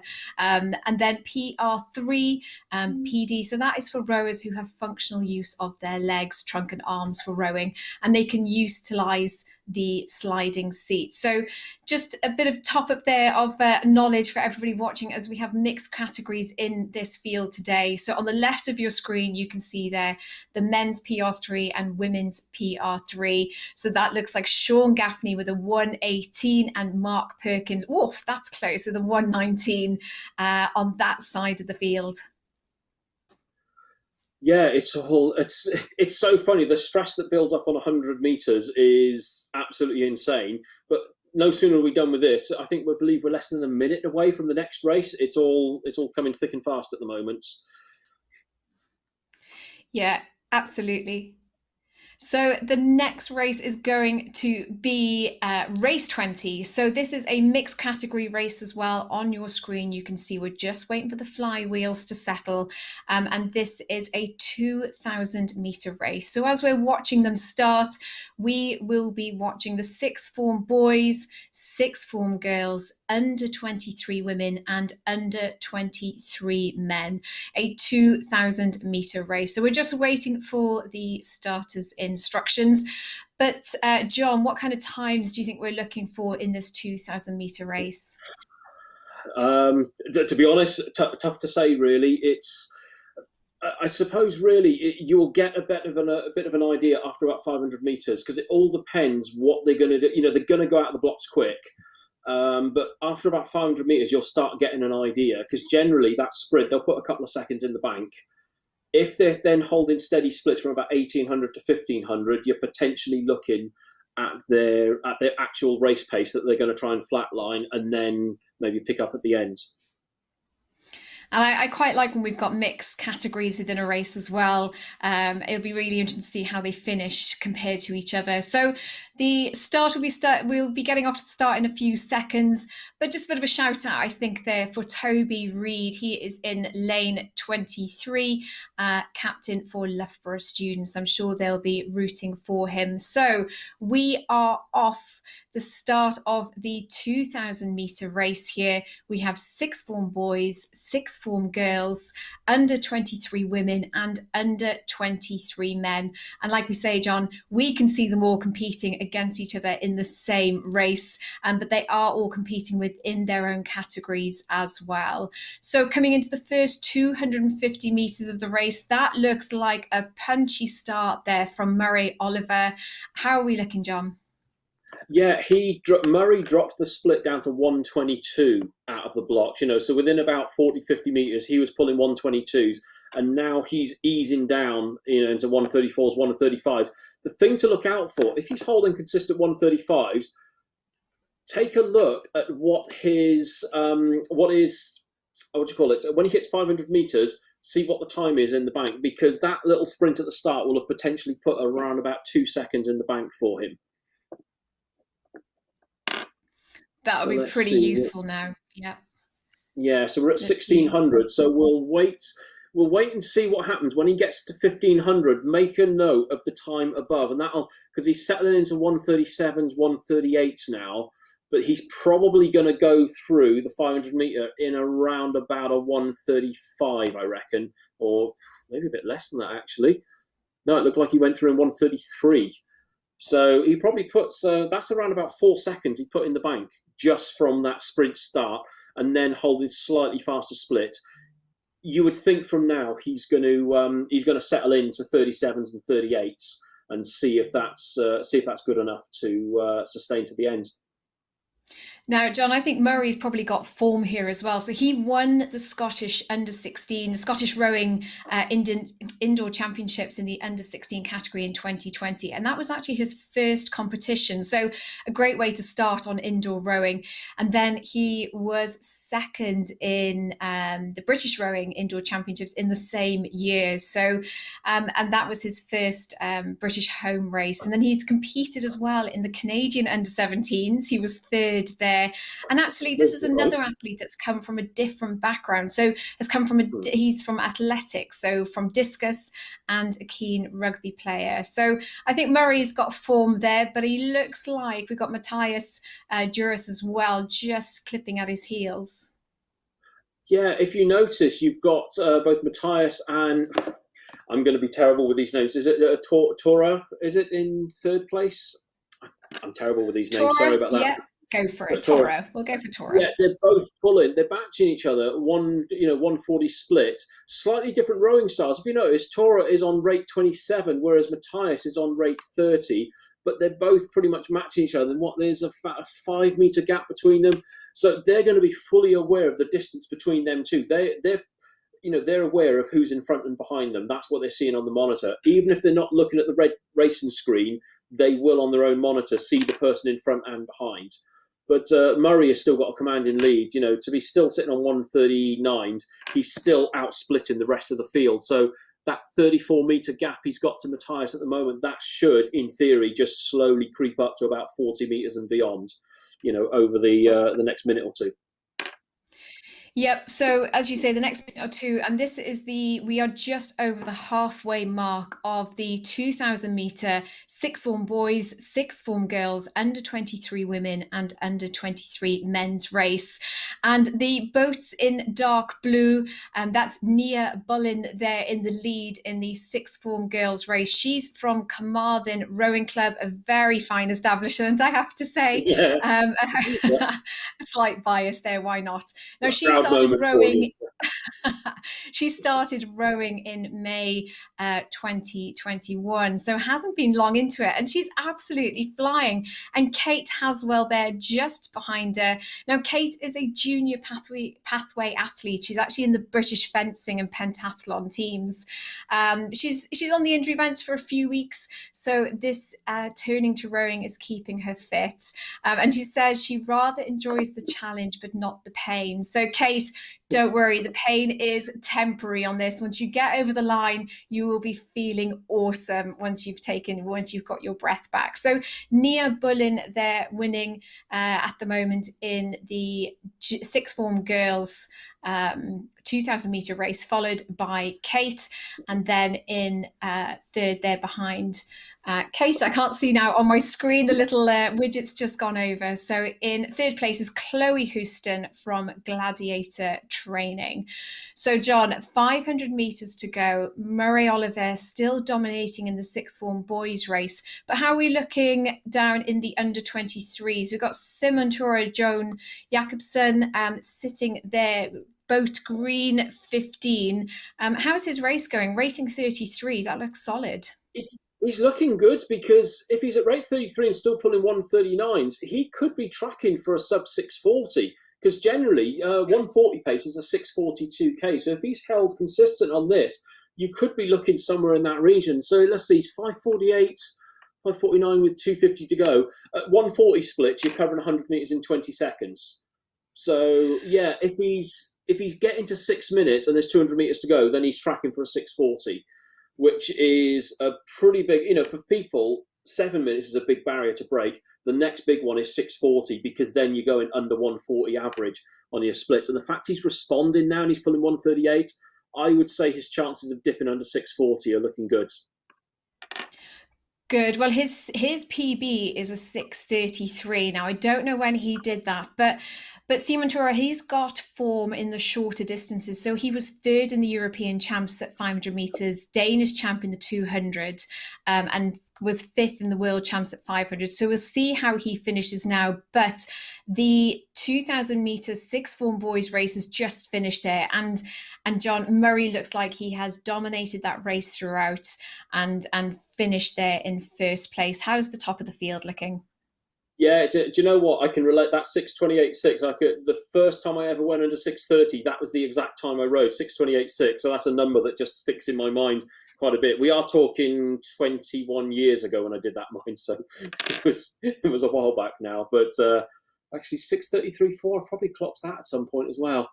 Not recently, obviously, but no, he just controlled it from start to finish, and that big sprint at the start put a few seconds in the bank. In fact, that made the difference. That most of his race was done slower than 6:30 average, but that sprint he did at the start made the difference to dip him, to dip him under the 6:30 barrier. So I see now that Nia Bullen, she's coming up now on her. Just to clarify for everyone, on the monitor, she only sees her own name in first position, and then Kate is second place to her. She doesn't see all the yellow boats on her display. So she's literally just seeing she's leading this race, and she's got a 79-meter gap. And she's looking strong as well. Rate 32, 209 split. She's out splitting everyone in her race. Full respect to her. She's doing really well. Yeah, absolutely. So Nia Bullen there leading the sixth form girls race. Nia Bullen from Carmarthen Rowing Club, followed by Kate Haswell as they come through into the last 50 to 100 metres of their race. Chloe Houston sitting there in third, and Kiki there from the USA following them in fourth. Seaman looked really comfortable there on the under 23 men's race.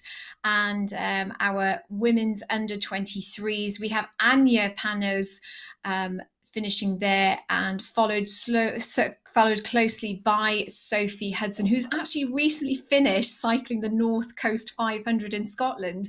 So John, that's 509 miles over about 32,000 feet of elevation. So I think there's a good set of lungs there to bring into this race after doing a competition, doing a tour like that. A good set of lungs, but also, I just did a cycle session this morning. That saddle gets so uncomfortable after about an hour or so, and she did 500 kilometers on a bike.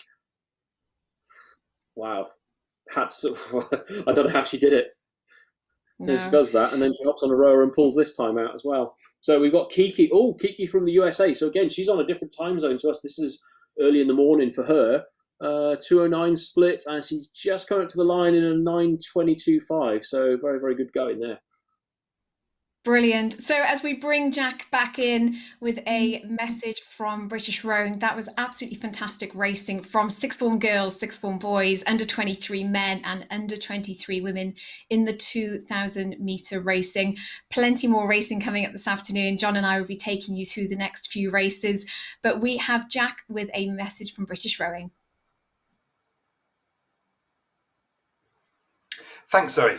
Today marks the 20th anniversary of the September 11th attacks in the United States of America. Now, at roughly 8:46 a.m. New York time, we would like to take a minute of silence to commemorate those who lost their lives in the attacks or were affected by family members.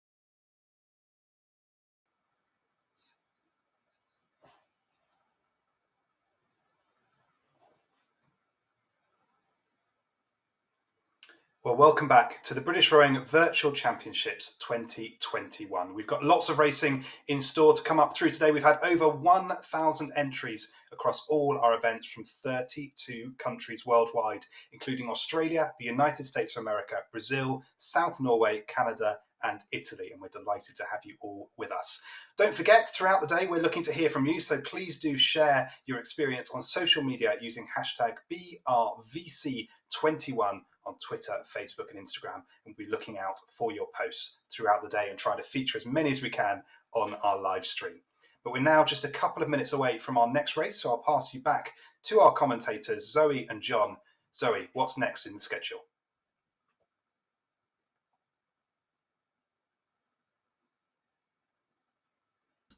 Thanks, Jack. So coming up next, we have Year 7 boys 2-minute race and the Year 7 girls 2-minute race. We have one competitor in each category. John, what do you think when you're pushing out and you can't see the field around you? What would your best advice be for these athletes now going into this race? Can I just, am I right that they are literally the only competitors? There's not another heat that goes after them? Is it literally, is it just this one? I'm not sure. Because there's a reason I ask this. Something happened at a race once where someone, it was in like a J18 category, and they were pushing really hard, and then they put the handle down halfway. And I looked at the screen and I noticed they were the only one in the race. So I just tapped them on the shoulder and I said, you do realise all you have to do is finish and you're going to get the gold medal. So they got back on and did it. So it's kind of finding that balance. On one hand, it's a very strange feeling doing a race where you're the only competitor. But you've got that little bit of leeway if you're genuinely the only competitor, that you can just do what you want and get a medal at the end or get classified in first place. There's always going to be that inner competitive nature. Very much like if you're at the gym on your own, quite often, if you're doing a time trial, you're going to push, a fair old sort of amount. So like what you said earlier, trust in your training, that's what they have to do. That's what they have to do here. Don't go too crazy.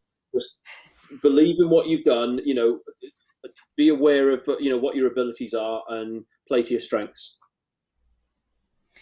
So we can see on the start there on your screens is the Year 7 boys and Year 7 girls 2-minute race. So they will be looking to achieve as many meters as they can within 2 meters.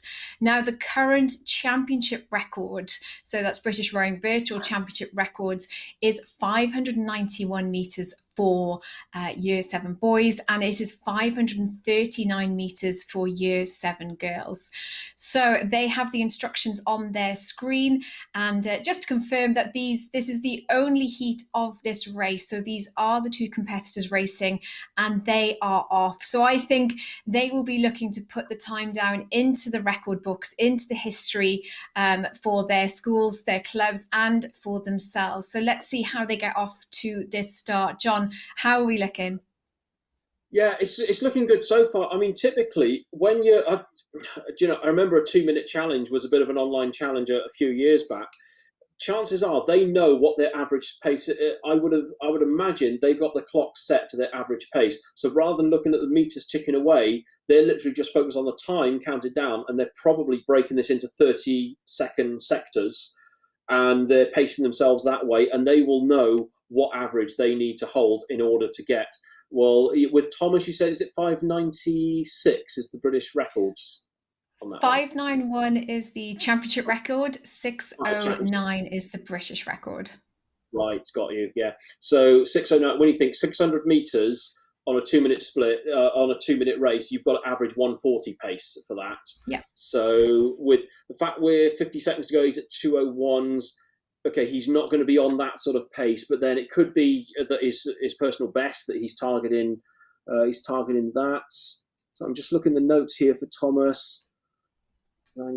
So we have 30 seconds left. We have Thomas Mann representing Mounts Bay Pilot Gig Club for the Year 7 boys, and Kelly Clifton representing Bronte Public School in Australia in the Year 7 girls. So possibly on a different time zone as well. We have about 10 seconds left. So look at that, rate 35, up in the high rates as well for Kelly, as they are trying to spin out as many meters as they can now into the final few seconds. I'm impressed how they paced that as well, because take Thomas, he knew what his ability was, and like we said earlier, you've got to know, trust in the training, know what you do. He didn't go too crazy. He stuck around the 159 2-minute split, so that was good going on his part. And again, racing in Australia as well. Can you imagine I need to check what the time difference is at the moment, but if we're nearly 2 p.m. UK time, that is late in Australia. I mean, that's going to be racing at almost midnight. So, well, look, you look up the time difference. I'll talk us through what is coming up next, because the next race will probably be on the start quite shortly. So we are heading next to the Open Men's 2,000 metres, the Open Lightweight Men's 2,000 metres, the Open Women's and the Open Lightweight Women's 2,000 metres. So 4 categories over 2,000 metres, and this race is about to start. They've been given the get ready signal signals. We are just looking for the row for them to sprint out of the blocks. So on your screen there, you can see different boat colours. Obviously in the yellow there, we have the open men's 2,000 metres, all those yellow boats racing in the open men's category. And then as we step there into the navy boats, those are your open lightweight men. So as you track this race now over the next 6 minutes or so, the navy boats are your open lightweight men. The green boats are your open women's, and then the pink boats down the bottom of your screen there are the women's lightweight. And if the boat goes white, it's generally because they've not made the weight required for this category, but they're still there, they're still competing with us, and they will have their time to look at today. So John, a 2,000 metre, we are pushing now into the first 250 metres. How are they looking? Yeah, they're looking strong. What's interesting with, we can see on screen rower 6, rower 4, 1:30 splits after this length of time. That's impressive. So I'm curious now as to, is this their actual pace and they are genuinely in the low 6 minutes, or are they doing a slightly extended, quicker first 500 and then settle down? But even with the 1:31, 1:32 splits, if they can hold that to the end, they're looking at sub 6:10 on this. So it'll be between 1,500 and 1,000. That's where we want to see if this is their actual pace, or if they're going to start settling. If they're going to start settling down to like 1:35, 1:37s. That's what we want to be looking for here. But you see Graham Ord, he's in second place, also at rate 31 and pulling 1:34 splits. So he got a 10-metre disadvantage to the guy in the front, rower 6. So he's going to, now what's interesting, he's still pulling 1:33s, whereas the guy up in the lead is pulling 1:40s. We're going to see the position switch around in probably in the next 100, 150 metres. It's already down 5 metres, 4 metres. We're going to see the switch around any moment now, 3 metres. This is the difference of rowing at 1:34 versus a 1:42. So we're going to see the switch now. Watch the top of the screen. They're going to flip around. There you go. And now Graham has moved into the lead with 1:34s. And equally, look at Thomas McBride. He's going to move up into second place any moment now because he's pulling 1:36, whereas rower 6 is pulling 1:49s, 1:50s. So this is an element of where, if you're ever looking at boats that are close together, if one is pulling significantly faster splits, that time deficit or the distance deficit will get overhauled very, very quickly.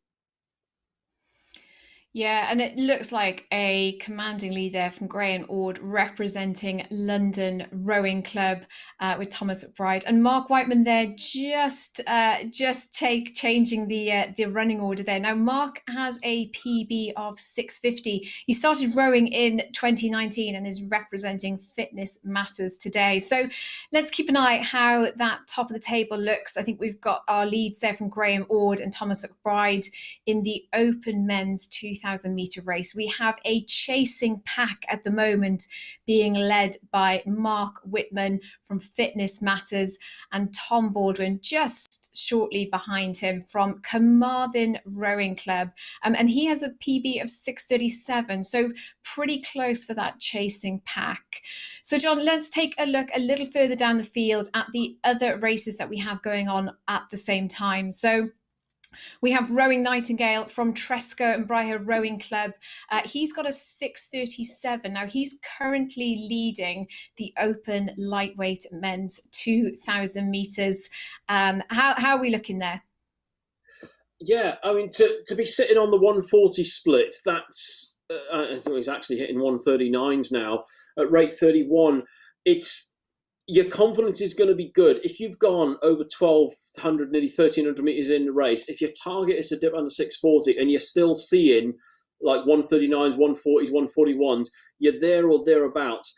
Even though he's seeing a couple of 140, 141s, that's okay. Now, the time to look for is when he goes through with 500 metres to go, you need to be on track for 640. You've got to go through 1,500 in 5 minutes dead. And let's see, Matthew Bowles has gone through in 4:52. Rowan Nightingale is going to go through 1500 in 4:58. So he could potentially still hold 142 splits in the last 500 and still dip under 640. So that's a bit of a a reference point there. Yeah, and I think if we look across the field there now, we also have the Open Women's Lightweight 2,000 meter race going on.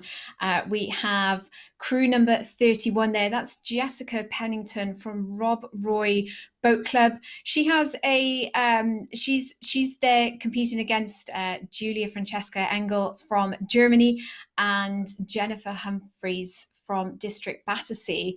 So a really good competition there happening in the Open Lightweight Women's 2,000 meters, just slightly off the screen there, but it looks like Jessica's looking really comfortable with a rate 27. She's got room to move if Julia, who is about 40 meters behind her, wants to put a challenge on. With Julia there rating 30-31, Jessica at 28.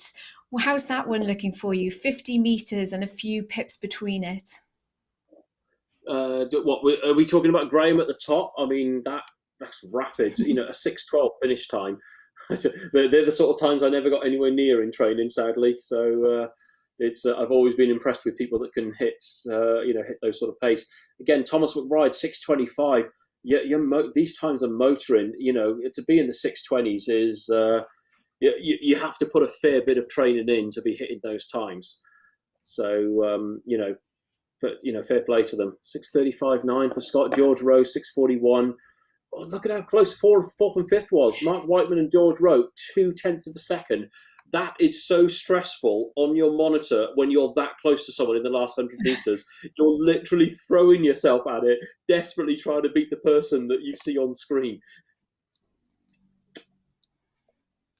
Yeah, completely. And looking there at the lightweight men's, it looks like it's Matthew Bowles there taking the win, representing Leicester Rowing Club, closely followed behind by Rowan Nightingale. So that's the lightweights. And then John Lay coming through in the lightweight men's 2,000 meters. But looking at the women's field, we have crew 23. So that looks like Lindsay Turpin winning at the Open Women's 2,000 meter race, pushing through now on a rate 30. And look at that, look, John. Georgie van der Merwe is at rate 40 coming through the last few meters. She's really trying to close in on Lindsay. I know. I mean, that distance is coming down rapidly, 30 meters. She's closing like, a meter or two per second. The only thing is that the finish line is going to come too soon. So I think Lindsay is, she's done enough, 7:59. But look out for Georgie. The time is going to be very, very close. What have we got? 8:05. So she was a long way back. She was so fast at the end, but it's a shame. It's one of those ones where either didn't sprint, you left it too late to sprint, or maybe there was too much of a gap in the first place and it was always going to be too much to overhaul. Yeah, and just coming in through there, the pink boat that you can see on your screen, crew number 31, that's Jessica Pennington representing Rob Roy Boat Club in the Open Lightweight Women's 2,000 meter race. Closely followed by our German entrant, Julia Francesca Engel, and Jennifer Humphreys there. The boat is white because she will not have made the lightweight weight cutoff, but very well done for Jennifer finishing through there and representing District Battersea. So a really good race all round, John. Those are some fantastic times from the open and the lightweight competitors. And I noticed with Julia sort of racing in Germany, at least that's just a 1 hour time difference. I did check that Australia one, their race, they are 9 hours ahead. So for them, it's just gone 11 p.m. at the moment in Australia. So if anyone else is racing from Australia, it's a late one for them. Yeah, I don't know whether sometimes that has the advantage because you've had all day then to warm the body up as opposed to an early start for some of the competitors that we saw this morning. Yeah. It was a pretty early start here in the UK, so I think people will bend their prep depending on what race time they have got scheduled. So that there on your screen is Jennifer Humphreys just completing her 2,000 meters in the open lightweight women's event. Yellow boats are the open men's, navy boats there are the provisional results of the lightweight men's, green are your open women's, and the pink there are your lightweight women's. So we will bring Jack back to take us through some announcements and some results. Thanks, Zoe and John. You've been great all morning. I think this is your last race for now, but we'll see you again later on this afternoon to pick up our half hour at around 3:30. So look forward to seeing you back then. For now, I have a few more results to bring you now, so we'll bring those up on the screen.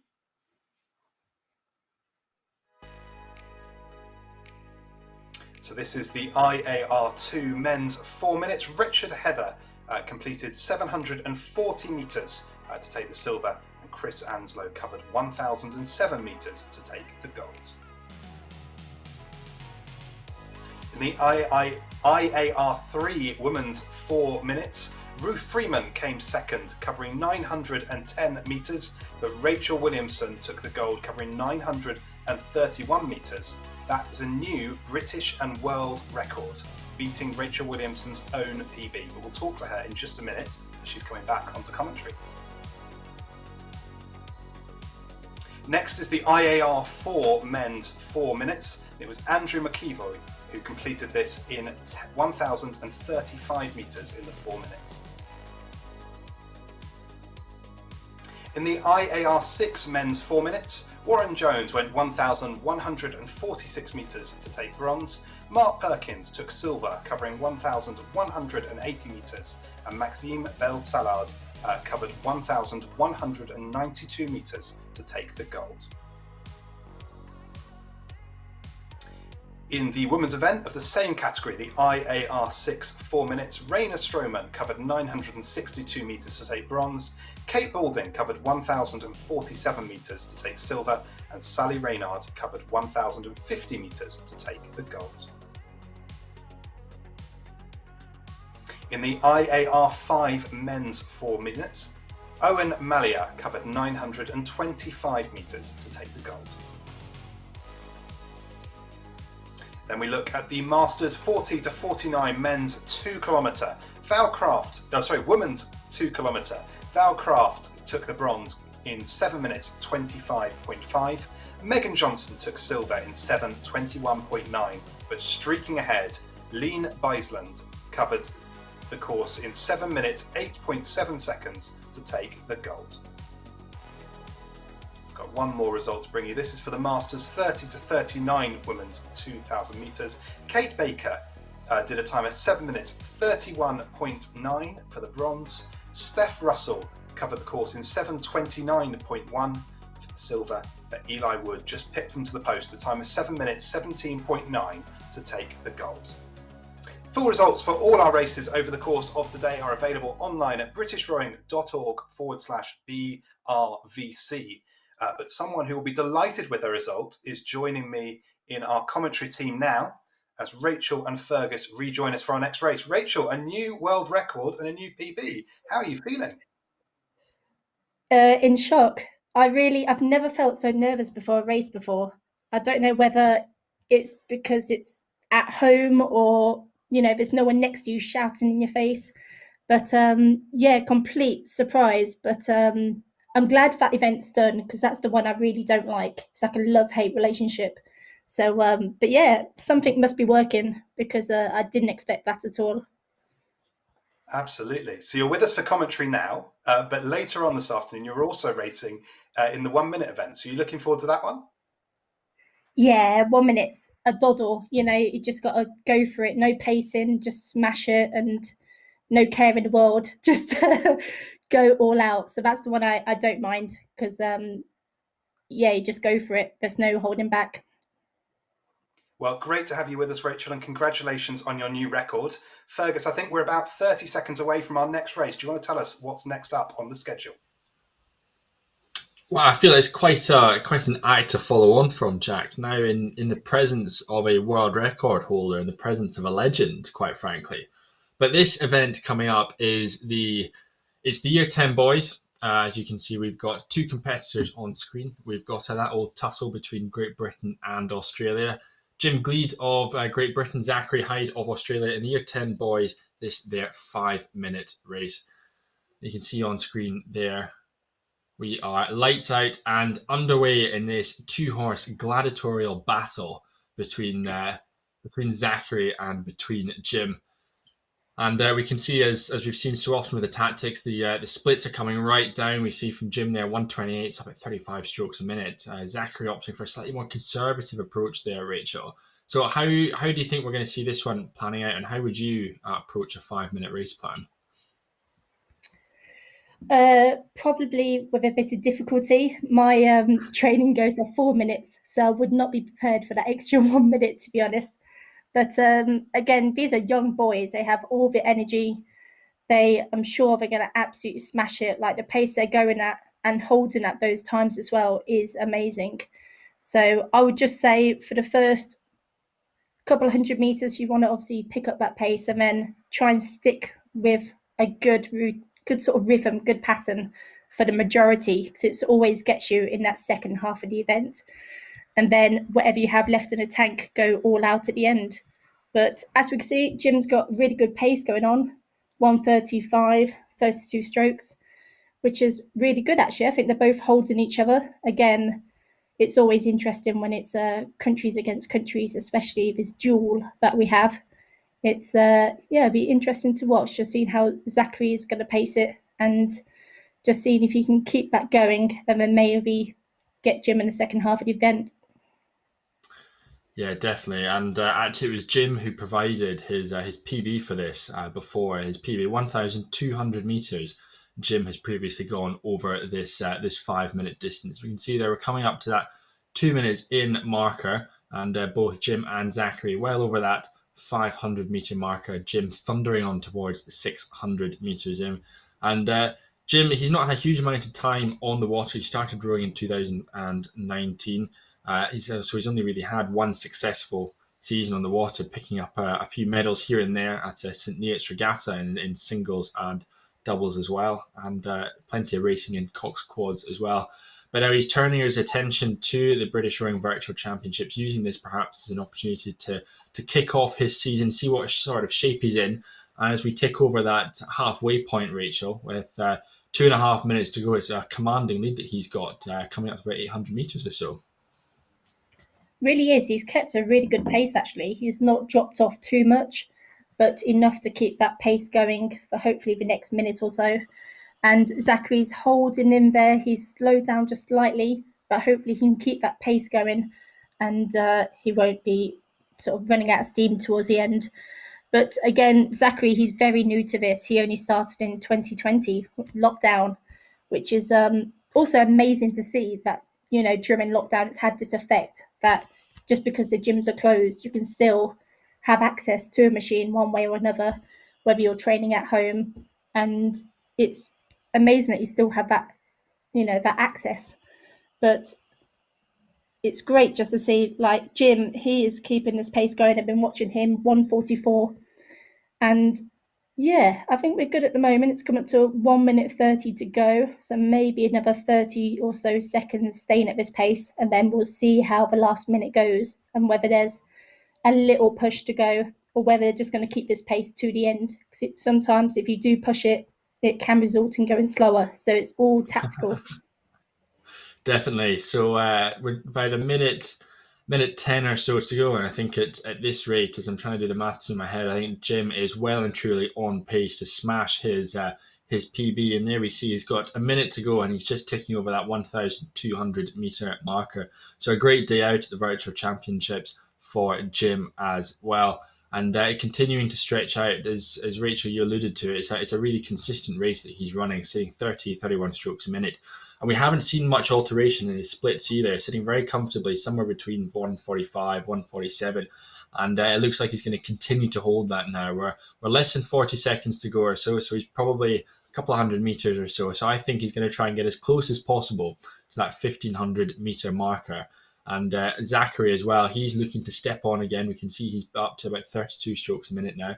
And he's starting to wind for the finish now. His split's dropping and dropping. It's back down to 141, 142. So it's been a really impressive last resurgence from Zachary, absolutely chucking everything at it.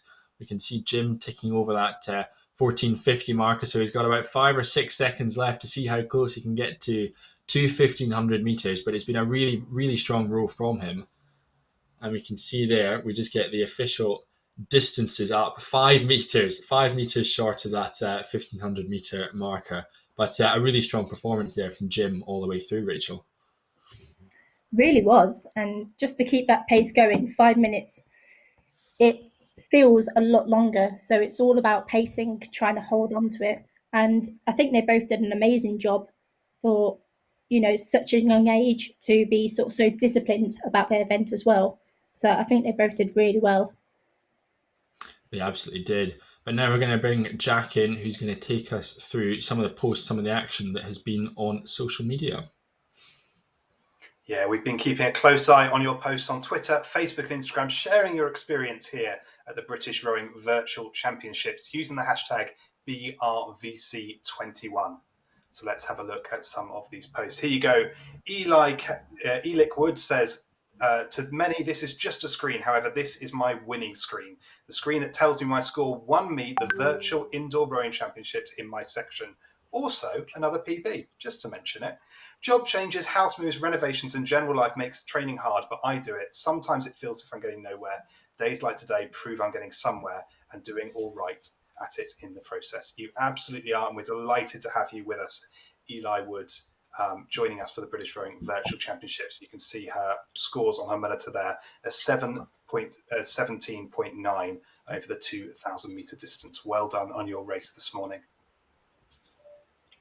I've also got this post from Bryony Jones, who says she's feeling exhausted. 12-kilometre row followed by a season's best 2-kilometre on the indoor rower. Just the 500-metre race to go. So she's joining us again later on this afternoon. But there you can see her time of 7:48 dead in the 2-kilometre race. Well done to Bryony as well. And do keep your posts coming in on social media, Twitter, Facebook and Instagram, hashtag BRVC21. Now is also a good time to think about, have you got anything to remember your time racing at the British Rowing Virtual Championships? If you haven't, it's worth having a look at the British Rowing online shop, britishrowing.org/shop, where we have some t-shirts and wooden plaques that you can take to remind you of your race here today. But for now, we're going to take a 15-minute break before our next race. We'll be back at 2:30 to bring you the next race of the day. But for now, please enjoy some videos from our sponsors.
No problem.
Virtual Championships 2021. We're live again for the next set of races going through this afternoon with Fergus and Rachel ready to pick up the commentary. Before we get underway with our first race, a quick point to shout out our sponsor for this event, asensei, who are the indoor rowing partner for British Rowing. Whether you are new to indoor rowing or you're trying to perfect your PB, it's worth downloading their app to get all the tips and technique to go the distance and perform at your best. Head to asensei.com/BRVC. But I'll pass you over to Fergus and Rachel to pick up this first race. Yes, thank you, Jack. Back into the action. We're back into 2,000 metre racing, and quite the collection of colours that we've got here on screen. So plenty of racing to take you through the next 8 minutes or so. In this event, we've got the PR2 women's 2,000 metres in yellow. That's Caroline Buckle. In the blue. In blue, we've got PR3 PD men's 2,000 metres. In green, we've got the PR3 PD women's 2,000 metres. In purple, Gemma Kemble-Stevenson is the IAR4 women's 2,000. In the light blue, the turquoise, it's the IRA 6 women's 2,000 metres. And in orange, Raymond Robinson racing in the IAR 6 men's 2,000 metre race. And Rachel, we've just listed off a huge number of categories there. Can you give just a brief explanation as to what some of them are? Of course, it's like Smarties on a page sometimes, but I shall go through it. So PR2 is a category for rowers who have functional use of their trunk and they're not able to use the sliding seat. So they will have a fixed seat on the rail and it'll just be upper body only. Then the PR3 PD is for rowers who have functional use of their legs, trunk and arms for rowing and can use a sliding seat. And then the that's the same. IAR4 is a category for rowers who have no or limited leg function with good trunk and arm strength. And then IAR6 is an open category for those who have chronic health conditions not resulting in physical impairment or those with physical impairments not comparable with impairments in the other categories. So a good mixture between fixed seats, sliding seats, upper body, full body. So yeah, it'd be really interesting to see how they all get on. They've had a great start so far. We're 500 metres into the event, and let's see if they can keep their pace going for the next 1,000.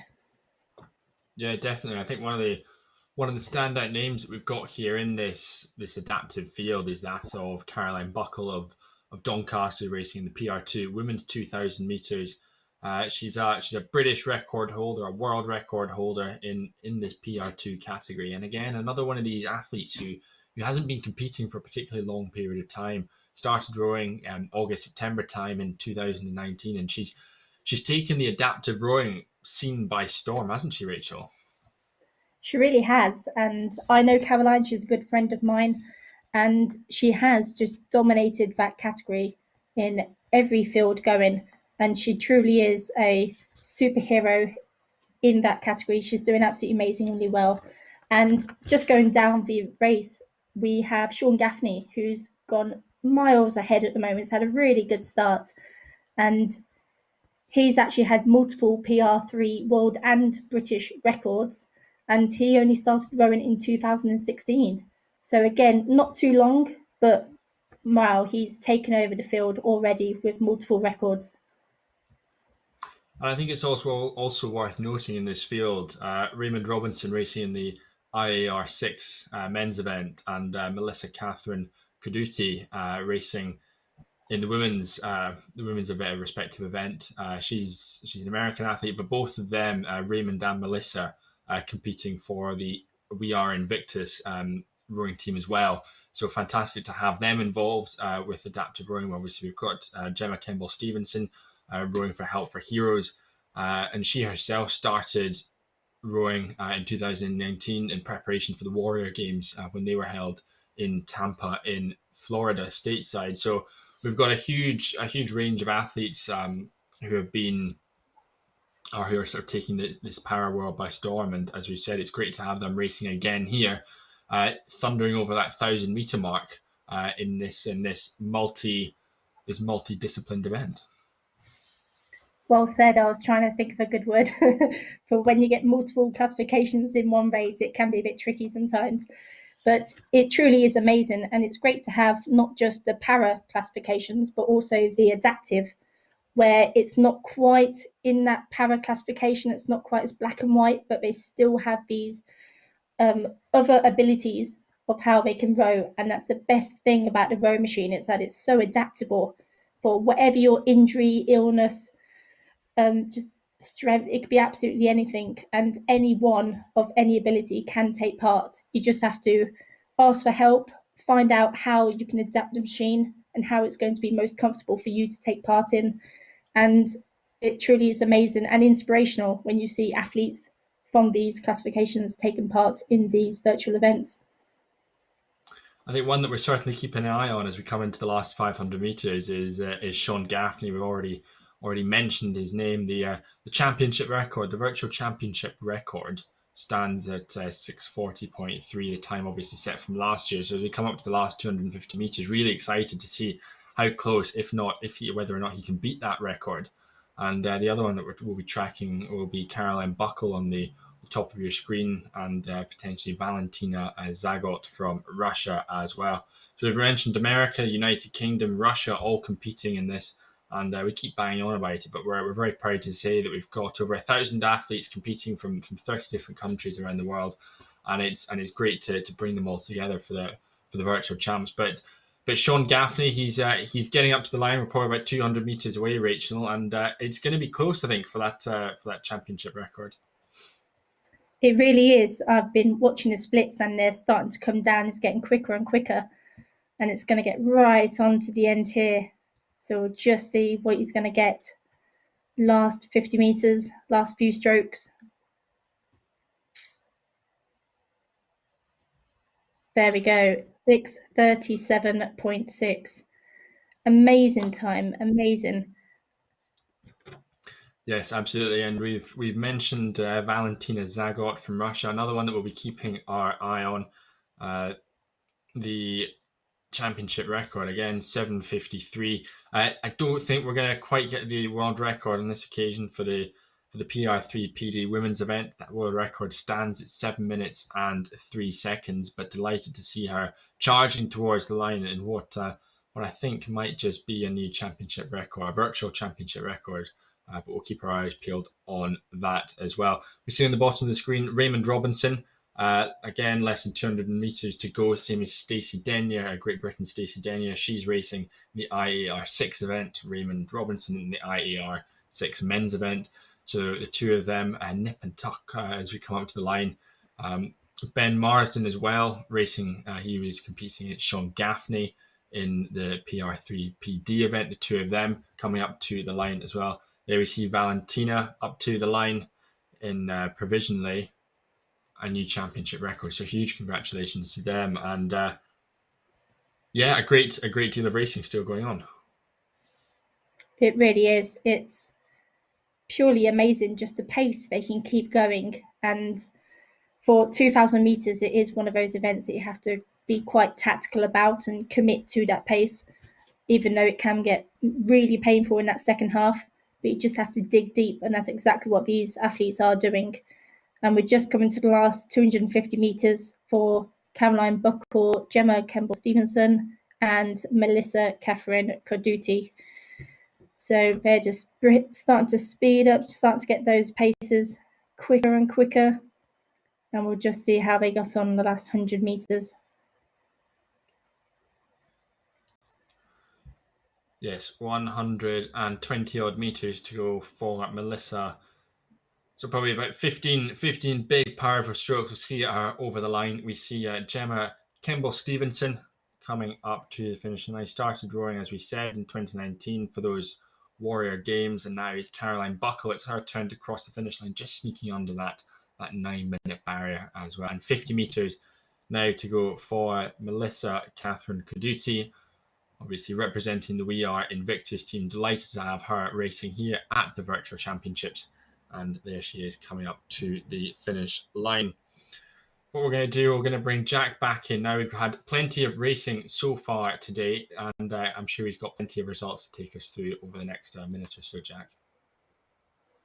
Absolutely. Thanks, Fergus. So the results you're seeing as these races go over the finish line there are provisional results, but 30 minutes after each race we can confirm the official results. We have some for you now. Here for the Year 11 boys, Jack Fraser took the bronze, covering 1,617 metres in their 6-minute race. William Babert took silver, covering 1,651, but it was Joshua Mann who covered 1,743 metres who took the gold. In the Year 9 girls 4 minutes, Amy Clark came in 3rd place, covering 996 metres. Taking silver was Berry Tompkins, covering 1,019 metres, but 60 metres ahead was Maria Giulia Costagliola, who covered 1,079 metres to take the gold. In the lightweight men's super sprints 100 metres, it was Julian Alejandro Ortiz Rojas who covered the course in 16.3 metres to take the bronze. Matthew Lapidus took the silver in a time of 16.1, but in a time of 14.6 seconds over 100 metres, Tyson Witt took the gold. In the lightweight women's super sprints for 100 metres, Katie Bruck and Dina Amon both cover the course in 19.6 seconds. So we had a dead heat for the silver, but Laura Goldie just picked them in a time of 19.1 seconds to take the gold. And for the PR men 100 metres super sprint, it was Chris Anslow who covered the course in 17.3 seconds to take the gold. For the PR2 woman, Caroline Buckle completed the course in 19.6 seconds to take the gold.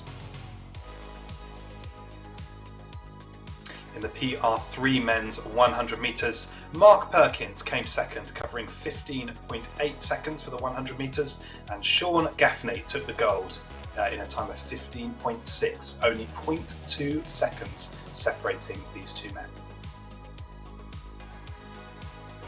In the PR3 women's 100 metres, Lucy Holt covered the course in 18.7 seconds to take the gold. And then we look at the sixth form boys 2,000 metre. The bronze went to Tyrell Paulison, who covered the course in 6 minutes 38.9. The time of 6 minutes 33.4 was Matthias de Hurs, who took the silver, but it was Murray Oliver who took the gold in a time of 6 minutes 28.6.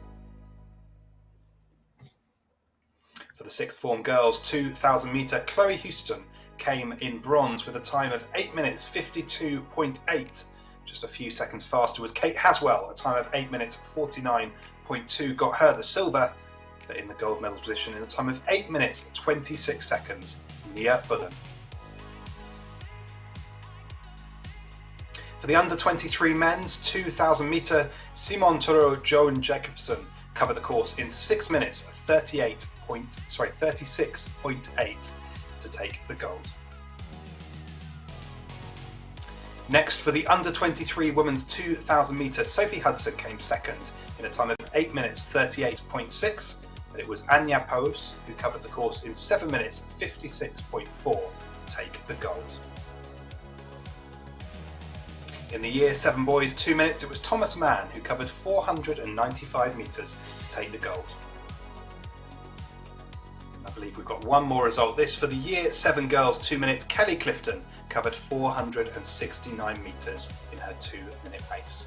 So all those results and more are available on the British Rowing website, britishrowing.org/BRVC, along with lots more information about our event. But for now, we're going to be back after this short video. This event is run using Time Team Regatta systems, making virtual racing possible. It added structure to my training, having Eric Murray's motivational words driving me through the long hard sessions in the winter.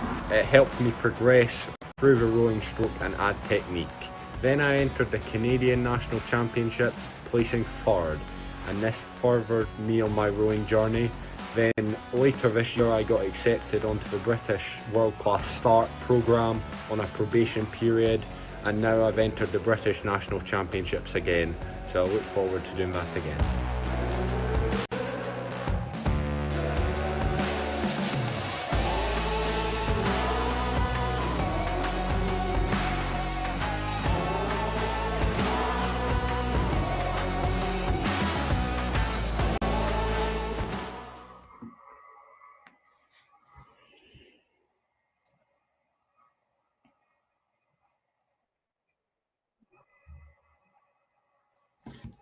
So we can see on screen we are now underway with the next of our races. It's short, sharp racing. It's 500 meter racing. We've got the Masters 30 to 39 500 meters in yellow, 55 to 59 in red, 65 to 69 in green, and 75 to 79 in purple. And we can see on screen there it's a blinding start from the United States of America. Matthew Snare going with him. Stuart Elvin of the British Army in first and second in the 30 to 39 category. In red in the 55 to 59 event, it is Ole Carlsen and Weiker Damson of Norway and Netherlands respectively. 121, 125, thundering splits there, but 114s we're seeing in the 30 to 39 category, where we are 150 meters to go out here. We're absolutely flying.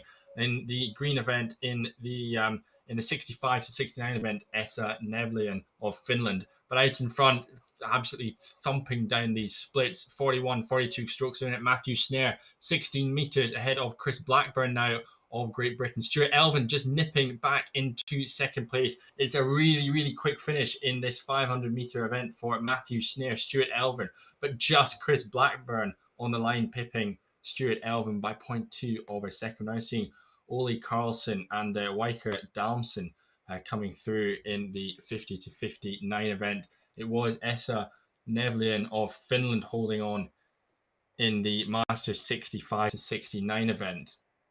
And Rachel, it's just action all over the place. These splits coming in. It's so quick, this 500 meter racing. So quick.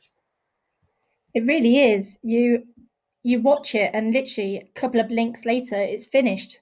And it's just so, but that's the intensity, the excitement of the race, is that it could be anybody's game. It goes so quickly, and it's all about the fundamental start and just getting into that strength and that pace straight away. Because as we can see, it's 1.5 minutes to 2 minutes done.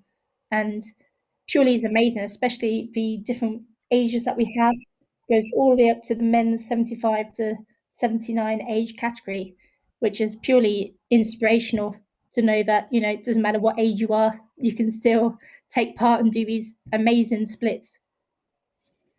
Yeah, and we were joined on screen for the webcams. I couldn't pick up quite who we had in them, but just seeing them just really ragging it up and down, it's a completely different racing style to that of what we would have seen in the 30-minute races earlier on in the day. Really is. It's almost like no finesse, just go for it.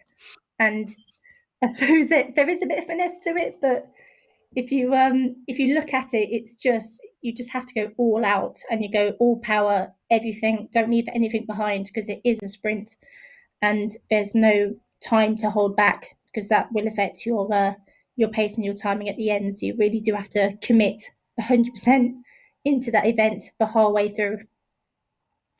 Yeah, definitely. But now what we're going to do is we're going to bounce to a video, and when we come back, Jack's got an interview with one of the athletes, Matt Snare, who was competing there.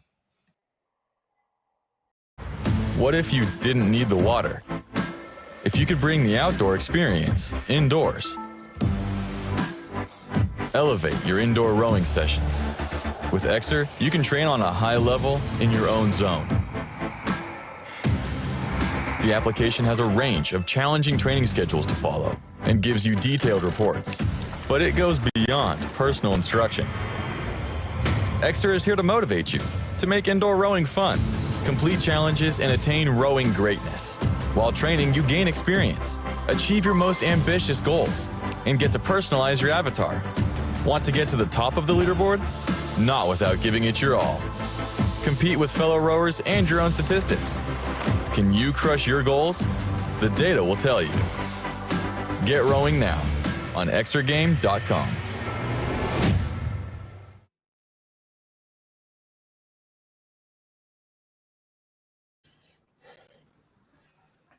Well, live on BritishRowing.org, you're watching the British Rowing Virtual Championships 2021. Joining me now, having just won his last race in the Masters 30 to 39 men's 500 metres, it's Matthew Snare from the United States of America. How was that race for you, Matthew? It was good. Everything was good. Pacing felt great, and just started off. Everybody jumped ahead, so I had to catch up. Absolutely. One of our commentators, Rachel, described the race as no finesse, just go for it. Was that your approach? Yes and no. Go for it, but I'm not as cardiovascular better than anybody, I guess. So I do have to set my mind to pace it, not jump. So yes and no, I guess. So you won your event, but how does today's time relate to your PB? Is that a PB for you? No, it's a little bit slower by about a second. Hopefully I can get that down before the Worlds, but it's up to me, I guess. Absolutely. So is that where you're aiming to go with this year? Yeah, I'd like to. I'd like to try it again. So in your preparation for the World Indoors, do you have any other events in your calendar that are coming up? Not as of right now, but I keep looking just to, maybe there will be. Just got to keep looking online and find other things. Absolutely. And are you planning to attend the Worlds virtually, or are you planning to head to Hamburg for the event? It'll be virtually. It'll be virtually this year. It's just with everything going on, it's just easier for me to get there virtually than it would be anywhere. So absolutely. Well, that's the beauty of events like this, to have you racing with us from the United States of America. So thank you very much for joining us for the British Rowing Virtual Championships. Matthew Snare, the winner of the Masters 30 to 39 men's 500 metres. Well, at least provisionally, we'll confirm the result within the next 30 minutes. Full results for all of today's racing available online at BritishRowing.org/BRVC. Of course, lots more races to look forward to over the course of this afternoon. Fergus, what have we got next?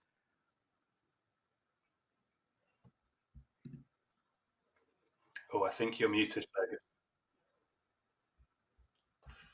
Terribly sorry. We'll be sticking with the 500 meter racing for the next wee while or so. We've got the Masters 40 to 49 coming up next, and we're going to stick with the Masters, working through the age categories with the open weight and then the lightweight, and then switching over to the women at about 3:15. So yeah, Rachel, plenty to look forward to. And do you want to take us through this one? Yes, lots to look forward to. So we're just waiting for the flywheels to stop working so we can make sure that everyone has that moment where they can all start at the same time. And we've got quite a few competitors in this one. We have 31 athletes, say, within that age bracket of 40 to 49. And I think, again, this is going to be another close one. We have athletes from around the world again. We've got Ireland, France, Great Britain, of course, many others, New Zealand as well, Ireland. So I think looking at everyone's PBs, 129, 130, 131, it's going to be another very close event. So they've just started, so strong start. We'll just let everybody just switch and change up and down our screens, see how everybody starts getting on. But some really strong starts. Straight away, Matthew West at the top with 42, 41 stroke rate. So that is, well, definitely not slow. Very, very quick. And straight away, we have Gavin Hancock just behind, 6 meters behind. Then Reese Kirk. And very close behind Reese is Sebastian from France. And again, it's switching and changing, but it's really not much between them at the moment. And we're already halfway through the event, so 250 meters in, where we'll see, can they keep this pace going? Will they speed up at the very end? There's not much time for a manoeuvre, but still looks like a very strong effort from Matthew West from Great Britain. 119 split, 41 stroke rates. And also at the middle pack, we still have some very close athletes. Simon Cooper, Ben Jago, Ian Wild, all keep switching and changing. And here we go. We're already at the very end. Last few strokes from the first athletes. Matthew West, 117.9. Very quick. Then straight away, we have Gavin Hancock second, Scott Exley third, Sebastian from France fourth, David from Great Britain fifth, all the way down. And the last athletes are just crossing the line now. So don't know about you, Fergus, but you just can't keep up. They're so quick. And it's literally all at the same time. So it's anybody's game. What do you think? Yeah, brilliant row there to provisionally take the win. And it's quite nice having all the data and everything in front of us here. And again, it looks to be another provisional virtual champs record. So I think shaving almost 3 seconds off the virtual championship record. So a really strong performance there.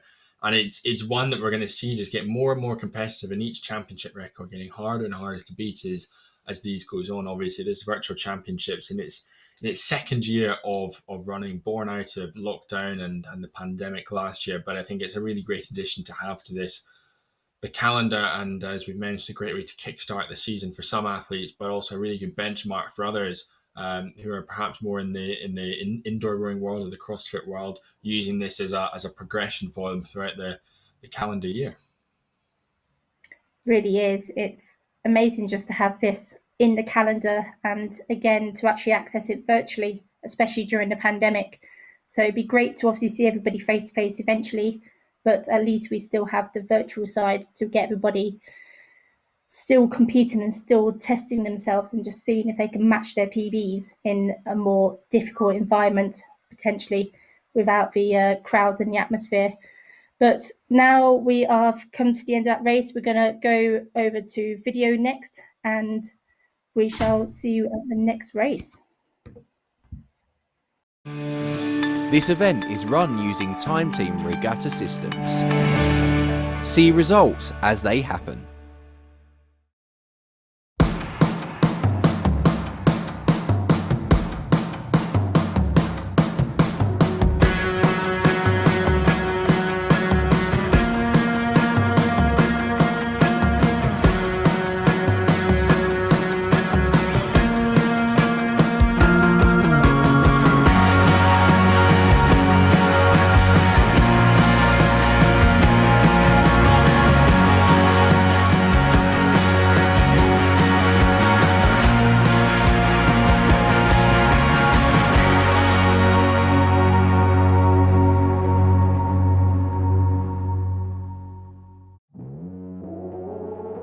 I'm halfway through the refocus program, and I just rode 12,000 meters.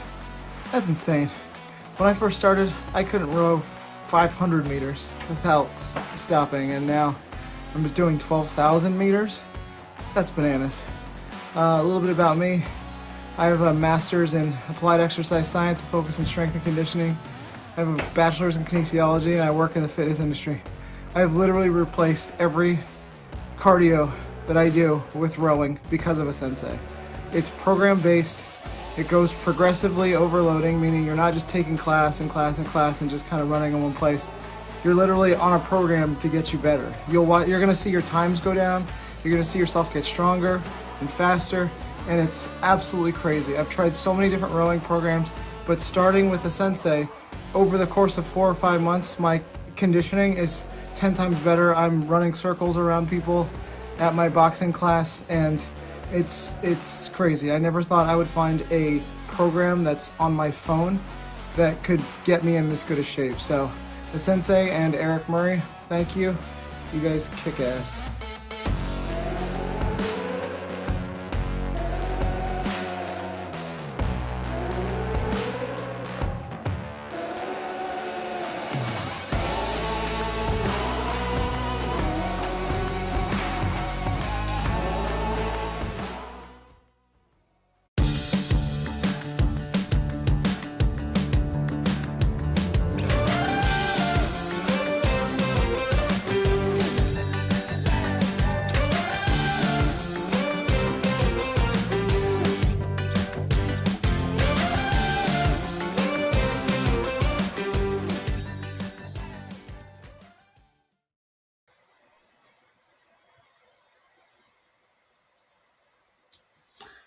Yes, welcome back everyone to the British Rowing Virtual Championships. We're a couple of minutes away From the next race that we will be having, we're sticking with the 500 meter event, and we'll be bringing another multidisciplined event here over 500 meters. It's going to be lightweight men's events. We've got the Masters 30 to 39 lightweights coming up. We've got the Masters 40 to 49 lightweight men. We've got the Masters 55 to 59, and also the Masters 60 to 64, all combined into one event. So we're going to have a mass start, so almost 4 little races to keep track of inside this big one. And Rachel, we're expecting these athletes somewhere between a minute 25, a minute 35. So there's going to be very little to separate these athletes when it comes to the finish line. Definitely, it's going to be very close. I've just been looking at their PBs that some of the athletes have submitted, and within seconds, each of them. So it, again, like all the other 500 meter events, it's going to be hard to keep up on. But again, it's amazing that these athletes have a great competition between them. So it always adds a bit of excitement and a bit of adrenaline when you're right on the top, right in the back of the boat of someone else, and you're just ready to coast behind and then pip them at the end. So yeah, it's going to be exciting, especially between the different age ranges, because as we've seen before, it doesn't matter what your age is. It can be surprising. You've still got that strength in you, then go for it. You're still enjoying it, and yeah, I think it's going to be another exciting event. I think one of those standout performances that we're going to be seeing is likely from Claudio Rodrigues from Portugal, from Real Club Fluvial Portuguese. Delighted to have the international athletes joining us, and probably one of the standouts for that 30 to 39 category. And then taking a wee look through the rest of the field, with the likes of James Short from Great Britain, the former ultramarathon runner. So he's more used to running 100 miles as opposed to rowing 500 meters, but he's certainly one of the favourites for that 40 to 49 event. And looking at some of the other PBs, there's just a second, Rachel, separating Derek Towell, Paolo Paliaz from Italy, and Graham McTavish from Great Britain. Those 3 athletes running in the 55 to 59 event. So I think that's certainly going to be one to keep our eyes on over the next minute and a half or so. It really will be. It's definitely going to be exciting, and sometimes it's not always the athletes that are the favourites to win that do win. So you do get some underdogs that do keep it exciting as well. So we're just at the event now. We're just waiting for the flywheels to stop again so they can all start the race, and everyone will be currently preparing to row, and they're ready.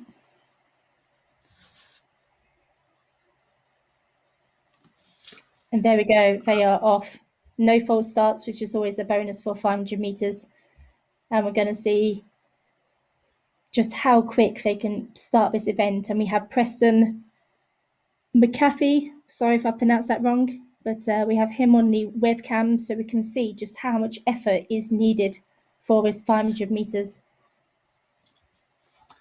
Yeah, absolutely. Preston McAfee joining us from the United States of America, occupying that second place in the 30 to 39. Remember, the lightweight event, so they're all on weight, which means we're going to get some really, really tight racing. But it is Paul Chomsky of Canada out in front into the 38-39 event. 250 meters in, we're already halfway through, and it is Peter Fitzsimmons from Australia leading out the 40 to 49 event. We've got plenty of competitors there, about 6 of them. It is Robin Stirk getting the better in the 55 to 59 event, and William Hoskin in the 60 to 64 event. But you see there, we are coming up to the last 100 meters or so. We're probably about 30 seconds away from the finish line, and it's nip and tuck. It's so close between Paul Chomsky and Preston McAfee. 2 meters separating them, and they are split for split and pretty much stroke for stroke. We're about 75 meters behind. Nick Curran very much holding on to first place. Peter Fitzsimmons just dropping off the pace in the 40 to 49 event. But on the line in the 30 to 39, it is Paul Chomsky just holding on by about 0.6 of a second ahead of Preston McAfee, who we saw there on screen.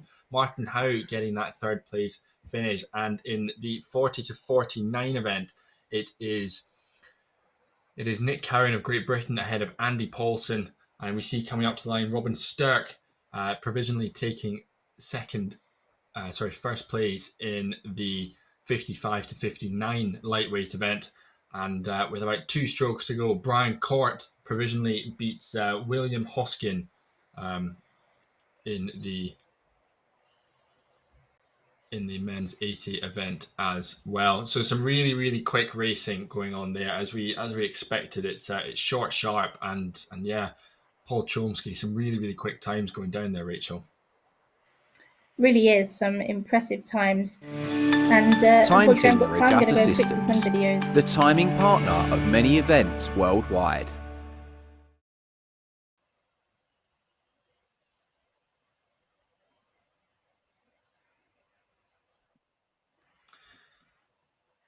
So we're back after that very brief pause, and as we've said, we're sticking with the 500 meter races all the way through. Our next race we'll be bringing you in probably about 5 or 6 minutes time will be race 28.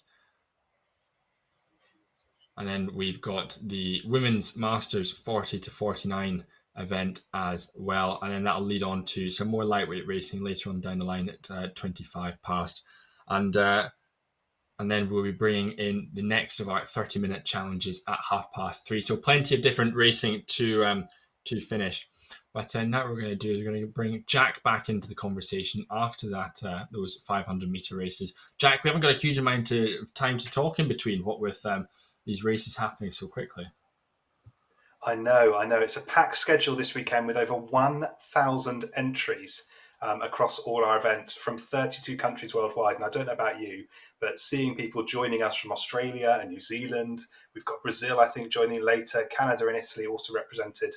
Great to see. And we're loving seeing everything that's coming in on social media. So whether you're racing here today or you're cheering on friends or family who are taking part, please do share your experience on social media using the hashtag BRVC21. And we've got a couple of those posts to bring for you now. So here we've got Luton Lagerlout, who said he came 10th place in the British Rowing Virtual Championships 2021 today in the 50 to 54 category, but he's happy enough with that result. You can see a split there of 1:43.9 average across his 500 metres and a time of 6:55.6. I think that's pretty impressive there. And then we have Caroline Buckle in the PR2 2000 metre. Says it's done an improvement of 17 seconds since my last race in December. I think training is going well. And then a load of emojis there. You can see her tired face in the photo, but well done, Caroline, for your race there. We're delighted to have you with us at the British Rowing Virtual Championships. And then here we've got Mega Wild Thing. He's a regular at these online rowing events. Race 1 down, almost bang on pace. I love you, 2000. The incredible beard will return. But there you can see his time of 6:37.9. And he's representing sub-7 indoor rowing clubs. So they do exclusively, or pretty much exclusively indoor rowing. But they're regular at these events and always put out a good performance. So well done, Mega Wild Thing. And we'll see you later on. I think you've got another race later on today. So do keep your stories coming in on social media on hashtag BRVC21. It's also worth keeping an eye on the British Rowing social channels at British Rowing, where there's all the updates with our results coming through and the highlights from today's racing. They're on Twitter, Facebook and Instagram.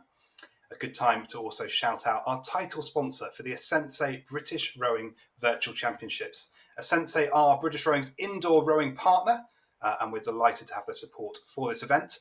You can download their app, head to asensei.com/BRVC. It's a great tool with lots of tips on technique and how to perform at your best, whether you're trying to get a PB or you're new to indoor rowing. So do have a look at that, and we're grateful for their support of this event. But here we go. We're ready for our next race. I will hand you back to Rachel and Fergus. Rachel, what's the next race on the course? Thanks, Jack. So the next race is the lightweight men's age 30 to 39, 40 to 49, 55 to 59, and 60 to 64, I believe.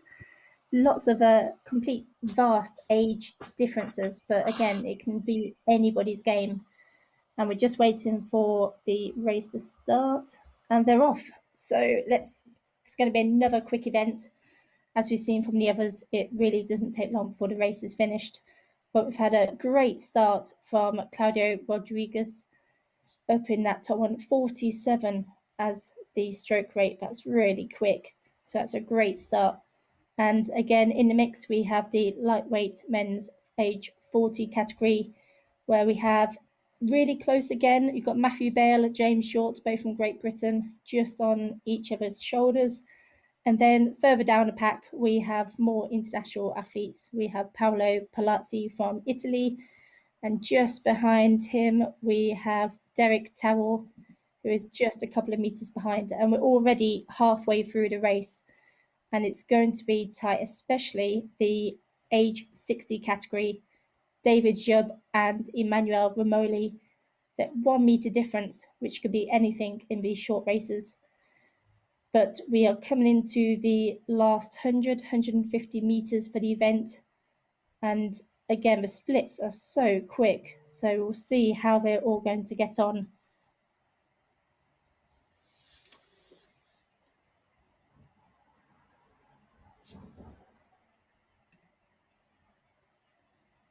There we go, just at the end. So Claudio, straight away 125.5, which is an amazing time. Matthew Bell just behind, 127.5. James Short, 128.3. The last few athletes are just coming in now. So there really wasn't much in it. 10 seconds between them all across all those age categories, which is purely amazing. What do you think, Fergus? I think, yeah, some fantastic racing, and we'll be back with all our thoughts on that race just after this short VT. Time Team Regatta Systems, the timing partner of many events worldwide.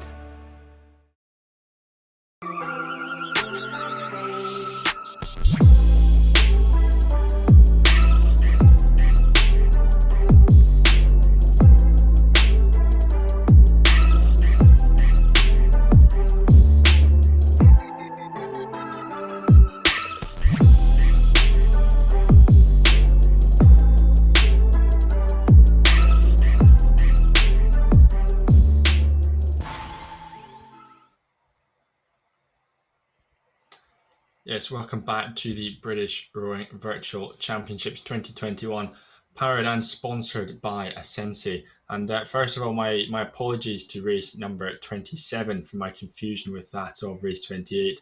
Rachel, you perfectly called race 28, the 30 to 39 through to 55, 59 event. But some hotly contested racing going down there between all the athletes, as we're seeing. And I think what's fascinating is, despite the athletes getting older and older, obviously over this 500 meter compared to 2000, just the discrepancy in the finish, it's just so little because it's so sharp and so furious. Definitely, it's anyone's game. It doesn't matter what age you are. You know, especially on a sprinting event, there just isn't much sort of leeway in it. You know, it's almost a bonus for sprinting, especially at any age really, but it just means it's just going to be a tighter event and very quick as well. Those results were amazing, and it's purely just shows that once you have the bug for it, you keep coming back. Quite a few of these athletes have actually been to the to British Rowing Indoor Champs before, and again, it's just great to have all these athletes who have continued to use rowing, and just to have that passion still going after year, because rowing is definitely, well, personally, I find it's a love-hate relationship. And I'm sure there's a few others out there who agree, but it's so addictive. You get the bug for it and that sense of sort of accomplishment and reward just by taking part, especially when you know that there's other athletes around the world in that same age category, same passion for that event. And it just keeps bringing them back and back and back. So it's absolutely amazing that we still have interest from all these athletes. Yeah, exactly. And I think particularly over this 500 meter distance, it's a very inclusive distance, and I think it allows for lots of entries to take part. And we're seeing that across the board in all of these 500 meter events. The entry list is just absolutely stacked full of names, and it's brilliant to see it expanding through distances like this 500, the super sprint 100 meter as well that we've already seen today. It's a great way to keep bringing people into the sport.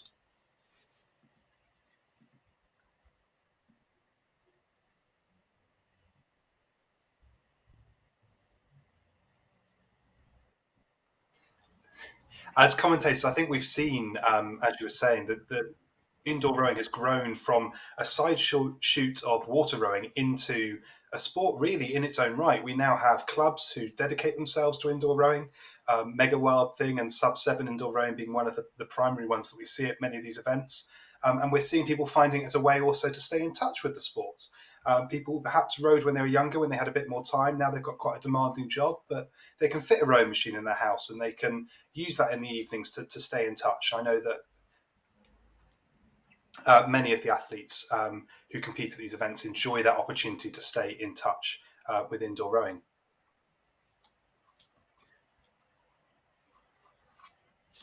Yeah, definitely, Jack. And I think it's something that we've seen particularly with lockdown. And all you've got to do is just have a look through the entry list and just see the number of people who picked it up in 2020 or 2021 through the lockdown period. The number of people who thought, well, I can't get out and exercise. All the outdoor clubs and everything are shut down, and we've seen it across a huge number of sports as well, particularly cycling as well. But people getting on the rowing machine. I know there was backlogs and backlogs of orders for Concept 2s all over the place, just because the demand was so high because everyone wanted to get into it. And now with the virtual championships, it's second year running now that people have got an opportunity to test them out, not just against athletes in the UK, but as we've been repeatedly saying, it's a really good way to connect with people around the world. And as we saw with some of our athletes that you're interviewing, now that we've had this pandemic, one of the silver linings, I guess, of it is that they can then go and compete virtually at the World Championships as well, rather than having to fork out potentially hundreds or thousands of pounds or dollars to get out there. It makes it a far more accessible and inclusive event. Absolutely. Well, I think we're ready for our next race. So it's back to you, Rachel and Fergus. Rachel, what's this that we've got up next? So the next event is the Masters Women age 40 to 49, 500 metres. And we are just at the beginning, we're just about to start the event. So again, we have to wait for the flywheels to start. And as they bring themselves to attention, they brace themselves and get ready to power off on that first stroke.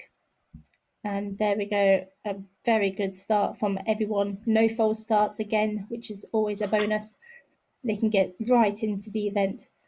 So straight away, we've got some really strong contenders from Megan Johnson, Great Britain. Boat number 15 there had a really good strong. We've got Benita Clausen from Norway, already doing 129 splits, 130 splits, which is amazingly fast. And we're just watching the pack just settle in just a little bit, but again, not too long because these 500-meter events are very, very quick. You blink and they've finished. They're that strong and that awesome. And so we're just waiting, just going up to the halfway point. And again, it looks like Benita is just still pipping ahead. Looks like she's going to keep this pace going. Further down, we have Sonia Turtle from Great Britain in that boat number 7. Just behind is Fiona Gaffney, then Heather Ritchie, all from Great Britain. And we do again have international athletes in this from France and USA, Finland, which is just amazing to see. And we are just coming into the last 100 meters for the athletes at the top, last 150 at the bottom, and they're just starting to power in those last few strokes, just putting everything through their legs and leaving nothing behind. Just coming in last few strokes now. And there we go, 133.5, 134.7, Benita and Sally. Straight away behind, you've got Teresa from the Czech Republic. And again, don't know about you, Fergus, but it's just so quick, it's so close. And the sort of competition is just amazing to see that everyone is so close and they can just egg each other on. Yeah, absolutely. And I think they're just seeing the Norwegians at the top on this one. I think as competitors in the UK, they'd have a very good idea as to well, the locals, I guess, with being other British athletes, who have a rough idea as to how quick they'll be just by competing regionally or nationally against them. But when you get to events like this one, like international events, it's a really good opportunity to test yourself against the best in the world. And it's one of these things you'll line up on the start line and you'll have no idea how quick they are unless you've you've potentially raced them at the World Indoors or another international event. But when it comes to potentially some of these athletes who have just started out for the first time, they'll have no idea, so they can just line up with bravery and attack it with everything they've got. Definitely, it can be a blank page when you don't know who you're racing against, but that does add to the excitement of not knowing who your competitor is. And it is just great to see everybody just giving it their all. And again, well done to everybody. They did absolutely amazingly well, everyone today. And we still do have more racing to go, but we are going to go over to Jack for some more results.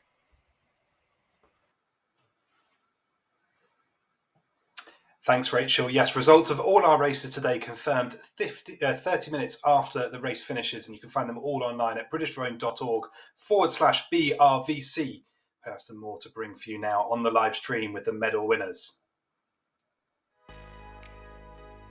So for the Open Men's 2,000 metre, Scott McGarry took the bronze in 6:35.9.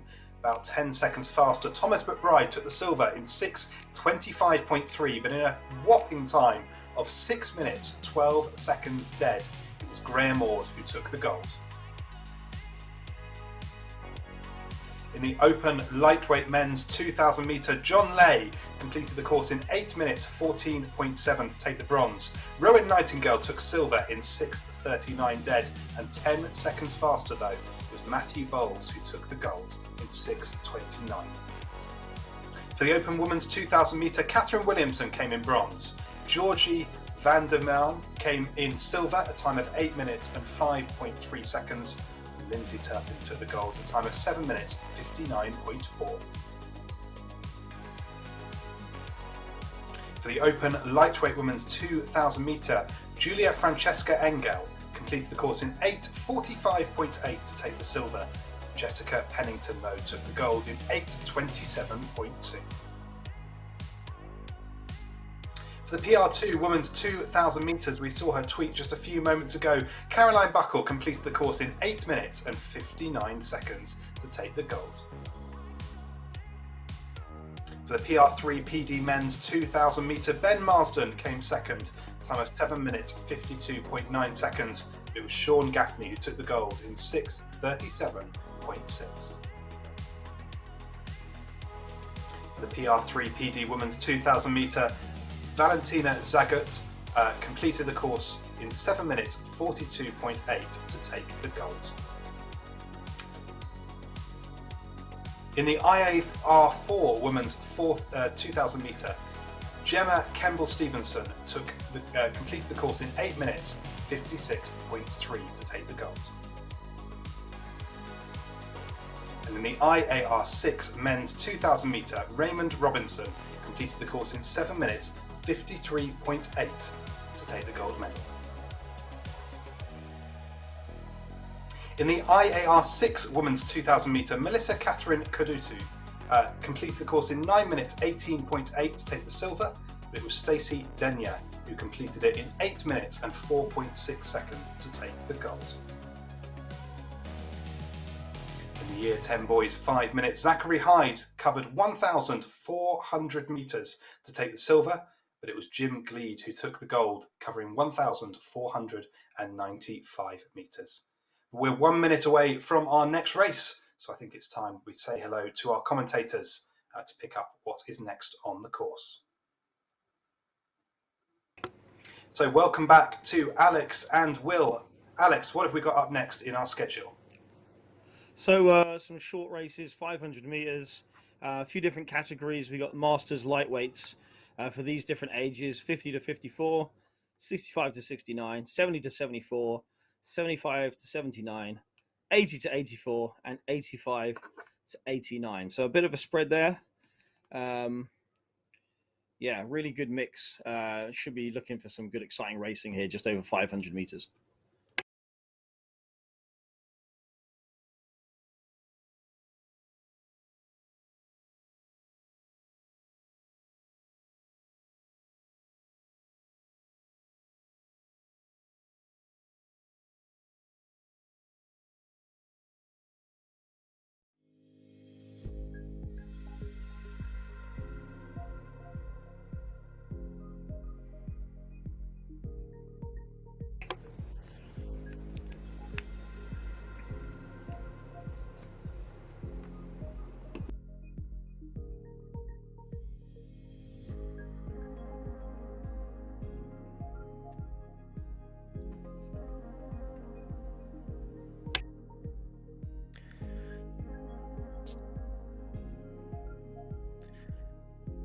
So we're just sitting at attention and ready to go in this heat of the Masters 500 meters, all lightweight categories. And it's Paul Morris in 123s off the start, rate 47. Yeah, small advantage in the men's 50 to 54 category over Timothy Tranziskus of the USA, both racing in the 40s. We've got Esko Hippa from Finland, who we saw racing in the 2000 meters earlier. He's in the 70 to 74 lightweight category. We're coming up towards halfway. Julian Kennedy of Great Britain leading in the Masters 65 to 69. Yeah, some excellent splits and rates. Paul Morris still sitting there at 47. Has really decided to just blast this out. Still sitting at 126. Superb scores. Like you say, Esko Hippia, we saw him earlier on.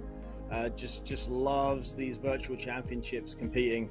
It's always good to have those targets of, there's a championship coming up. And it's good to see he's entered more than one event. Yeah, so we're into the last 100 meters now of the race for our leading athletes in this. And out front, it is Paul Morris still in the youngest of our categories, the 50 to 54, coming up towards the line now, just ahead of Timothy Tranziskus, who's going to probably come across in second. Julian Kennedy of Great Britain ahead of Stan Schuttenstein of Canada in the 65 to 69. Esko Hippa in the 70 to 74. Derek Vaughan in the 75 to 79. And down the bottom in the light blue, we've got the Masters 80 to 84. Amo Havela of Finland ahead of Philip Stubley and David Haraldsson in that one. This event is run using Time Team Regatta systems, making regatta management easy.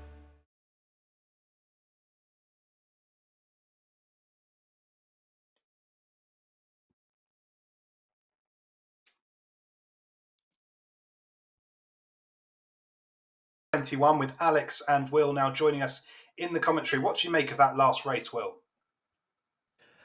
I think it's really, really intense. It's that, I had some of the 100 meters earlier, so going into these 500s, great seeing as well. When you got so many of the different age categories going on, there's racing going on all the way down the field. It keeps us on our toes with quite a few races to try and keep track of at the same time. But no, that was a really impressive race from all of our lightweight men's athletes there. And looking down the list of races we've got coming up in the next hour or so, should have a load more of these age group 500 meters. Absolutely. Well, Will and Alex will be back with you very shortly for some more of these short, sharp sprints. But in the meantime, we're about to start with our next 30-minute challenge row. And joining us to cover that race are John and Zoe. So hello, John and Zoe. Welcome back to the commentary. What are you looking forward to in this next 30-minute race, John? Looking at a few people that are going to be going considerably faster than I can currently. I'm being slightly envious. I've been looking at some of their PBs and I'm thinking, like, I wish I could go that pace. So, yes, there's going to be a lot of that. Absolutely. Well, 30-minute rowing, quite a change from the 500-metre races that we've just been looking at. So are you often Cox crews? What would you say is going through the crew's mind or the squad's mind when they're looking forward to a 30-minute test? What are they setting out to do over the course of this event? So it really is for them an opportunity to lay down a direct comparison against everybody else in the room. Normally when you're doing a 2,000 metre or a 5,000 metre, if you're not first or second, you can see other people finishing, catching their breath, and you're still going. But with the beauty of timed pieces or timed races, you're all in and you all finish at the same point, and then you take a look at the results across the board. It's a real fantastic, I suppose, race format to look at how people have different strategies as well across the time. Absolutely. And John, you mentioned earlier you quite like a timed race because you like to know the time that you've got left and when you'll be finishing. Does that extend to a 30-minute, or do you prefer the 5-minute time session? I know, as much as I'm sort of known more for sprinting, I did do quite a lot of long distance sessions. So 30, 60-minute rows. Actually, 40 minutes was my 40 rate 22. Those were my sort of favourite sessions. I will be curious to see what stroke rates some of the people are going to be going at, because I think, Zoe, do you find that at some of the boat clubs, 30 rate 20 is the common benchmark? Yeah, that's the I suppose, you know, that high-end club rowing, you'd be looking for an 8K. I think they call it the 8K club, don't they? Rate 20 for 30 minutes. It's a good standard. In the same way, when you meet people, it's your 2K. It is your 30-minute rate 20 that people like to benchmark each other against. That's okay. Back in late 2005 or early 2006, on a 30 rate 20, I think my best was a 150.9. It was about 8,100 roughly that I did. You're in the club. I was. But the thing is, I was doing like 625, 622, 2Ks at the time, so I was fit enough. I'm nowhere near that. Right now, I did one last year, 30 rate 20, and I'm just over 7,500. I'm only just under 2 minutes split, so I'm a long way off 8K, at the moment. So probably a bit slower at the moment because I haven't rowed much recently. I've been on the bike erg lately. Well, I think it's a good fitness to have, and I think 30 minutes really shows what people have got and what people have been doing over the last year leading into this. So on the screen, you can see the lineup for this 30-minute challenge row. So it's men's crews in the yellow boats that you can see listed down the screen, and women's crews in the red boats. So we did just have a false start. So the crews have been reloaded, as it were, back onto the start. And we've just, by the looks of it, had a second false start. Now, interestingly, the rules of this event, if you have a false start in the first go, then you get an official warning. But if you do the false start in the second one, then it can lead to a disqualification. So we shall wait and see what the officials have to say and whether any athletes will be excluded from that race. But gosh, I mean, we looked at it earlier with the 100 meters and the tension for the start. But to have that kind of tension and false starting in a 30-minute, I think a lot of people have focused in for this one. Yeah, I'm surprised there's a false start on the 30-minute, because remember how I said on the 100 meters the start is everything. On a 30 minutes, it's not the same. I just want to set the record straight, just for any of my friends who are watching. There's been 2 false starts in a race, and neither of them were done by me, because they seem to think that I false start all the time. So I just want to put that out there, because whenever there's a false start, everyone assumes it's me. So it wasn't this time. I was just sat there watching it. Well, normally athletes aren't too eager to do a 30-minute piece, but clearly the cohort we've got here at the British Rowing Championships really are. So we have had 2 false starts. We're just going to have a 3-minute delay before this race can set off. We're just making sure the flywheels are turned down and contacting the athletes to make sure that we're all set to go. So we'll be back with you in a minute's time, but I think for now we're going to pass to a video.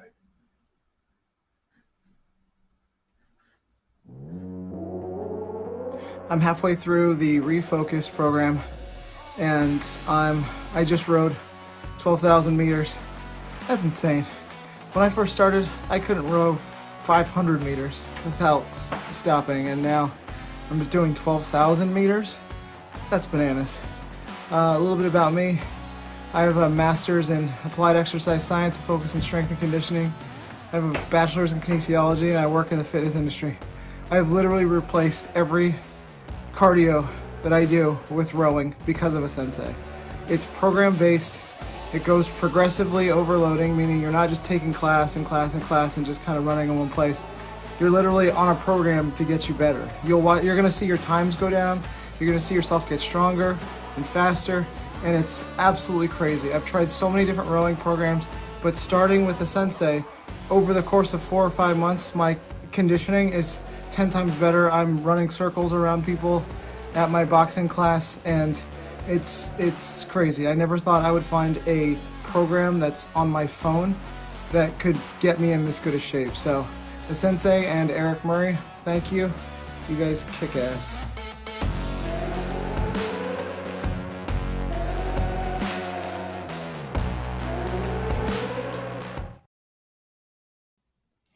So welcome back. On your screen there is the third attempt at the start of the challenge row 30 minutes. This is a 30-minute race for the men in the yellow boats and the women in the red boats. There were two false starts. So we are clean away on this third attempt, which is fantastic. And we can track our rowers there on the screens in their homes. So we are off to a flying start. So remember, folks, this is a 30-minute. You can see the countdown on the top right corner of your screen there. We are looking at the splits. So how many strokes per second down the right-hand side, and then the splits. So the time to cover 500 meters is shown on the furthest part of your screen. And John, I think we are off to a flying start with these guys and girls. Yeah, it's what I'm looking forward to seeing on this one. Well, first of all, you know how we've said that 30 rate 20 is quite a benchmark. Nobody's going at 20 strokes a minute on this one. They're all going higher, which makes sense because at rate 20, you're limiting your top end speed and your heart rate is so much higher if you're trying to, rate at a low level. What I'm interested to see is what the strategy is, because people have quite a few different ways of how they pace 30 minutes. I mean, in your experience, Zoe, what would you normally go for in terms of pacing? So I think it really, it depends whether you're aiming for that sort of exclusive 8K club, or whether you're looking at different benchmarks for where you are in the season. So I think, the rowers will all be taking their PBs. We've got plenty of PBs on our records here and on our athlete notes. And a lot of people looking in at that 5K, that 8K club, as we call it. And so we do need to keep an eye on those splits and just see where they're going to be aiming for as we push through. I'm really keen to see if anybody now will get close to their 8K or their PBs. But looking there, we have rower 1 who is currently sitting in first place, Carl van Heerden in second, and rower 4 in third, rower 5 in fourth. And interestingly there, Lenny Ski from the USA. Now he rode earlier today, so he was in the morning races in the men's 40 to 49 category in the 2,000 meters.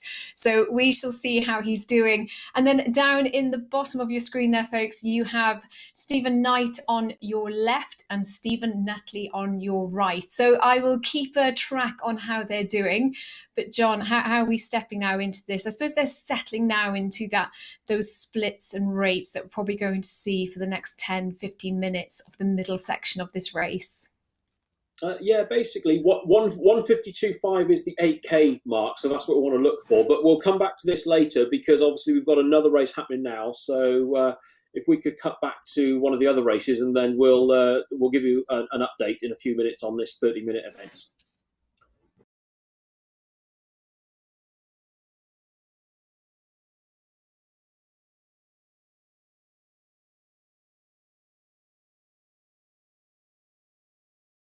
And it's lightweight women contesting this one. We've got all the way from lightweight 30s, 39, 40 to 49, 50 to 54, and another full start from lane number 11. That's Denia Amon from Roder Club Hansa Dortmund. But feels like we've had a higher number of full starts today than I've probably seen at all the other regattas I've been at throughout the year in person. Yeah, it seems like full starting is a little bit en vogue in this last couple of hours, but hopefully, it is a little bit, unless you're familiar with the system, it definitely jumps out. There's an extra one you're not expecting, rather than just being like ready, go. There is like the extra little one in there that does catch people out the first time. But yeah, in this next race, like we said, it's a 500 meter. Most of the championship records are going to be around the 145 mark. But the 65 to 69, that's a 159. I know these are quite young records, but those are the kind of things to look at. So anyone who can break 144 is pretty much looking at a championship record here for the virtuals. Yeah, as you mentioned, Alice, there's only been had one of these virtual championships last summer, so that's what we're comparing against those British and world records.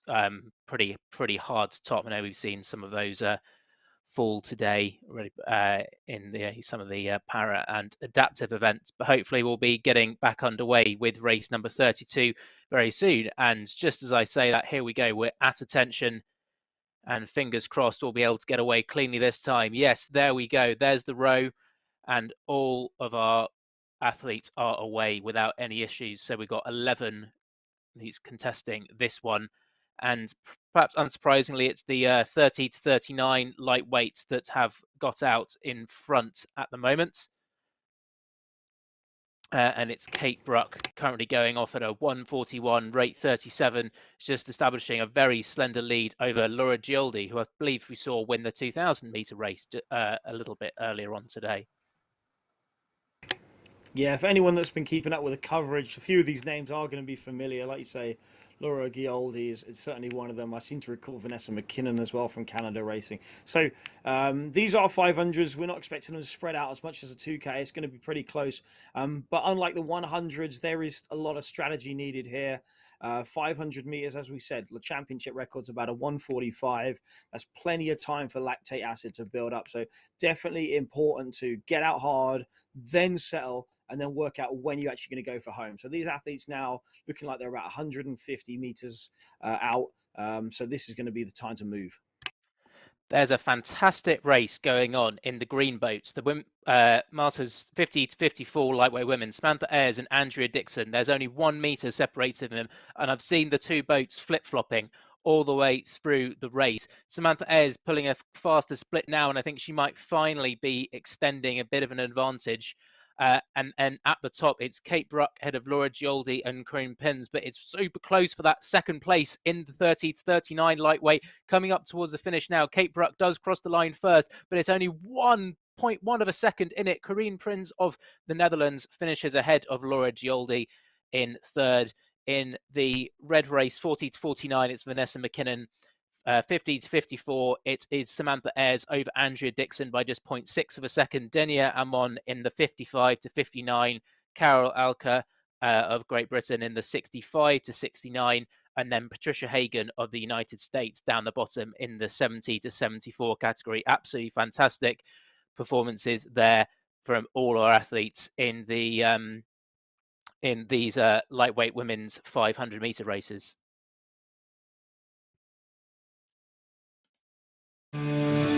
This event is run using Time Team Regatta systems, making regatta management easy.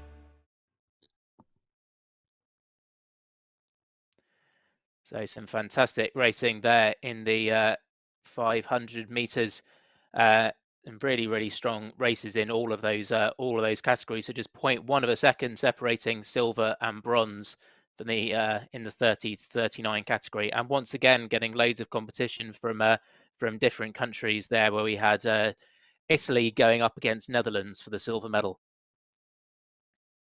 Yeah, absolutely. Really tight racing. Like for athletes that are familiar with ergs, 500 meters is such a common distance. I mean, usually you do it in blocks. So we used to do 6 times 500s very often.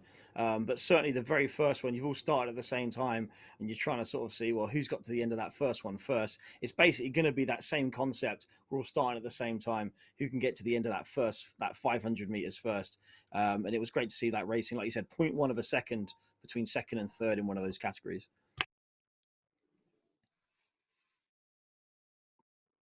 Yeah, so just looking forwards, we've got the women's 30 to 39 and the open 500 meter women coming up very soon.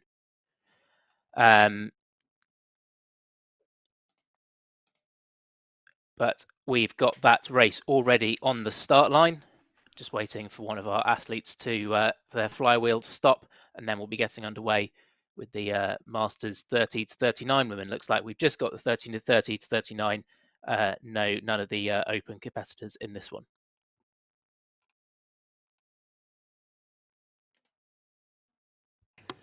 A real good mix of athletes here. We've got people who have just started during lockdown, a former marathon runner, someone who's been indoor rowing for a couple of years and done some events out in America, a gig rower. So a good mix, but here we go.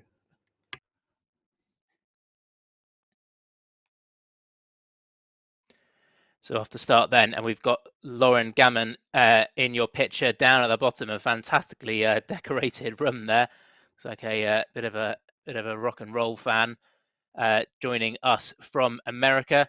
But out in front, it is Samantha Smith from Great Britain and Sophie Gallagher, absolutely neck and neck, both pulling around a 1:30, and they are opening up a little bit of an advantage on the rest of the field. Yeah, really good splits here. Again, championship record 132.8 is going to be close on this. The world record 127.9. So these athletes are not operating at speeds much different from those records there. So looking like slightly outside the world record.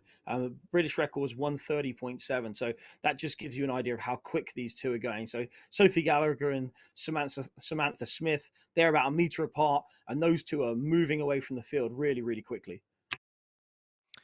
Yeah, fantastically tight racing out the front. Naomi Craig and Lauren Gammon. Lauren Gammon can see her in her shot. She's fighting for that bronze medal. She's pulling 7 seconds faster than Naomi Craig. And Lauren Gammon, as we come up to the last 100 meters, is pulling into that third medal, into that third position in this Masters 30 to 39 women. Out in front, Sophie Gallagher coming into the last 50. She's got a lead of 3 meters. I don't think she's going to be caught sprinting away from Samantha Smith. And has come up to the line in Sophie Gallagher that crosses the line in first ahead of Samantha Smith, 134.8. Lauren Gammon is going to come through for third. Steph Russell, very tight on the line between Steph Russell and Natasha Lovinstein. Naomi Craig dying a little bit towards the end there. Kirsty Davey, Elaine Huskinson and Elodie Richaud rounding out the field in the Masters 30 to 39 women's 500. But we're going to go straight over to the 30-minute race, and we're going to catch up with John and Zoe to find out what's been going on there. Time Team Regatta Systems, the timing partner of many events worldwide.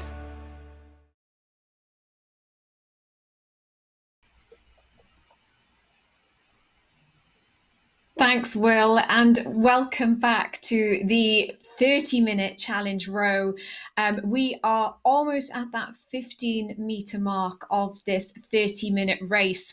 And whilst you were watching the other races, we've had some interesting changes in the leads here. So rower 1 dominated the first 5 minutes of the race, held his lead there into the 10-minute mark. But just in the last 2-3 minutes, Carl van Heerden has just stepped into the lead there and is now starting to extend his lead. So he's about 12 meters ahead of rower 1.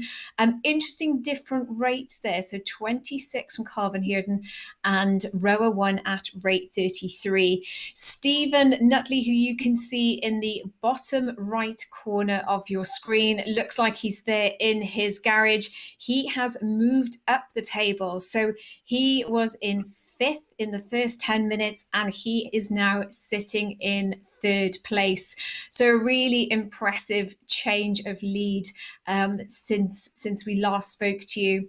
So just looking at further then into the women's race, we have Sabrina Brodnik representing France and Lorna Fabrowski. And Sabrina Brodnik has a really commanding lead there over Lorna. Interesting on the splits there as well. But with the rate, Sabrina sitting comfortably there at 29 to 35. So in the men's races, just looking further down the field, we have Patrick Wright. And we were talking earlier, John, about sport for life. Now, interestingly, Pat was in the men's 8 for Team GB during the 1968 Olympics. So that was in Mexico. And he took up rowing in 1959. So in terms of somebody that's really representing a sport for life and still competing, it really does say a lot, doesn't it, about this sport? Yeah, it does. In fact, I think he raced at the British back in 2018. I understand we've got to just throw back to the next race that's coming up, but we can talk more about Patrick when we come back a little bit later.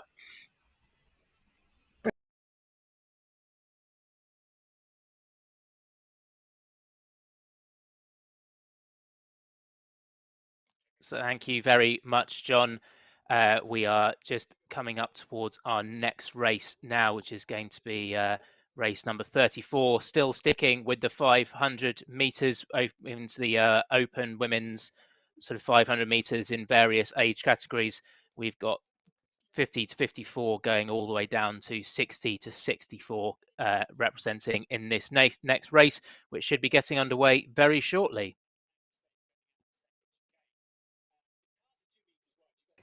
So once again, we have athletes doubling up, as it were, having done a 2K earlier on, and now getting involved in this 500 meters. So they've been asked to stop rowing. We're going to wait for the flywheels to stop, and then they'll get their instructions for attention, ready, and row.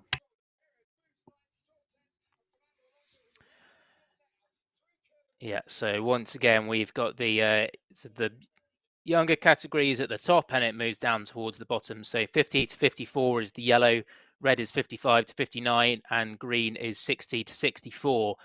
And so away we go. And you can see down the bottom, we've got Joanne Cully in the 50 to 54 category in shot down at the bottom. Had a lot of people looking like they're running from their spare rooms or garages. Weekends, many rows become very, very familiar with those as training locations over the last 18 months or so. But in this race, it's Deborah Nagan of Great Britain who is leading out. She is leading the 55 to 59 category by some margin. But she's also leading the whole field as we come up towards halfway. In the 50 to 54, we have got Deirdre Gamble ahead of Jackie Hamer. And in the 60 to 64, Celia Whittam is currently out in front over Karen Hegarty.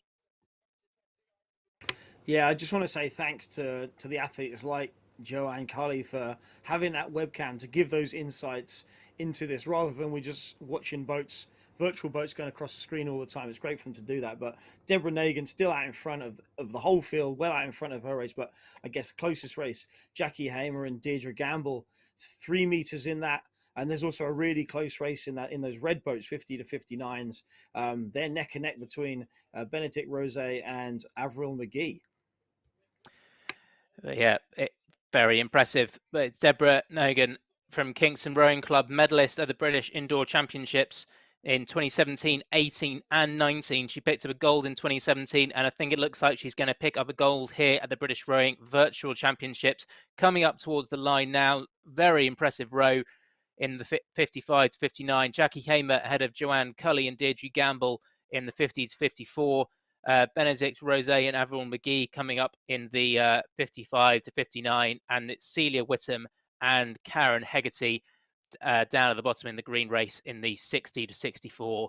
And as Stephanie Delaney comes up to finish off her race, that wraps up that 500 meter race. So we are going to go straight over to the 30 minutes race, and we're going to stay with John and Zoe all the way to the end of that one.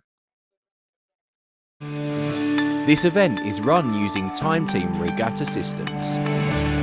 See results as they happen.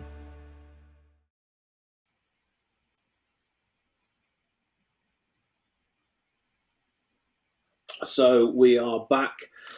You're seeing the latest update on the 30 minutes. So they've now been rowing for nearly 19 minutes. You can see there's just over 11 minutes left on the clock. Everyone has pretty much established their pace now. Now, if you look at the leaders, Carl is still sitting on 150s and 151s. Just as a guide, that is putting him somewhere in the region of 8,200 metres. And Stephen Nutley is tracking him, well, he's 30 metres behind, but he's pulling the same splits. Now, the strategy you want to look for, some of these people might actually pick the pace up in the last 10 minutes. That is quite a common tactic on the 30 minutes. And Sabrina consistently been holding 202 to 204 splits. So she's potentially looking around about 7,400 metres if she can hold this pace to the end. Zoe, you spotted anything in this? Yeah, I'm really liking the changes of leads that are going on. Look at Stephen Nutley there. He's your person down in the right-hand corner of your screen. So we have Stefan Knight on your left, Stephen Nutley on your right. And it looks like Stephen looks really comfortable there. Interesting that he's holding rate 25. He's had consistent rates through each 5-minute segments. We were looking at rate 26 in the first half of the race, and he's holding there at that rate 27, just looking really comfortable, drawing the handle right through the chest. And I think, John, he looks really relaxed on the recovery. I think that gives his body a lot more time to recover, a greater opportunity just to relax the muscles, flush the oxygen through, and sort of ready to pick up the next stroke. What do you think about the two techniques that we've got here on the bottom of the screen? You know, I was just looking at that. What I'm finding quite fascinating with it is that the Stefan on the right hand side, he's doing the technique that a lot of indoor people do, where you're almost bringing it up practically to your throat almost. I don't know how we got into this habit, but it just started to become natural, where you just sort of flick your arms a little bit, and it just happens to be above your chest. But it's that for him will feel like a very comfortable sort of natural style, and it does increase the stroke length a little bit. So because on some of the apps that you have, one of them, the Concept 2 app, it actually tells you what your stroke length is. He's probably got a drive length of about just over 1.50 m on that as a guess, probably about a 150, 155 stroke length, which it all adds up, especially on 30 minutes. You want to maximize, your splits on every single stroke. Yeah, absolutely. It's the long chess game here in the 30-minute racing, isn't it? So we are over 21 minutes in, 8.5 minutes to go in the 30-minute race here. We have the men's boats in yellow and the women's boats in red. And Carl van Heeren has taken that lead in the first half of the race. Rower 1 was leading from the start, but Carl still continues his lead now, about 28 meters from Stephen Nutley. I'm sure Stephen on your right-hand side there in the bottom of your screen will be nipping at his heels. But just a little bit, we were looking at Patrick earlier, Patrick Wright, so you can see further down your screen there, rating 24,204, and we're looking about the Sport for Life. Now, Patrick was in the Team GB Men's 8 at the Mexico Olympics. So, folks, that was in 1968. And we talk about legacy as well. So he represents University of London Boat Club. That's based on the Thames by Chiswick Bridge. And the legacy through that club has been phenomenal, that they perform year on year on year. And John, get this, right? At Henley Royal Regatta this year, there were 2 women's crews from University of London in the semi-final racing each other. That's a first crew and a second crew. So really showing the depth of caliber, I'd say, at University of London. And people like Pat Wright, who would have been an absolute UL person through and through, contribute to these legacies at their clubs. But then we look at people who have just started rowing. So Carl van Heeren at the top there in first place. He started rowing in 2016. So we've got a real field of expertise out there. Yeah, I was just thinking, I mean, if Patrick was racing in the Olympics back in the late 60s, early 70s, I'm trying to, he must be is he in the 70 plus category at the moment? It's somewhere in that region. I'm sure it was Patrick that I commentated on at the British in 2018.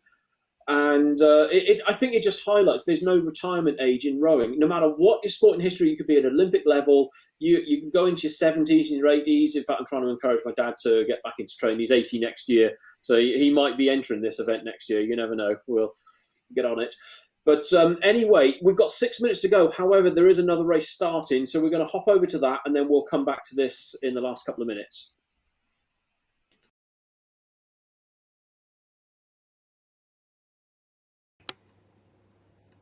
Yeah, so coming up, we've got the sixth form boys and the year 11 boys as well. For anyone unfamiliar with that, sixth form is basically year 12, year 13. You'd start at 16 years old through to the age of 18-year-old. And then the year 11s who you now see are in the blue boats. Unless they have particularly early birthdays, these are going to be 15-year-olds. But anyone with a particularly early birthday would be 16. So expecting some really, really fast scores. I mean, I was a rower at this point, but the world record for the sixth form boys was 1:13.5. I don't think I could even see those splits for a stroke, let alone a 500. Will, what are your thoughts on what we're going to see? Yeah, I think you're right. I think sort of 1:13 maybe just sort of flashing up on the screen for the briefest of seconds was the best that I could hope for sure. But we are just about to get underway. So we've got the so sixth form boys in the yellow and the year 11 boys down in the bottom. So we'd probably expect those slightly older kids to be out in front, and indeed Toro Paulison down to 1:21 off the start, hitting a straight rate of 39, already establishing a pretty strong lead. But we're also seeing Joshua Mann on Ergo number 14 from Mounts Bay Pilot Gig Club, currently sitting in the lead of the year 11 boys and going up against Hunter Hyde from Australia from the sixth form boys. Yeah, so Tora Paulison competing here from the Faroe Islands. Not sure if that's quite high enough latitude-wise to not have any darkness at the moment, but I'm sure there's plenty of sun hours in the day to hit these ergs, and you can see it's paying off because went off in the 1-teens. It's now 1:27, settled there at rate 38, and we just saw some 40, so it's really motored through and has less than 100 meters to go, so it's really blown this field away. Hunter Hyde performing really, really well as well, 1:35, and it's Josh Mann for the year 11s out in front at the moment. Yeah, really impressive from Tor Paulson. Just been cruising through this race, comes over the line. Hunter Hyde of Australia, and very tight for the third place though in the sixth form boys. It's Joshua Mann, William Baywett, and Jack Fraser coming across the line. All just get that final result, 0.2 of a second for Nathan Lays of France over Harry Jones of Great Britain to round out the sixth form boys. But we are going to go straight back to the 30 minutes race, and we're going to see the very last moments of that. This event is run using Time Team Regatta systems, making regatta management easy.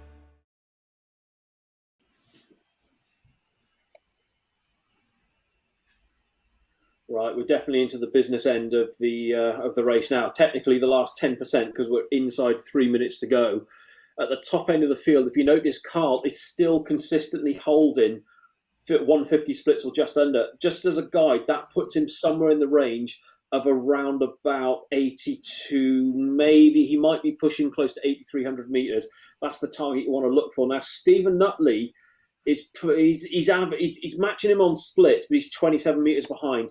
In 2 minutes, it is possible to overturn a 26-meter deficit, but they're going to have to start making a move. Like Stephen Nutley probably needs to be pulling about 145s now if you wanted to start pulling back, because effectively they've got 500 meters left of racing, or just over 500.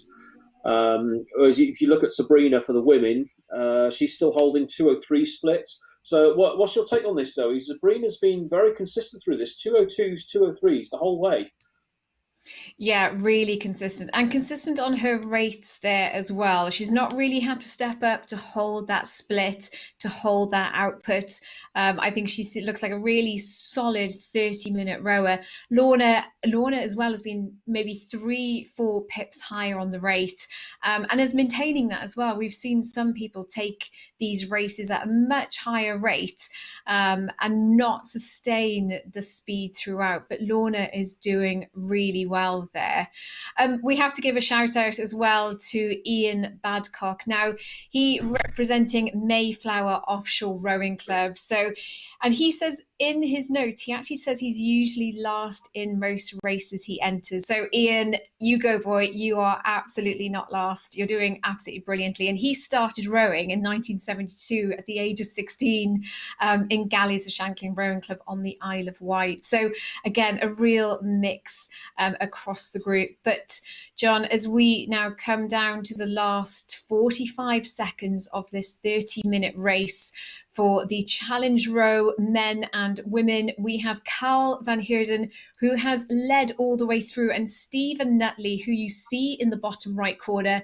What do you think, John? Is he going to take up the rate or not to close that 20 metres?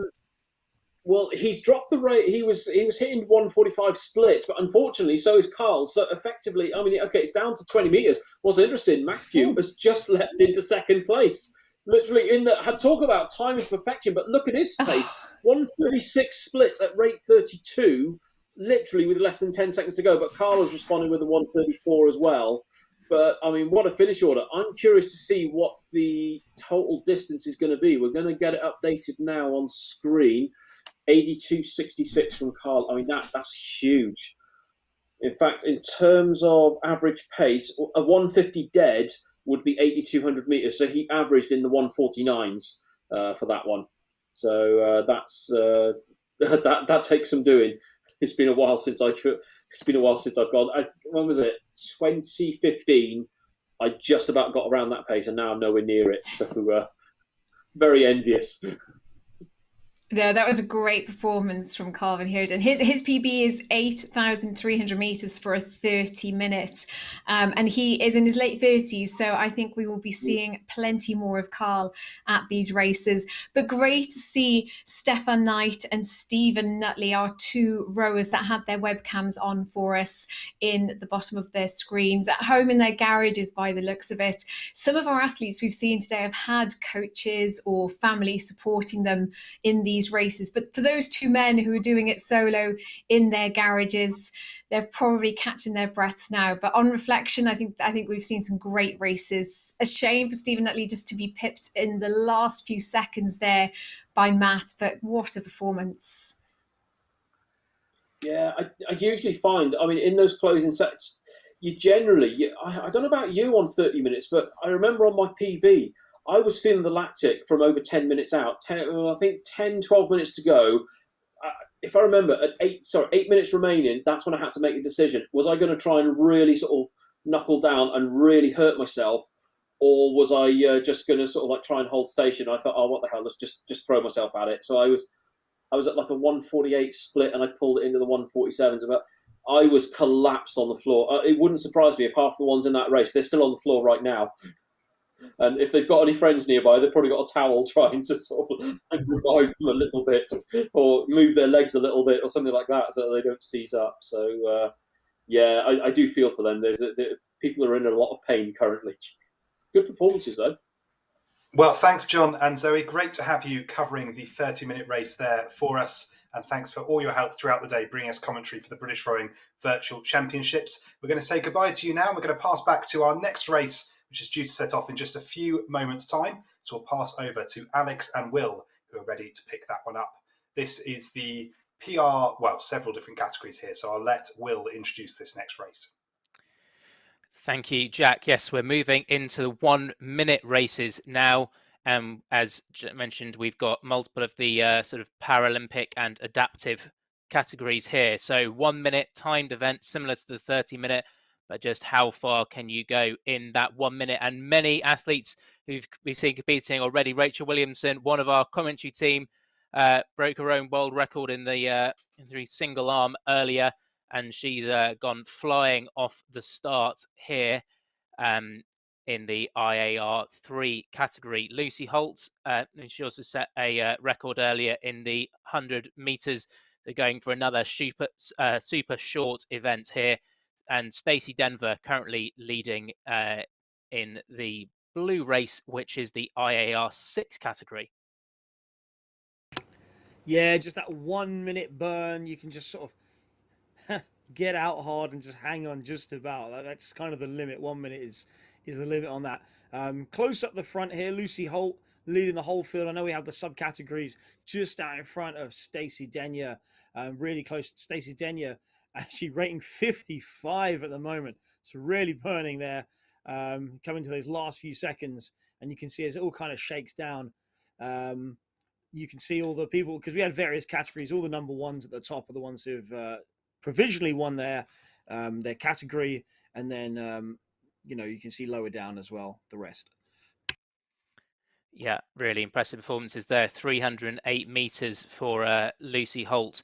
Don't think it's going to be quite line for a PB in that event, but after a PB or a world record in that event. But it's already it's already setting one today. I think that's probably enough work, and probably took a little bit out of the legs. So some great racing there in the first of our 1 minute races. We're just going to go to a short video now, and we'll be back with you very shortly.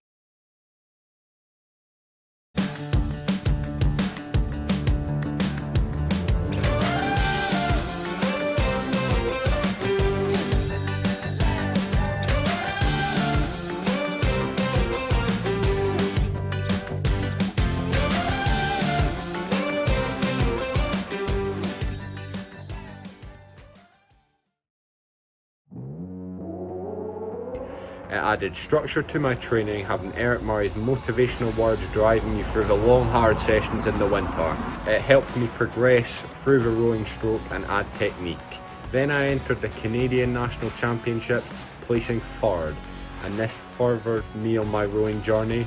Then later this year I got accepted onto the British World Class Start programme on a probation period, and now I've entered the British National Championships again, so I look forward to doing that again.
I'm halfway through the refocus program, and I just rode 12,000 meters. That's insane. When I first started, I couldn't row 500 meters without stopping, and now I'm doing 12,000 meters. That's bananas. A little bit about me. I have a master's in applied exercise science, a focus on strength and conditioning. I have a bachelor's in kinesiology, and I work in the fitness industry. I have literally replaced every cardio that I do with rowing because of asensei. It's program-based. It goes progressively overloading, meaning you're not just taking class and class and class and just kind of running in one place.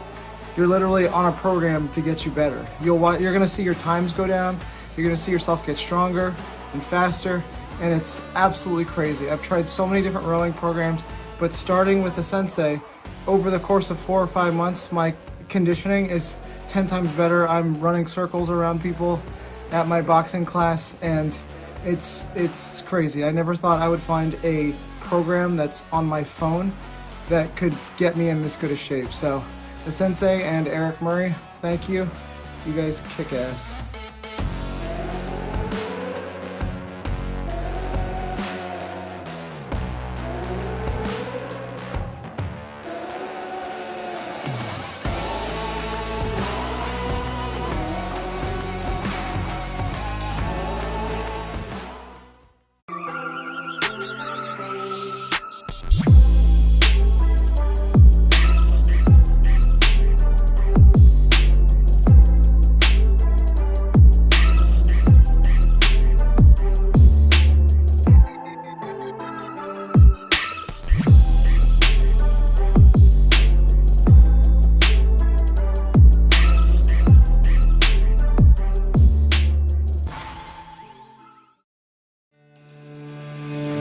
This event is run using Time Team Regatta systems, making virtual racing possible.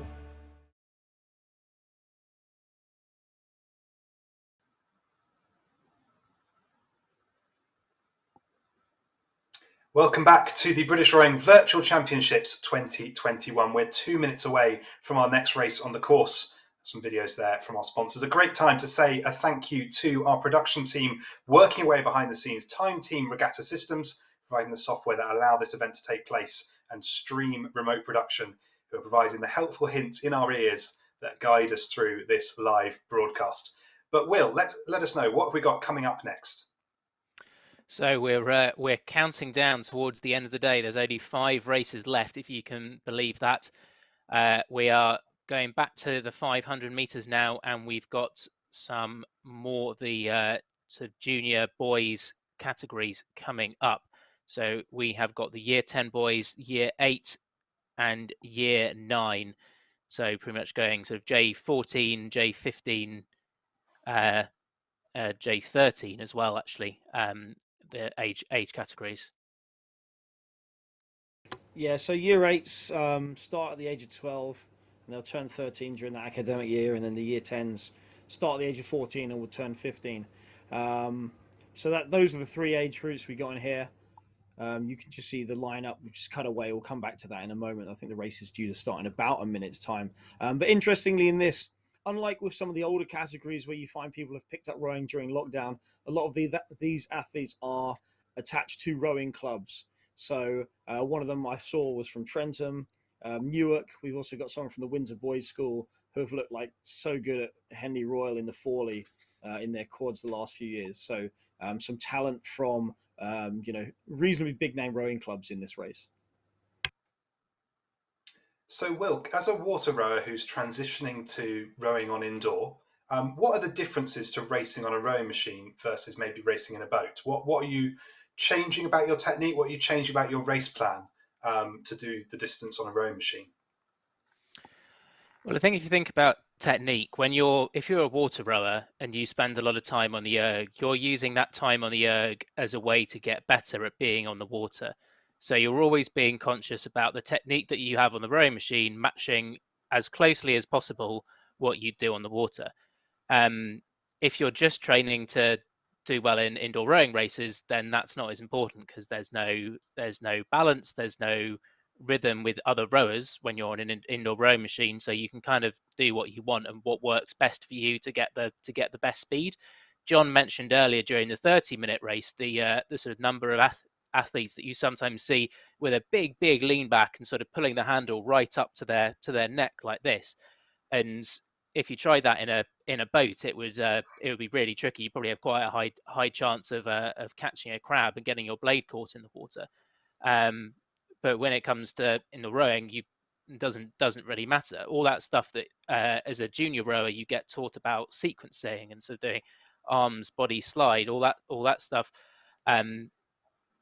It's not quite as important when it comes to a rowing machine, where it can sometimes just be about just how much power can you put through that handle.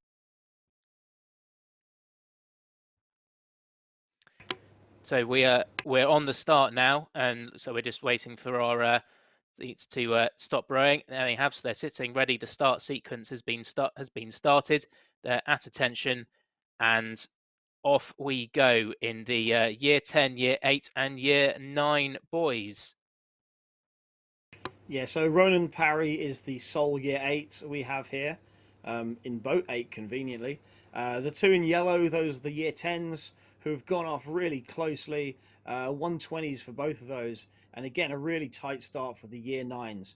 So really hot starts. We'd expect it to be really close through this first 150 meters or so, and then they will have to just settle down into a kind of a middle 30 seconds before ramping up again into the finish.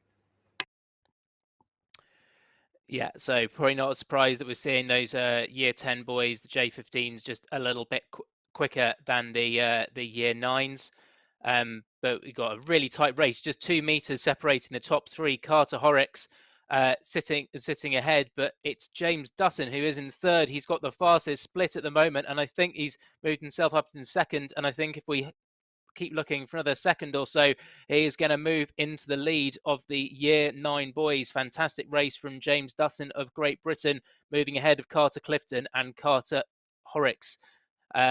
Into the last 100 metres, though, for the Year 10 boys, and it's Jim Gleed of Great Britain ahead of Adam Elliott. Looks like they're going to keep moving away as he's still got a quicker split, although Adam Elliott is now pushing back. Yeah, so just coming to the line there, it does look like Jim Gleed has held off Adam Elliott by a couple of seconds. James Dutton, great performance, 1:33.2, a couple of seconds in front of Carter Clifton, who held off Carter Horrocks there as well. Marcus Thornton rounding out those Year 9 boys. And as I say, the sole Year 8, we had Ronan Parry. Fantastic for having an entry in here into that. Well done to you. It looks like he's going to be going in just under about 158, it looks like. So well done to those. Congratulations to all those that have raced today, and thank you for doing it. And we're just going to send now to a quick video.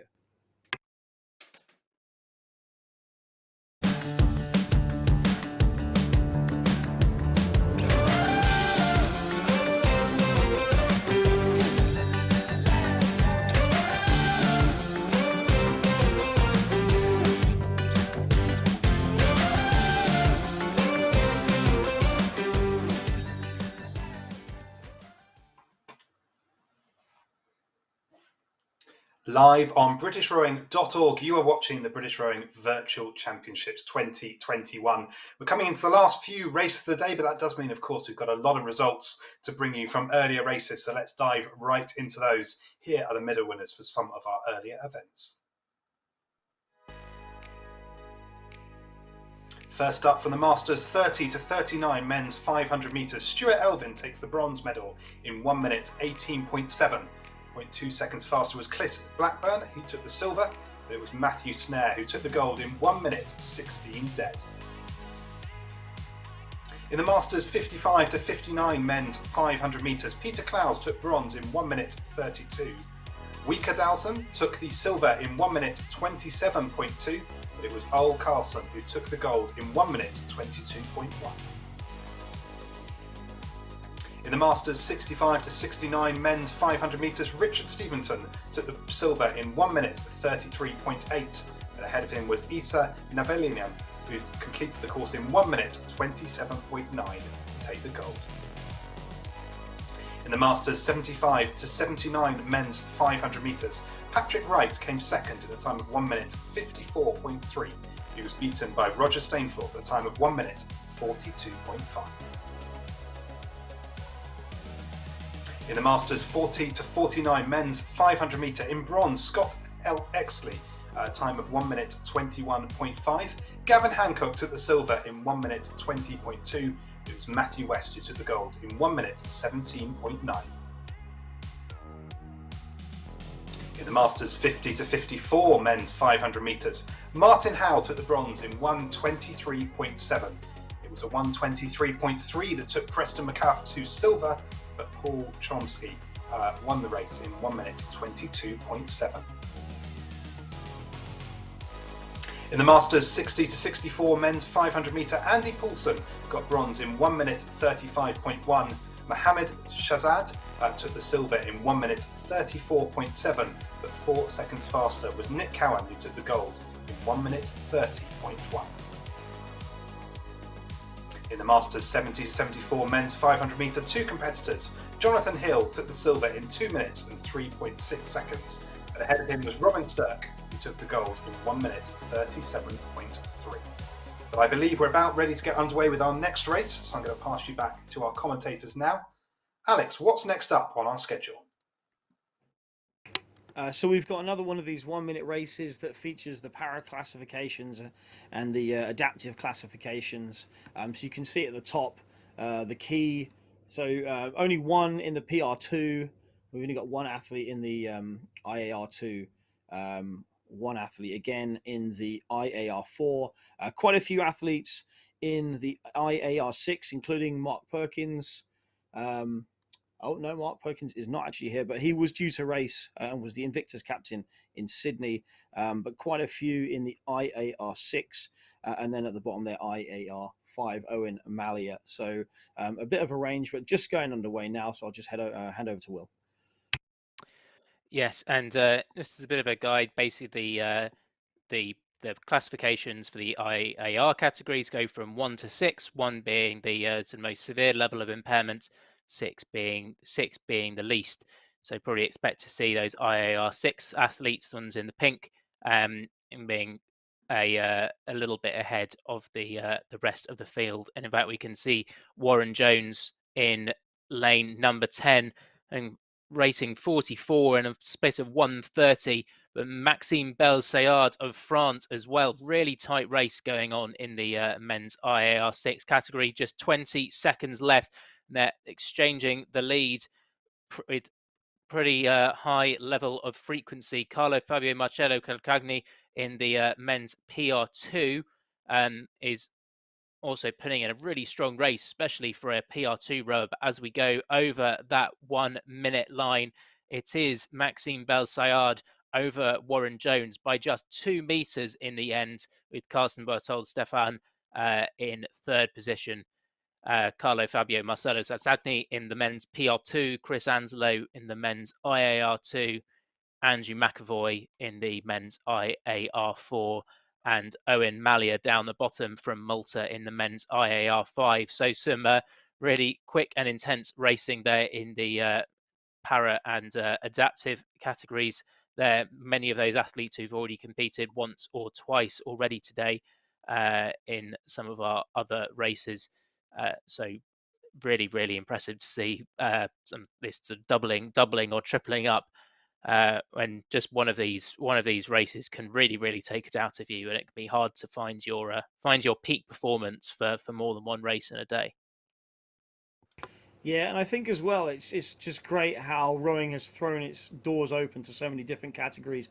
It's not just like the Oxford and Cambridge boat race, we just race 8s. You know, we have these adaptive categories, we have these para categories, we have coastal rowing, gig rowing, short races, longer races, head races, so it's phenomenal stuff. So it's really good to see there. We're just going to send over to socials with Jack, and then we'll be back with our next race. Thanks, Alex. Yes, I've been keeping a close eye on all your tweets, photos and posts on social media using the hashtag BRVC21 to catch up with your experience at the British Rowing Virtual Championships. We've got a couple to share with you now. So here we go. Gemma Kemble-Stevens saying thank you for the use of the space to her local gym. 2,000 metre race done. It was disgusting and hard work, but I got a new PB and a first for my category. Over the moon. Thank you for the support, Jules. Well, we're delighted to have you racing with us, Gemma. Well done on your PB and for winning your category. And hopefully you'll join us again for a British rowing event in future. We've also had some posts come in on Twitter. This one from Dusty Miller. Really enjoyed competing in my first indoor championships. A recent hamstring injury meant I wasn't at my best, but the pain was worth it. Well, Dusty, we hope it's not too painful now that you're complete, but fantastic to have you racing with us here today at the Virtual Championships. And here we have Giles Chalk, first 2K ergo test, or any ergo test for that matter, since 2005 at the British Rowing Virtual Championships 2021. 6:24.8 in Masters 40 to 49. It hurts, as I remember at British Rowing. Well, delighted to have you back to the sport of indoor rowing, Giles. Congratulations on your result, and hopefully we'll see you at many more events in future. Here's Carl Hoods. I'm not going to break any records, but I've enjoyed the British Rowing Virtual Championships today. Missed a PB on the 2,000 metre, but nabbed one on the 500 metres. Well, one 500 metre PB is pretty good day's work there, Carl. So congratulations on that. And thank you for joining us here at the Virtual Championships. Do keep the posts coming in on social media, Twitter, Facebook and Instagram, hashtag BRVC21. And of course, also have a look at British Rowing on all those channels. You can see all the highlights from the British Rowing social media team throughout the weekend. Now is also a good time to say thank you to all of the volunteers behind the scenes who make this event possible. We've got a whole range of volunteers working from umpiring and technical to the team working with me on commentary here today. And without them, this event simply wouldn't be possible. If you're interested in volunteering at future British Rowing events, or indeed volunteering with a local club, you can find out more at britishrowing.org/volunteer. So do take a look at there. It's great fun to get involved in events like this. I can highly recommend it. Well, we're looking ahead to our next race of the day. So we're going to go back to our commentators now, Will and Alex. Alex, what's next on our schedule?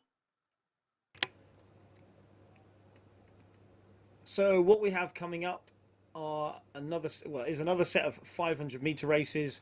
My notes suggest we should have the full complement of girls from year 7 all the way through to years 12 and 13. Some categories have a few more than others, but we do seem to have someone from every year group, year 7, 8, 9, 10, 11, and then the sixth formers as well.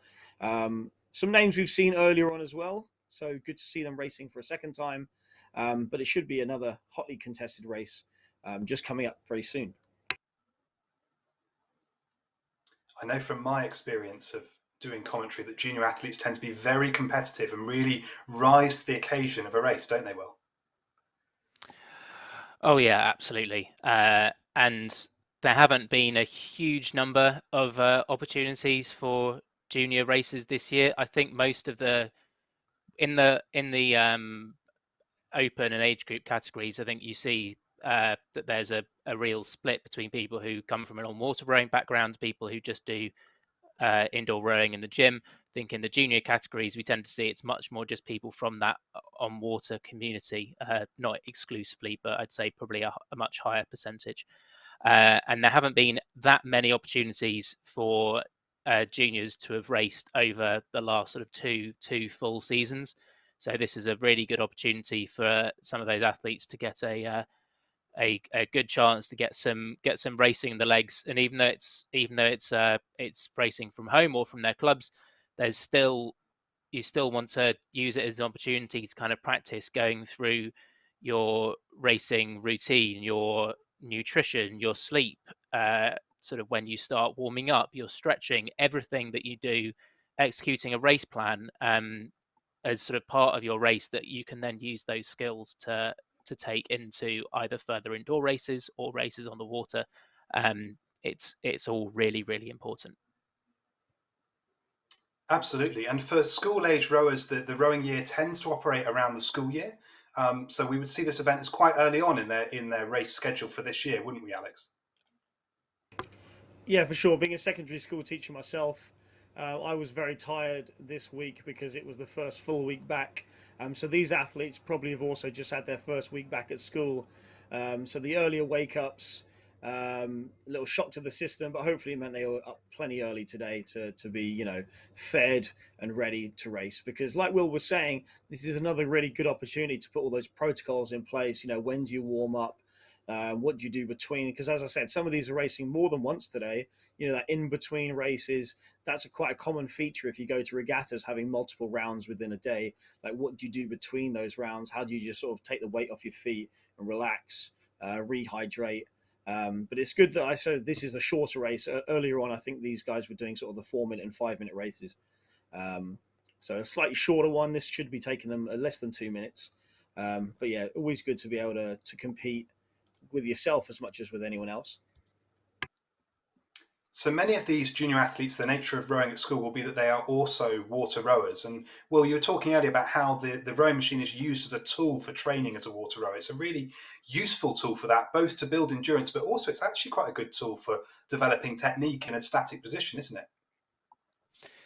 Yeah, definitely. That you can use the ergo at the very beginning of the sort of process of training a rower to show the basic movements, but then you can also use it at various points as ways of trying to reiterate things you're trying to work on the water. I remember spending a lot of time with one of my junior coaches who was trying to sort of teach me about suspension off the front end. So that suspension is when you're making sure that the pressure that you're pushing through the foot plate is really sort of being applied to the handle. And we used a lot of sort of going from the ergo to the water to the ergo to sort of work on that, where you can get a bit closer and kind of practice things out.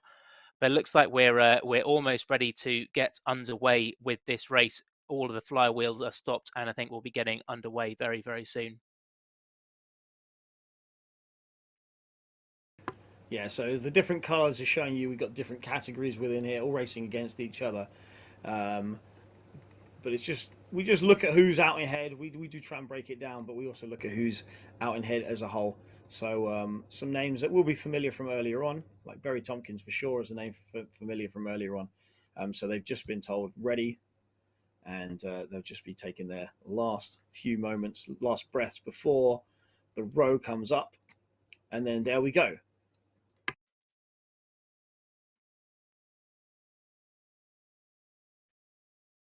So it does look like Berry Tompkins, who I mentioned before, in a close race with Maria Giulia Costagliola. That's a close race. There are 2 meters between them at the moment. Millie Hurrell, whose screen had just dropped out momentarily, but has now flown back out into the front really, really quick. She's the only competitor in the Year 9 girls and is leading the way here against both older and younger athletes. So really quick splits there. Sub 140 at the moment. All of these are at rate 40. With it being a 500, there probably will be a settle down into the 30s. But like Amy Clark, for example, is sitting there at a rate 45 still. So yeah, Millie Hurrell there in the Year 11 girls representing the Isle of Ely, but Berry Tompkins in the Year 9 girls and Maria Giulia Costagliola really, really strong for that age category. The championship record is a 142, so I don't think we're going to be seeing times too far off that. In the sixth form girls up at the top, we've got Chloe Houston over Kate Haswell and Kiki Iribarren Alvarez. And shout out to her and her rescue pug Winston, who I think is providing her with moral support throughout the this grueling race. But into the last 100 meters now, and it's still Millie Hurrell in that Year 11 girls category who's out in front of the whole event here. Really, really strong performance from the Isle of Ely rower. We are coming up towards the finish line now. It's going to be Millie Hurrell who closes out Year 11. In the Year 9, we got Maria over Berry and Amy. Amelia Westbrook in the Year 10. Then the sixth form girls up at the top. Looks like we're going to have a tight race for second and third. Chloe Houston should be just over Kate Haswell and Kiki Iribarren Alvarez. Anya Knight in the Year 8 girls. And then down the bottom, Kelly Clifton and Scarlett Yilmaz in the Year 7 girls. So another fantastic set of races there, all across the board in the junior women's 500 meters to close out our third last race of the day. So we are just going to go to a quick video and we'll be back with you very shortly. This event is run using Time Team Regatta systems, making virtual racing possible. Hi, I'm Rory. After buying an Apple Watch last November and generally being unhappy with the state of my fitness, I started to lose weight and get a little bit fitter by walking. After a few months, I reached a point where walking was no longer going to get me any fitter. As a teenager, some 20 odd years ago, I did some rowing, so I decided to invest in a Concept 2. As technology had started my journey for fitness, the first thing I did was look for an app to help me train, and that's where I found asensei. From there, I started through the Recommit program to do my first 2K in 20 years, which got me a 7:15. Another few months down the line now, and another few programs down the line, I'm fitter than I've ever been in my life. I weigh 25 kilos less than I was a year ago, and in a few weeks' time, or 2 weeks' time, I'm hoping to break sub-7 time at the British Rowing Virtual Championships. Going forward, I'm going to break the 1,000,000 meter mark in my erg in the next few weeks. After that, I'll be chasing a 6:45 time, hopefully. And if I get a 6:45, my plan is to spend some money on some personalized coaching, because if asensei can get me that, who knows how further it can get me.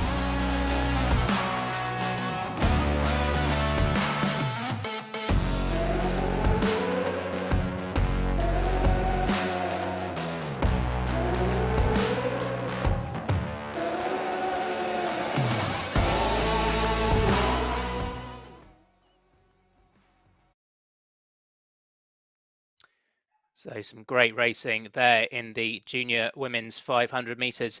Just 2 races left to go today to close out the asensei British Rowing Virtual Championships for 2021. We've got the men's and then the women's open lightweight and under 23 500 meters coming up. So Alex, we should be seeing some really fast times in these last 2 races of the day. Yeah, absolutely. I'm looking forward to seeing what the EC number 18 from Colombia, Julian Alejandro Ortiz Rojas, track cyclist sprinter who had to start rowing because the velodromes were closed. So be interesting to see how quick he can be. There's obviously a lot of crossover between the muscles used in cycling and rowing with the legs. We've seen, in fact, rowers go over to cycling and compete and win medals at the Olympics. But this is an athlete coming the other way. Yeah, and a track cyclist sprinter, they've got some serious power to get those fixed gears moving.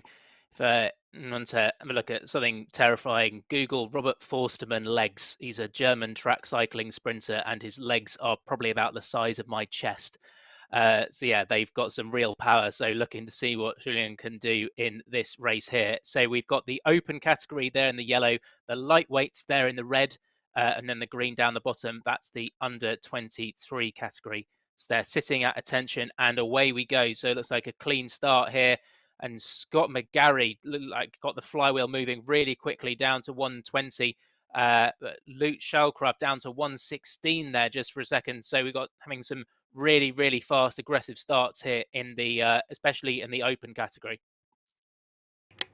Yeah, these are the kind of pieces where, like, in person, they're the ones to watch. Like, you just stood there in awe of all the 1-teens, the 117s, the 116s, the 115s. You can see we still got athletes pulling 119 there.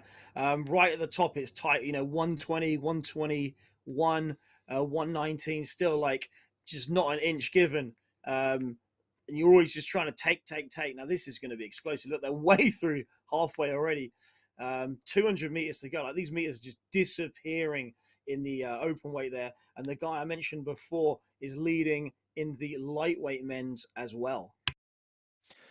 There's nothing separating these top three. Well, there's a very small amount, and it's only 4 meters. But Luke Shallcraft, he went off fast at the start. Looks like he's still got something left in the bank because he's lowered the splits down there. It went down sort of 122 or so. He's just about holding on a 4-meter advantage over the rest of the field into the last 50 meters. There's going to be 5 rowers, all within about 10 or so meters coming up to the line. 122.1 for Luke Shallcraft, ahead of Roy Sharman and Juan Farrugia. In the under 23 down the bottom, Simon Toro John Jacobson from the Faroe Islands ahead of Ethan Dunn, and Julian Alejandro Ortiz Rojas ahead of Angel Obregon Sierra in the lightweight men's. That was some really, really intense racing there. I'm just having a look now. There's only 1.6 seconds separating the top 4 in the open weight 500 meters there. That's some really, really tight racing. Yeah, really, really close to the top. Juan Farrugia just came flying up from about 5th place to sneak up into 3rd. That was phenomenal. And well done to those, but we're just going to send back to Jack now just to bring you a little bit of some of those results from earlier on.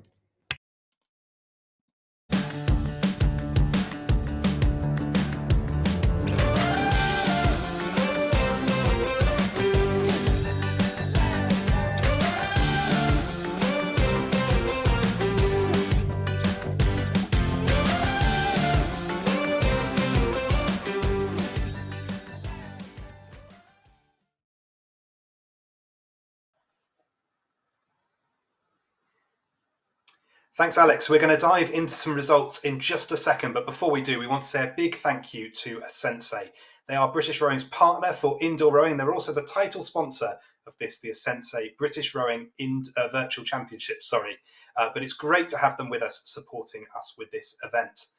If you're interested in indoor rowing, whether this is your first race or you're looking to perfect your PB, it's well worth having a look at asensei.com/BRVC. where you can download that app that gives you lots of tips and tricks on technique and tactics to go the distance with your indoor rowing. But with that said, let's move on to have a look at some of the results from earlier today. So the results of the Masters 80 to 84 men's 500 metres. William Hoskin took the silver in 1 minute 56.2. Brian Court took the gold in 1:54.3.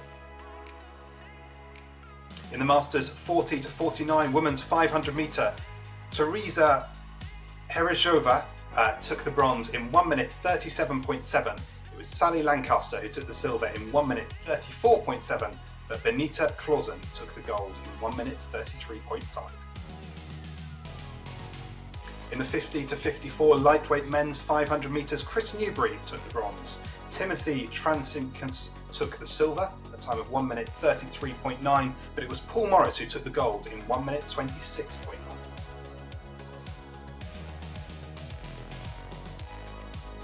In the 60 to 64 lightweight men's 500 metres, David Jubb took silver, but it was Emmanuel Romoli who took the gold in 1 minute 33.8.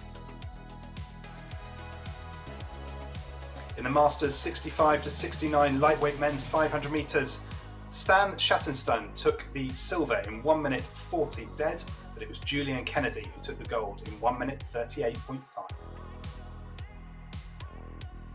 In the 70 to 74 lightweight men's 500 metres, Esko Hipa took the gold in 1 minute 43.6. In the 75 to 79 500 metres for the lightweight men, it was Derek Vonham who took the gold in 1 minute 44.8. In the 80 to 84 lightweight men's 500 metres, David Harrelson took the bronze, Philip Stubley took the silver, and Amino Jarvella took the gold in a time of 1 minute 45.6. In the 30 to 39 lightweight women's 500 metres, it was Laura Goldie who took bronze, Corian Prinz who took silver, and it was Katie Bruck who took gold in 1 minute 41.9. In the 40 to 49 lightweight women's 500 metres, Vanessa McKinnon finished the course in 1 minute 49.6 to claim her gold medal. In the 50 to 54 lightweight women's 500 metres, Andrea Dixon took the silver in 1 minute 47 dead, but just in front of her, Samantha Ayers took the gold in 1 minute 46.4. In the 55 to 59 lightweight women's 500 metres, Denia Amon took the gold in 1 minute 45.7. In the 65 to 69 500 metres for the lightweight women, Carol Alka took the gold in 1 minute 57.9. In the 70 to 74 in the same event, the lightweight women's 500 metre, Patricia Hagen completed the course in 2 minutes 26.8. And then in the Masters 50 to 54 women's 500 metres, Deirdre Gamble came in bronze, Joanne Cully in silver, but it was Jackie Hamer who took the gold in 1 minute 47.3. In the 55 to 59 women's 500 metres, we had a dead neck silver place between Benedicta Rose and Avril McGee, both on 1 minute 50.8. But it was Deborah Nagan who took the gold in 1 minute 44.4. In the 60 to 64 women's 500 metres, Karen Hegarty took the silver, but it was Celia Whitten who took the gold in 1 minute 48.3. So I believe that's the last result we're going to bring to you, because we need to speed over to our next race, which is the Open Lightweight Women, Open Women and Under 23 Women's 500 metres. Alex, I'll pass over to you on the start. Yeah, so the athletes have been told to stop rowing. They're just awaiting instructions to start. As you said, we have the open weight women, the lightweight women, and the under 23 women in here. Hopefully we'll have a webcam from the Estonian athlete Lisa Marie Lana. That'll be good to see, just to round out these championships. Catherine Williamson in there, a really inspirational story. First event, picked up indoor rowing 2 years ago to improve her fitness, and has lost nearly 5 stone from that. Is going to start a degree in nursing. So a really inspirational story here. So thank you for entering, and obviously phenomenal stuff and your journey. Yes, so we're off to start here in the last race of the asensei British Rowing Virtual Championships for this year, and it's for Ulrike Hansen down the bottom from the Faroe Islands. Huge number of competitors we've had from the Faroe Islands this year, so massive thank you to everyone from there who has competed just ahead of Anya Panos in the there in the under 23 category down the bottom. Really tight in the open category. Georgie van der Merwe and Sabrina Brodnik wasn't much separating them. Sabrina Brodnik of France just now moving into the lead as we come up towards halfway. Yeah, so going through that halfway mark generally for those athletes in the open weight, as you say, Sabrina Brodnik just taking over that race just slightly from Georgie van der Merwe, about a 5 meter lead here. Var Guriadottir Hansen commanding splits at the moment, 131 at rate 38, moving away from that competition here in the under 23. And as you can see on the webcam coming all the way from Tallinn, Lisa Marie Lana just looks like it's overtaken there. Anya Panos just moving really strongly through there as we go into the last few meters. Yeah, good and strong finish there from the Estonian athlete down in the webcam at the bottom of the screen, but it's Var Guriadottir Hansen who crosses the line in first position with Lisa Marie just behind. In the open women, it's Sabrina Brodnik, Georgie van der Merwe, very tight for the third between Courtney Russo and Catherine Williamson. I think Catherine Williamson putting on a sprint at the end. Courtney Russo just slipping off, seeing those splits going up into the 2 minutes and 3 minutes right at the very end. It's disappointing for Courtney there. I think maybe just running out of energy in the last few strokes. We've got Ndula Donapudi down the bottom racing for time only, and then Diane Pham coming across the line in the lightweight women's 500 meters. We'll just wait until Diane comes across the line before we wrap up there in the last event of the day at the Asensei British Rowing Virtual Championships. So that is the last race of the day, and Jack, it's been a fantastic day of racing. We've loved every single minute of it. Absolutely, hasn't it just? Over 1,000 entries from 32 countries worldwide, including the USA, Brazil, Norway, Canada, Italy and Australia. What a day of racing here at the British Rowing Virtual Championships 2021. Alex and Will, thank you for joining me. You've been brilliant throughout the day, bringing us the live action in our races. But now a quick message for those who are interested in getting involved in indoor rowing going forward. One of the best ways you can improve your indoor rowing is connecting with asensei, who are our title sponsor for this year's event. They have a great app that can give you some coaching and some tips on your technique. They also have opportunities to get involved and row along with other people. Eric Murray doing a regular workout, the Kiwi pair Olympian, if you want to join in with him too. So this next video is from asensei, our title sponsor. But thank you for joining us for the British Rowing Virtual Championships 2021.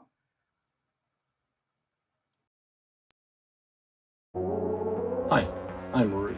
After buying an Apple Watch last November and generally being unhappy with the state of my fitness, I started to lose weight and get a little bit fitter by walking. After a few months, I reached a point where walking was no longer going to get me any fitter. As a teenager, some 20 odd years ago, I did some rowing, so I decided to invest in a Concept 2. And as technology had started my journey for fitness, the first thing I did was look for an app to help me train, and that's where I found asensei. From there, I started through the Recommit program to do my first 2K in 20 years, which got me a 7:15. Another few months down the line now, and another few programs down the line, I'm fitter than I've ever been in my life. I weigh 25 kilos less than I was a year ago, and in a few weeks' time, 2 weeks' time, I'm hoping to break sub-7 time at the British Rowing Virtual Championships. Going forward, I'm going to break the 1,000,000 meter mark in my erg in the next few weeks. After that, I'll be chasing a 6:45 time, hopefully. And if I get a 6:45, my plan is to spend some money on some personalized coaching, because if asensei can get me that, who knows how further it can get me.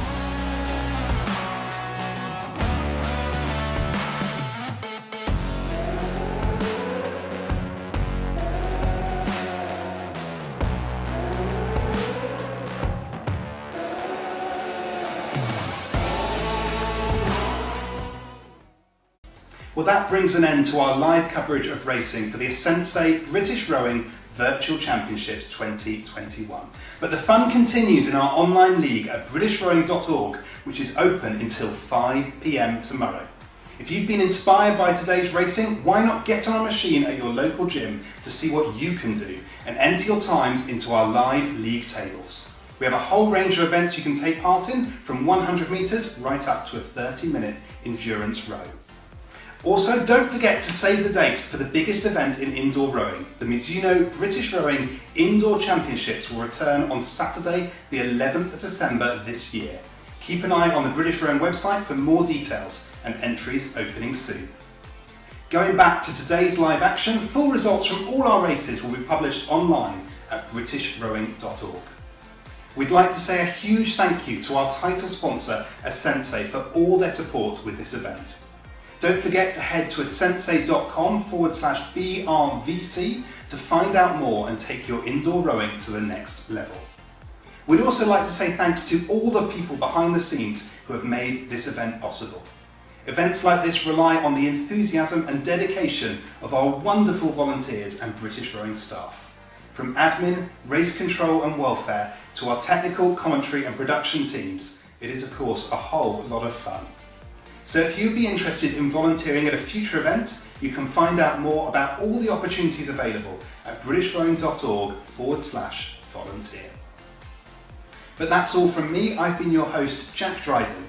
From all the team here at British Rowing, we hope you have a great rest of your weekend.